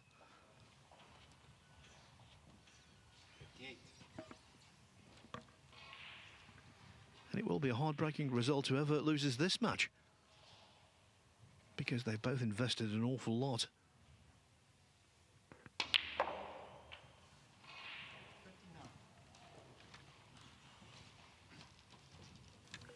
Been a good visit this from Maguire. Just got to close it out now. 49 the lead with the pink, red and a colour. So red and another pink. Should be 5-all, and we're going to be starting a decider at about 10 minutes to midnight.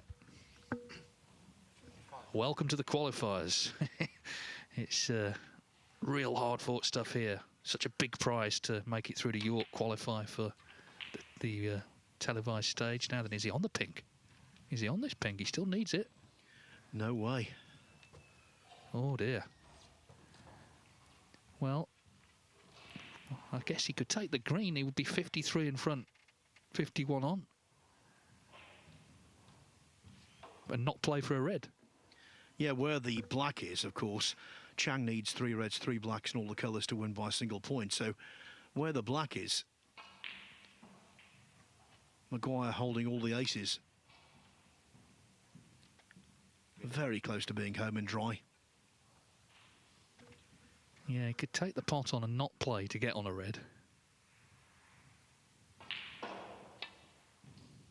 But a lot of discipline there, wasn't there? You know, he just had to think about it, put the green safe, play the shot that, you know, you're told to play, basically.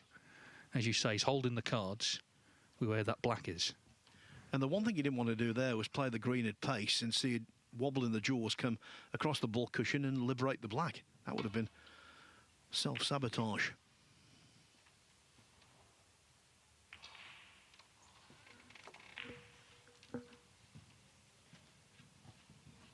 I think he goes so far as to make Chang a 33-1 outsider to win this frame from here, maybe even odds bigger than that, just because of the awkwardness of the balls left on the table. If they're all in the open, he'd have every chance.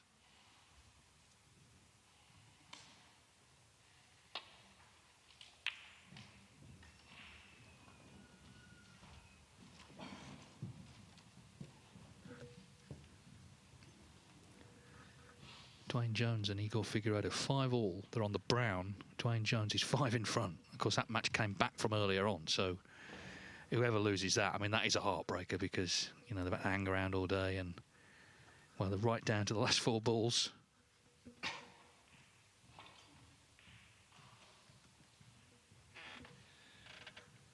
Michal Shabarczyk is 18 points in front. 4 reds left. 5-4 up, of course, against Jordan Brown, the other one that came back.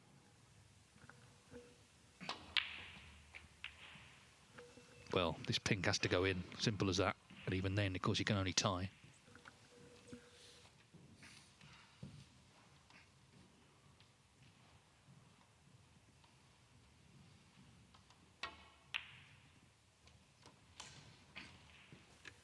Yeah, well done. There's still a glimmer here.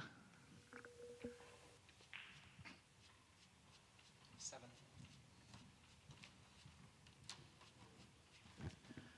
Don't think Maguire will be overly concerned yet, but bear in mind, it was quite a similar story when Chang plundered the second frame from nowhere.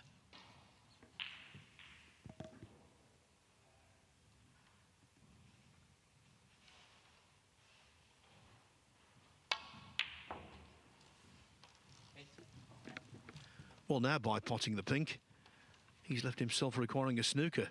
This goes in. He'll be 36 behind with 35 on. So I don't think Maguire minded that shot choice.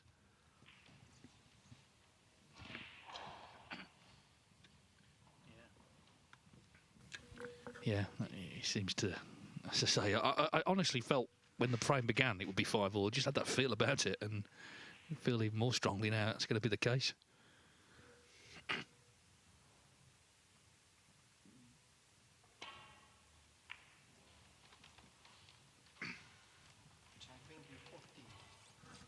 The great Australian writer and broadcaster Clive James was a big snooker fan. He used to write about snooker a lot in his TV columns, and he collated a book called Visions Before Midnight.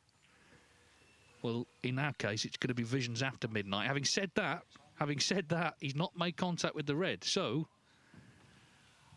the penalty points have been earned. 32 in it now. And, OK, the balls are still good for Maguire, the green safe, black on the cushion. But, yeah, he knows he just kind of put himself under it.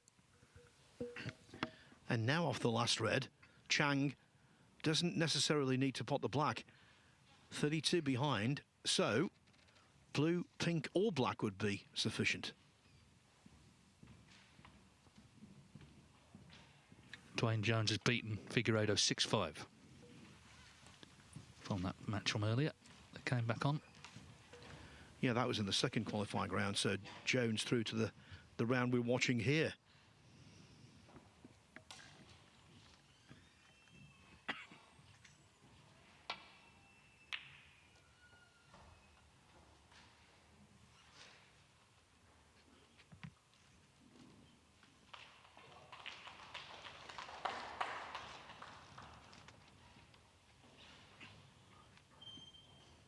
I think Clive James was also the originator of the phrase that snooker is like chess with balls, which has a lot of merit to it.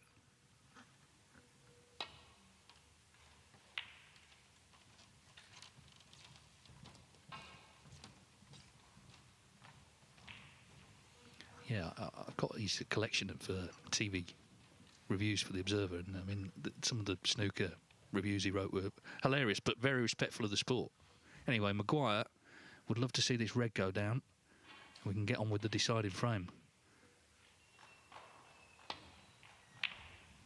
But it's not in, and that cue ball was a bit close to the middle. It's getting a bit edgy again, isn't it?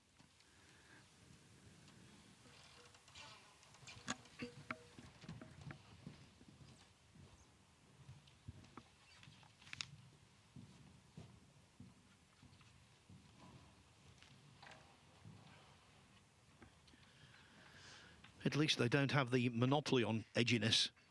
It's all around them on the other tables.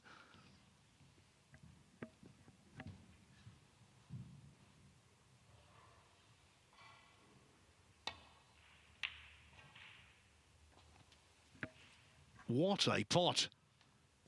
Needs the cue ball to keep running.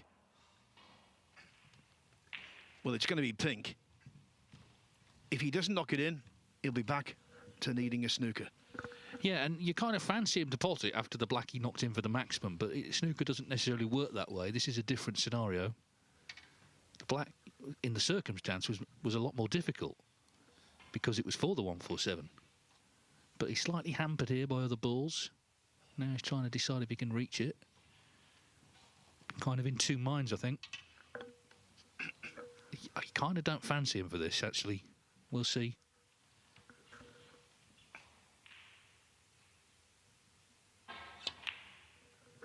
Never in doubt.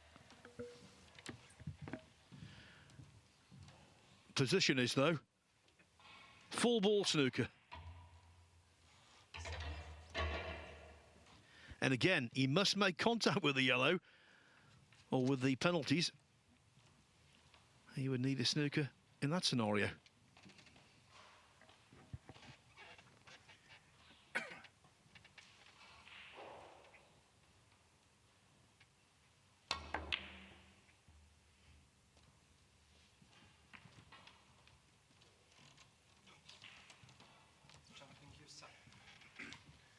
Just for a minute, I thought he was going to be glued to the pink there. Sort of feels like a decider, doesn't it? It's not, of course. It's to get to a decider.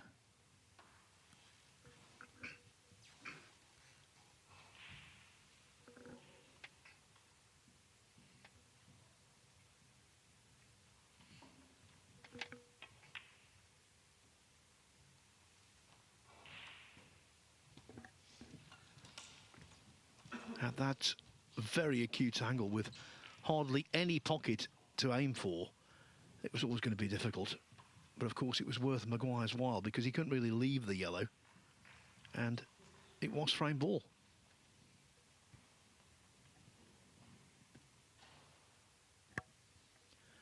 Of course, the safety valve for him, the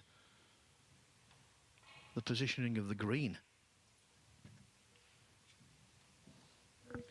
Looking like it's going to be 5-all, Liu Haitian and Matthew Stevens. It was 5-1 to Stevens, the 2003 UK champion, but that has turned around. We'll let you know for sure when it goes 5-all. And I can tell you, Mihail Shubachik is on the verge of victory over Jordan Brown. The last red goes in, he's there, you know. Well, Phil, in a day of big stories, that's one of the biggest, isn't it? A 14-year-old in the penultimate round of qualifying, barring snookers. 40 in front on the colours, so I don't think it's any way back. Jordan Brown, well, he's playing on, but good luck, Jordan. And bear in mind, Shubachik defeated Jimmy White in the previous round. Yeah, 2 great wins.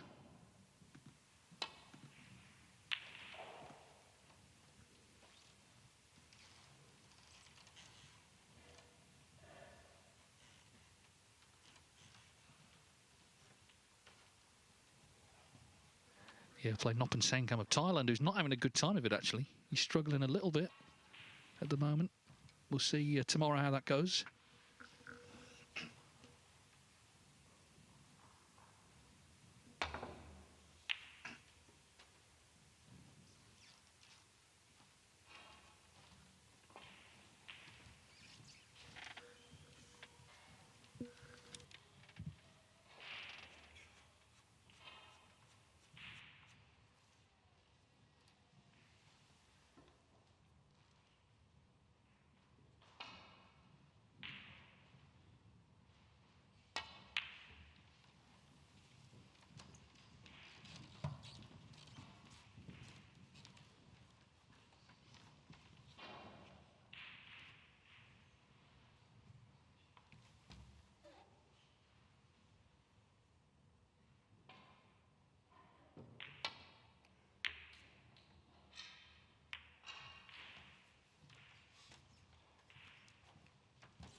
One of these two is going to go to bed this evening exhausted but satisfied. The other one is going to go to bed exhausted, and he'll find himself unable to sleep, mulling over what's occurred. You're talking about the players, not you and me there. I'll get to sleep, I can tell you. Well, it's been a long day, but it looks like, well, it seems likely we're going to have one more frame, but you just don't know. I mean, Maguire has had this nailed down a couple of times, but the fact is, it's still winnable for Chang, even though that green is safe at the moment, black on the cushion.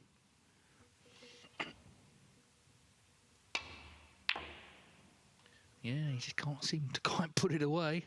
And this is all mental energy. He doesn't really want to be expending if there is to be another frame. Want to come back from Liu Hao Shan. 5-1 down to Matthew Stevens. He has just taken it to a decider. It's 5-5.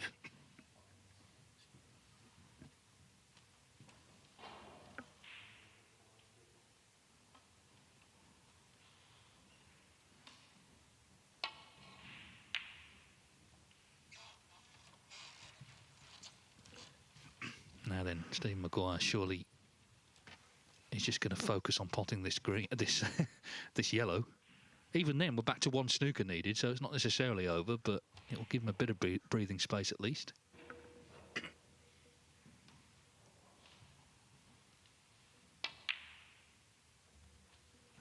Just about goes in. So 27 in front, 25 on. He hit that so thick, he almost left the cue ball behind the pink.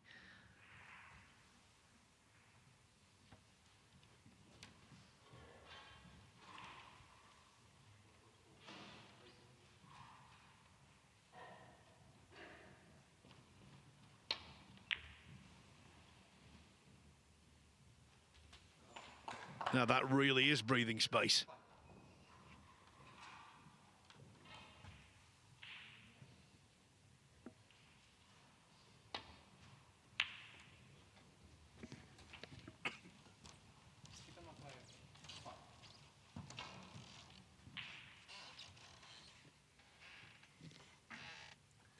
Just to say, Jordan Brown is playing on, but he's 40 behind on the colours. He's not got a successful snooker yet, so it's looking like Shubachik is going to win that match. Chang pots the brown, so 2 snookers needed.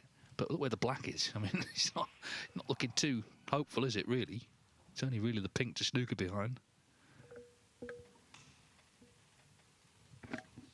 If not for the occasion, if not for the circumstance, there's no way carry on.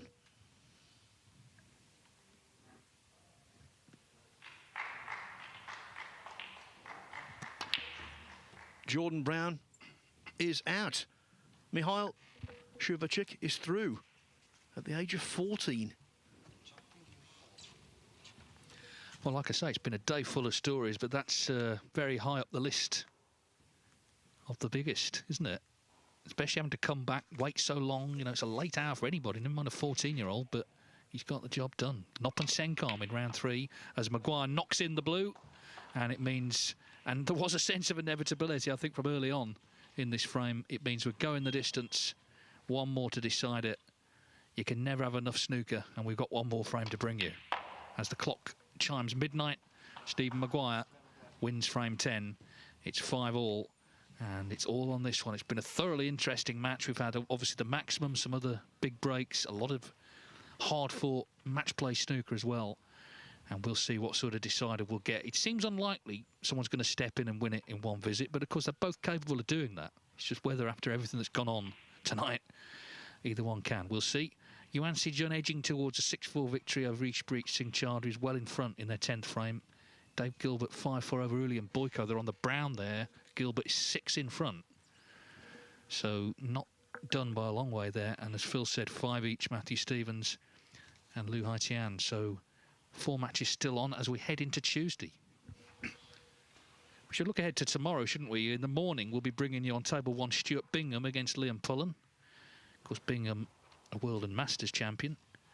Liam Pullen made the first maximum of the qualifiers on Saturday afternoon. In the afternoon, our main match is Jack Lazowski, of course, now a ranking event winner, Northern Ireland Open champion against Louis Heathcote. That'll be an entertaining one, I'm sure. I'm just waiting for confirmation of the evening match, but it's going to be a fascinating day as we conclude round 3, and then we'll have our field set for the 2 judgment days on Wednesday and Thursday. Boyko, meanwhile, with a chance to clear up here. You can just see on the left-hand side there, he's on the blue, which he's knocked in, so he needs the pink, and it'll be 5-all in that one as well. He seems to be taller every time we see him. He'll be walking tall if he can win this match. He was 2-0 up early on, it turned round, but the pink for 5-all goes in, and yeah, another decider about to start. So many tight matches today. Dwayne Jones beat Igor Figueiredo 6-5. This afternoon, Robbie Williams 6-5 over Yao Peng Cheng. 6-5 for Zhang Jun over Ben Mertens. Same for Julien Leclerc over Haris Tahir. Tonight we've seen Daniel Wells win 6-5 against Rob Milkins. We know Liu Haoshan or Matthew Stevens will win by the odd frame in 11, and so will either Maguire or Chang.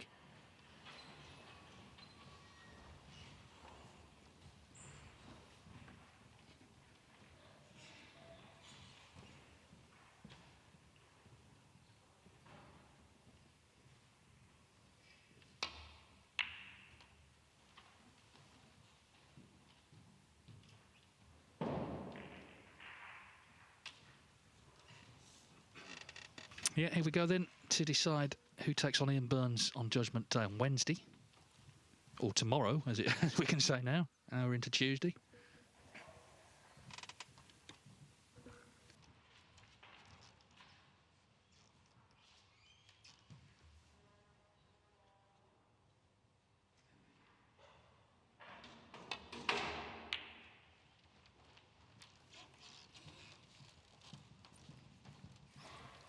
We've had confirmation. Yuan Sejun has beaten Ishpreet Singh Chaudhry. The first frame, much earlier, was a really lengthy one, around an hour. But in the end, Yuan showed the greater accuracy and patience.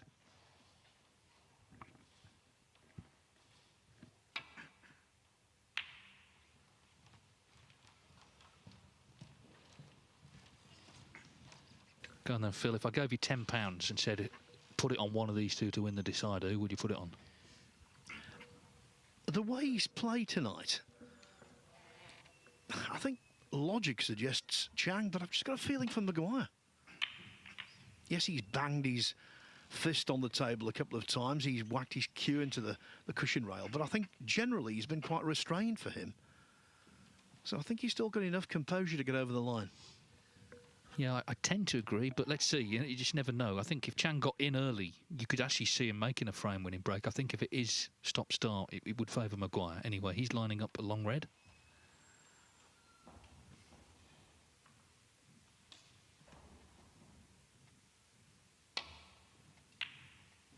Which he pots.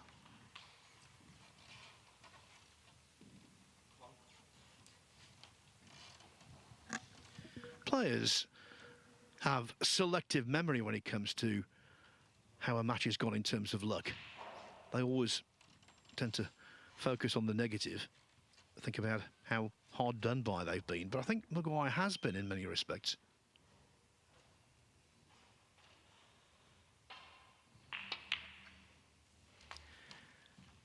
He's due a good kiss or a little beneficial nudge in the balls. And what better time to receive it?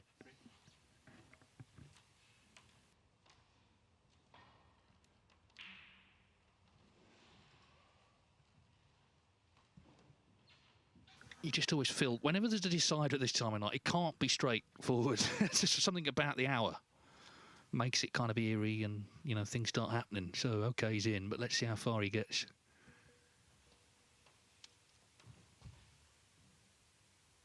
But he's certainly got the class, of course, to make a match-winning break here. We said right at the start about his record in the UK Championship. It's right up there with the best.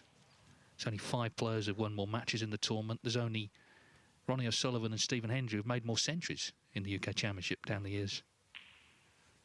He's been winner, twice runner-up, 4 times a semi-finalist, 4 times a quarter-finalist, so he tends to come good in this tournament.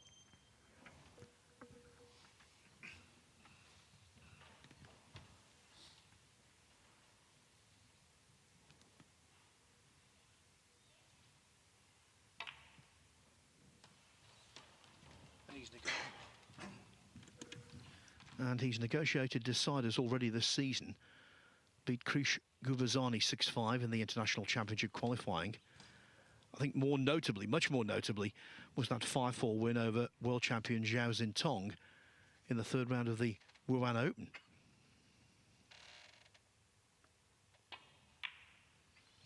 He beat Alan Taylor 4-3 in his first match at the very lucrative Saudi Arabia Masters. So he's held firm in this kind of situation on several occasions this campaign. We've had a message, Phil, from the first winner of the night, Michael Holt, who's watching, says he's enjoying the commentary. Congratulations to him. Beat Jackson Page in what feels like a long time ago now, because it was. Really pleased for Michael. I was pleased yesterday because I know what a victory meant to him in terms of the rankings, and to supplement that with another win today was great stuff. Just keep it going, Michael. One more match and you'll be in York. Yeah, where he reached the quarterfinals last year.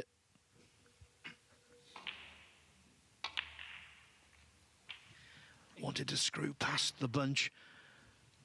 Skimmed off them. The pink is still on, but not quite where he wanted to be.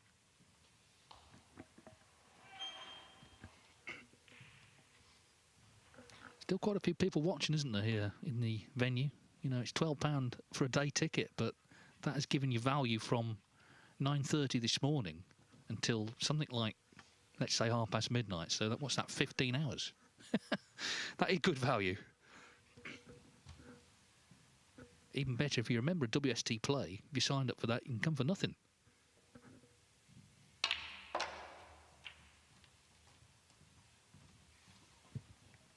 Well, that was miraculous to avoid everything, including the yellow. He just avoided by a minuscule amount.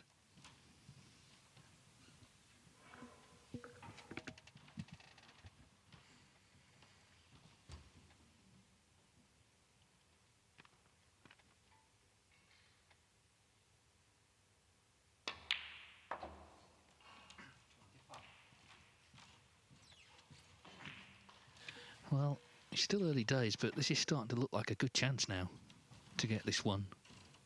If this was frame 2 or 3, you know, you'd fancy him from here.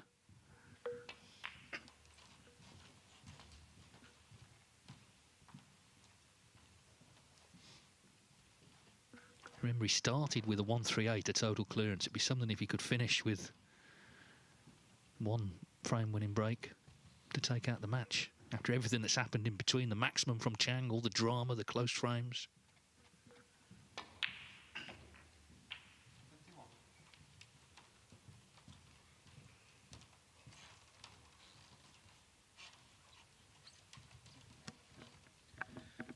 And remember, in the final qualifying round, lying in wait is not the opponent that was anticipated. It is Ian Burns with that fine 6-3 win over Luca Brissell. Well, I'm sure he played on the blue here, but he's gone too far. So looking at the green now. All the yellow.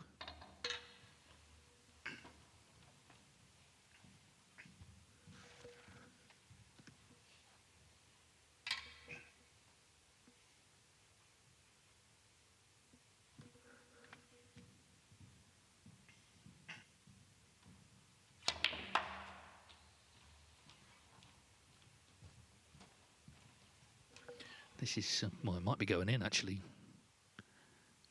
Well, it's nowhere. And the head comes down. But it was the previous shot, wasn't it? He played, I'm sure, on the blue to the middle. He overdid it. Hence, he left himself that yellow with the rest.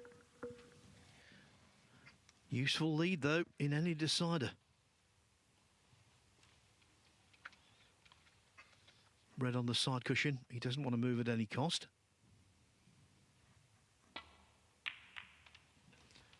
And now the pink, also on a cushion, or close to it, by design.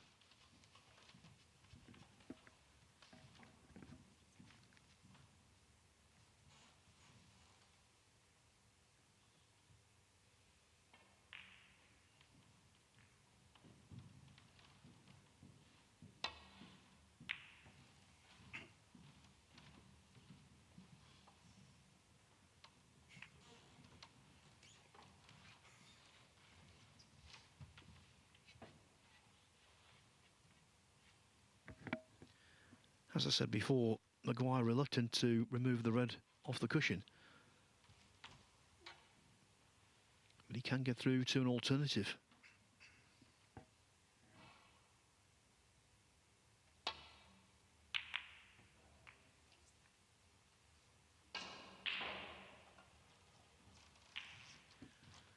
Well, he's got distance, but he's not got cover.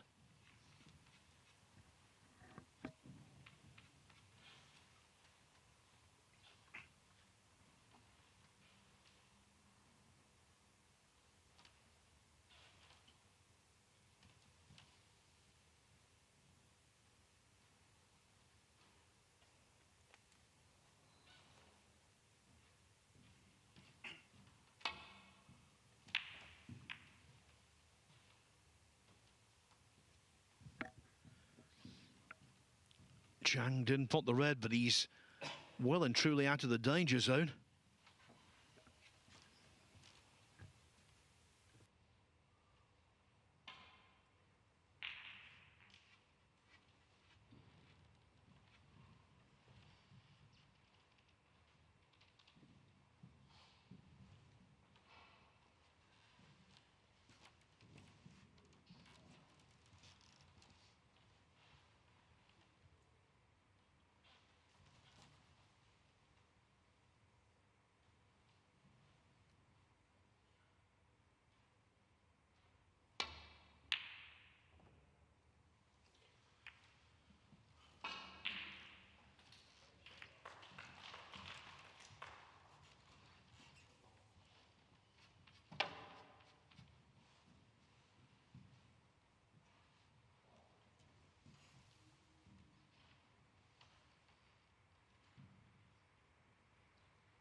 Now red's moving here.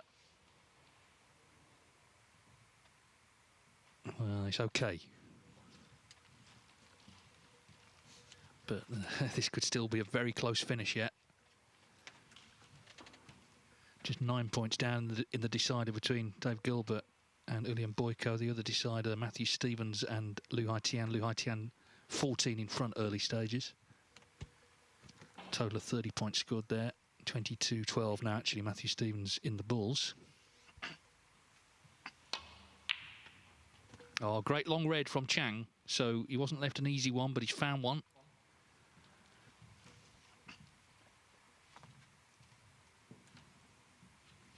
Well, it's going to be a big brown, this, isn't it? Well, he's looking at the yellow, maybe.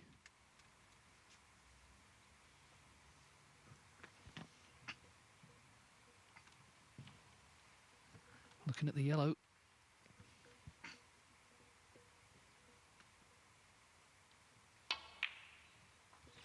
So he is in with a chance to get back into the frame. There's still a few balls awkward, but he got a chance to make this frame a lot closer and take this decider down to the wire.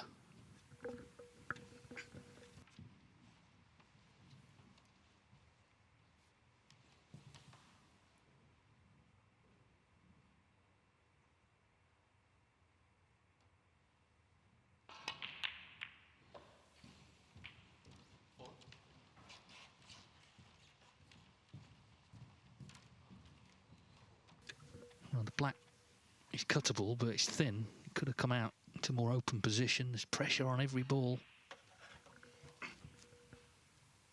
But, I mean, he's potted a more difficult black than this tonight, hasn't he, for the maximum, with the rest. Not that one, though. Chang Bingyu. And he's left Maguire in 29 in front.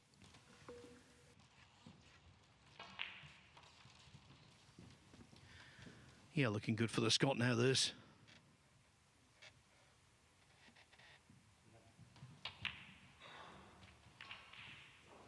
Even better after the promotion of that red.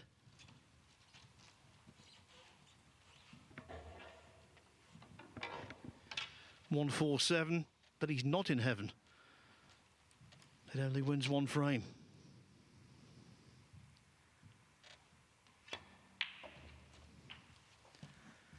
Give him the choice, Dave. Don't make the 147, but win. What would he do? Well, no one will ever take away that moment when he potted that black, but as you say, ultimately disappointment. I mean, he's made 3 centuries tonight. He's played terrific stuff, actually, but it's out of his hands for now. It's not over yet, but every ball that goes in makes a Maguire victory more likely.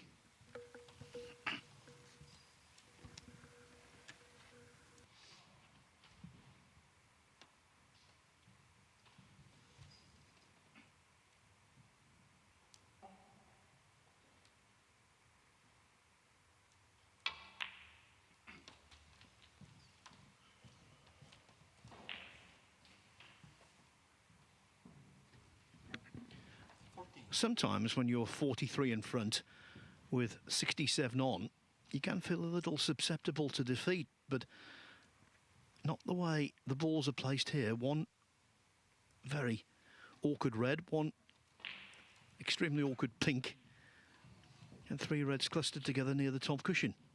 Very much in Maguire's favour.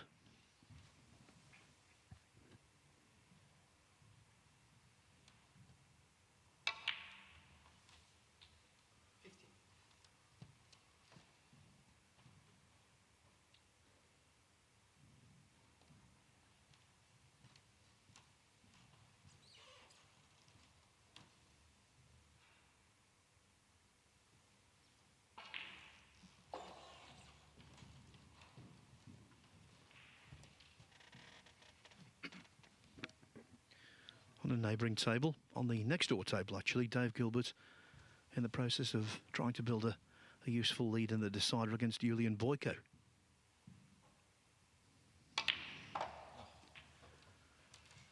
Total misjudgment from Maguire.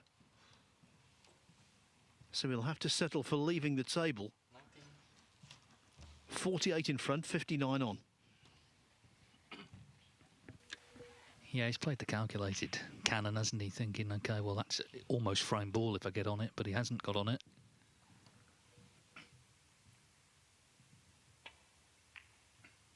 As I say, at this time of night, it just never seems straightforward getting matches won. But he's still a heavy favourite here. But we saw Chang kind of with his head in his hands. This is not done yet. Still a way back for him.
Mathematically, that wasn't frame ball, but effectively it was, because Maguire would have had a choice of colours to knock in as the ball to leave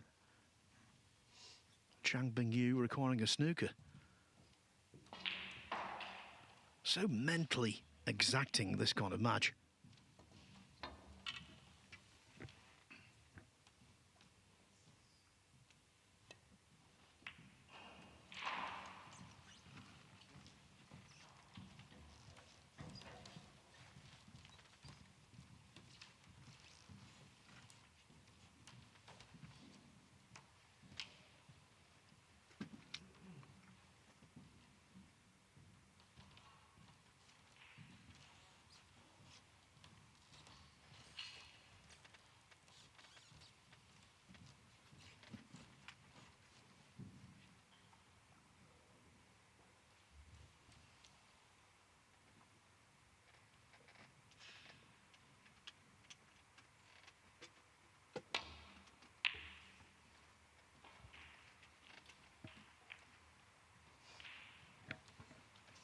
Was looking at that one with some concern. Didn't want the cue ball to collide with the red. What an important frame this is for Stephen Maguire. 25th on the world rankings.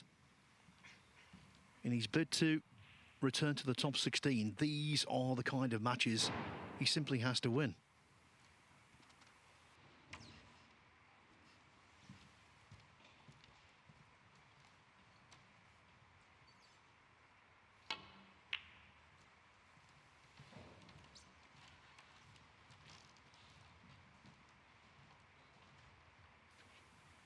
Well, gradually, the picture becoming a little more rosy for Chang Bingyu.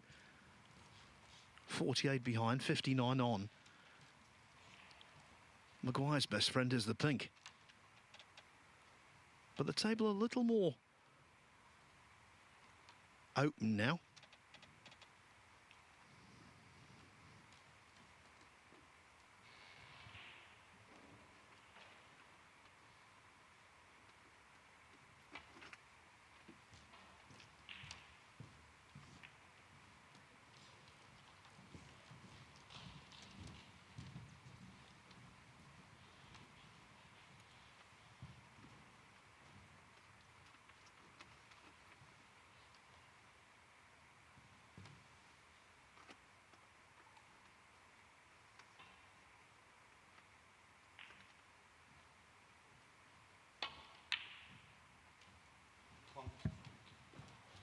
What a good clean pot that was.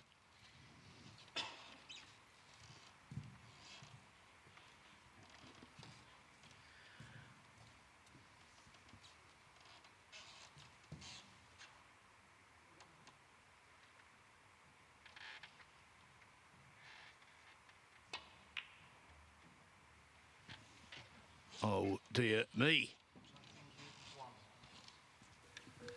Yes, that could be it. Shake of the head. Maguire only needs one red.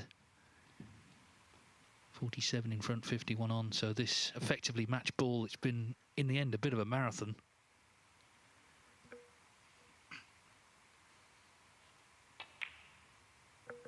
Stephen Maguire just making sure of the pot, checking the scoreboard. 2 snookers needed without the colour as we approach midnight.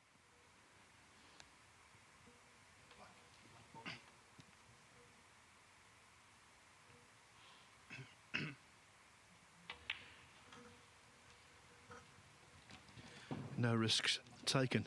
Looks like Maguire is going to be in front twice in this match, after the first frame and after the last. Yeah, it's old school as well, isn't it? Pushing the black safe, knowing that Chang needs high-value colours. The pink's already safe, so just making it as hard as he can for him.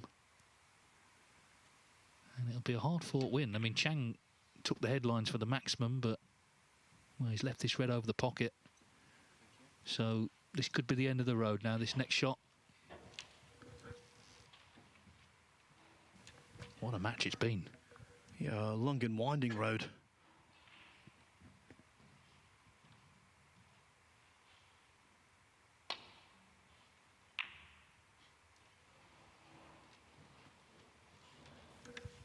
If only it were that simple. I mean, 2 snookers needed, but that red makes sure. Just to say, Dave Gilbert is in front in the decider with Ulian Boyko by 32, but there's still 5 reds on, so a lot can happen yet there.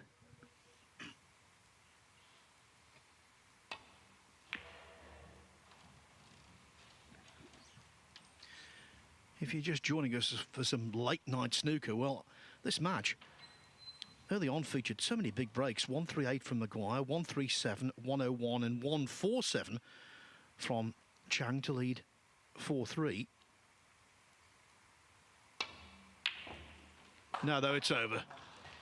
And the last 4 frames have been really scrappy. There's the handshake, and at 28 minutes past midnight, Stephen Maguire, who's got such a great record in this UK Championship, has finally got the job done. We'll remember Chang Bingyu's 147 for a long time. He certainly will. The last black he potted, of course, the record 16th maximum this season, but he will play no further part in this year's UK Championship. It's Stephen Maguire, the winner, 6-5. Well, in 9 hours' time, play will resume. Of course, there is still a couple of matches on, but in terms of Table 1, 9:30 in the morning, do join us for Stuart Bingham against Liam Pullen. But thanks for your company for today. And for now, from Phil and myself, it's good night.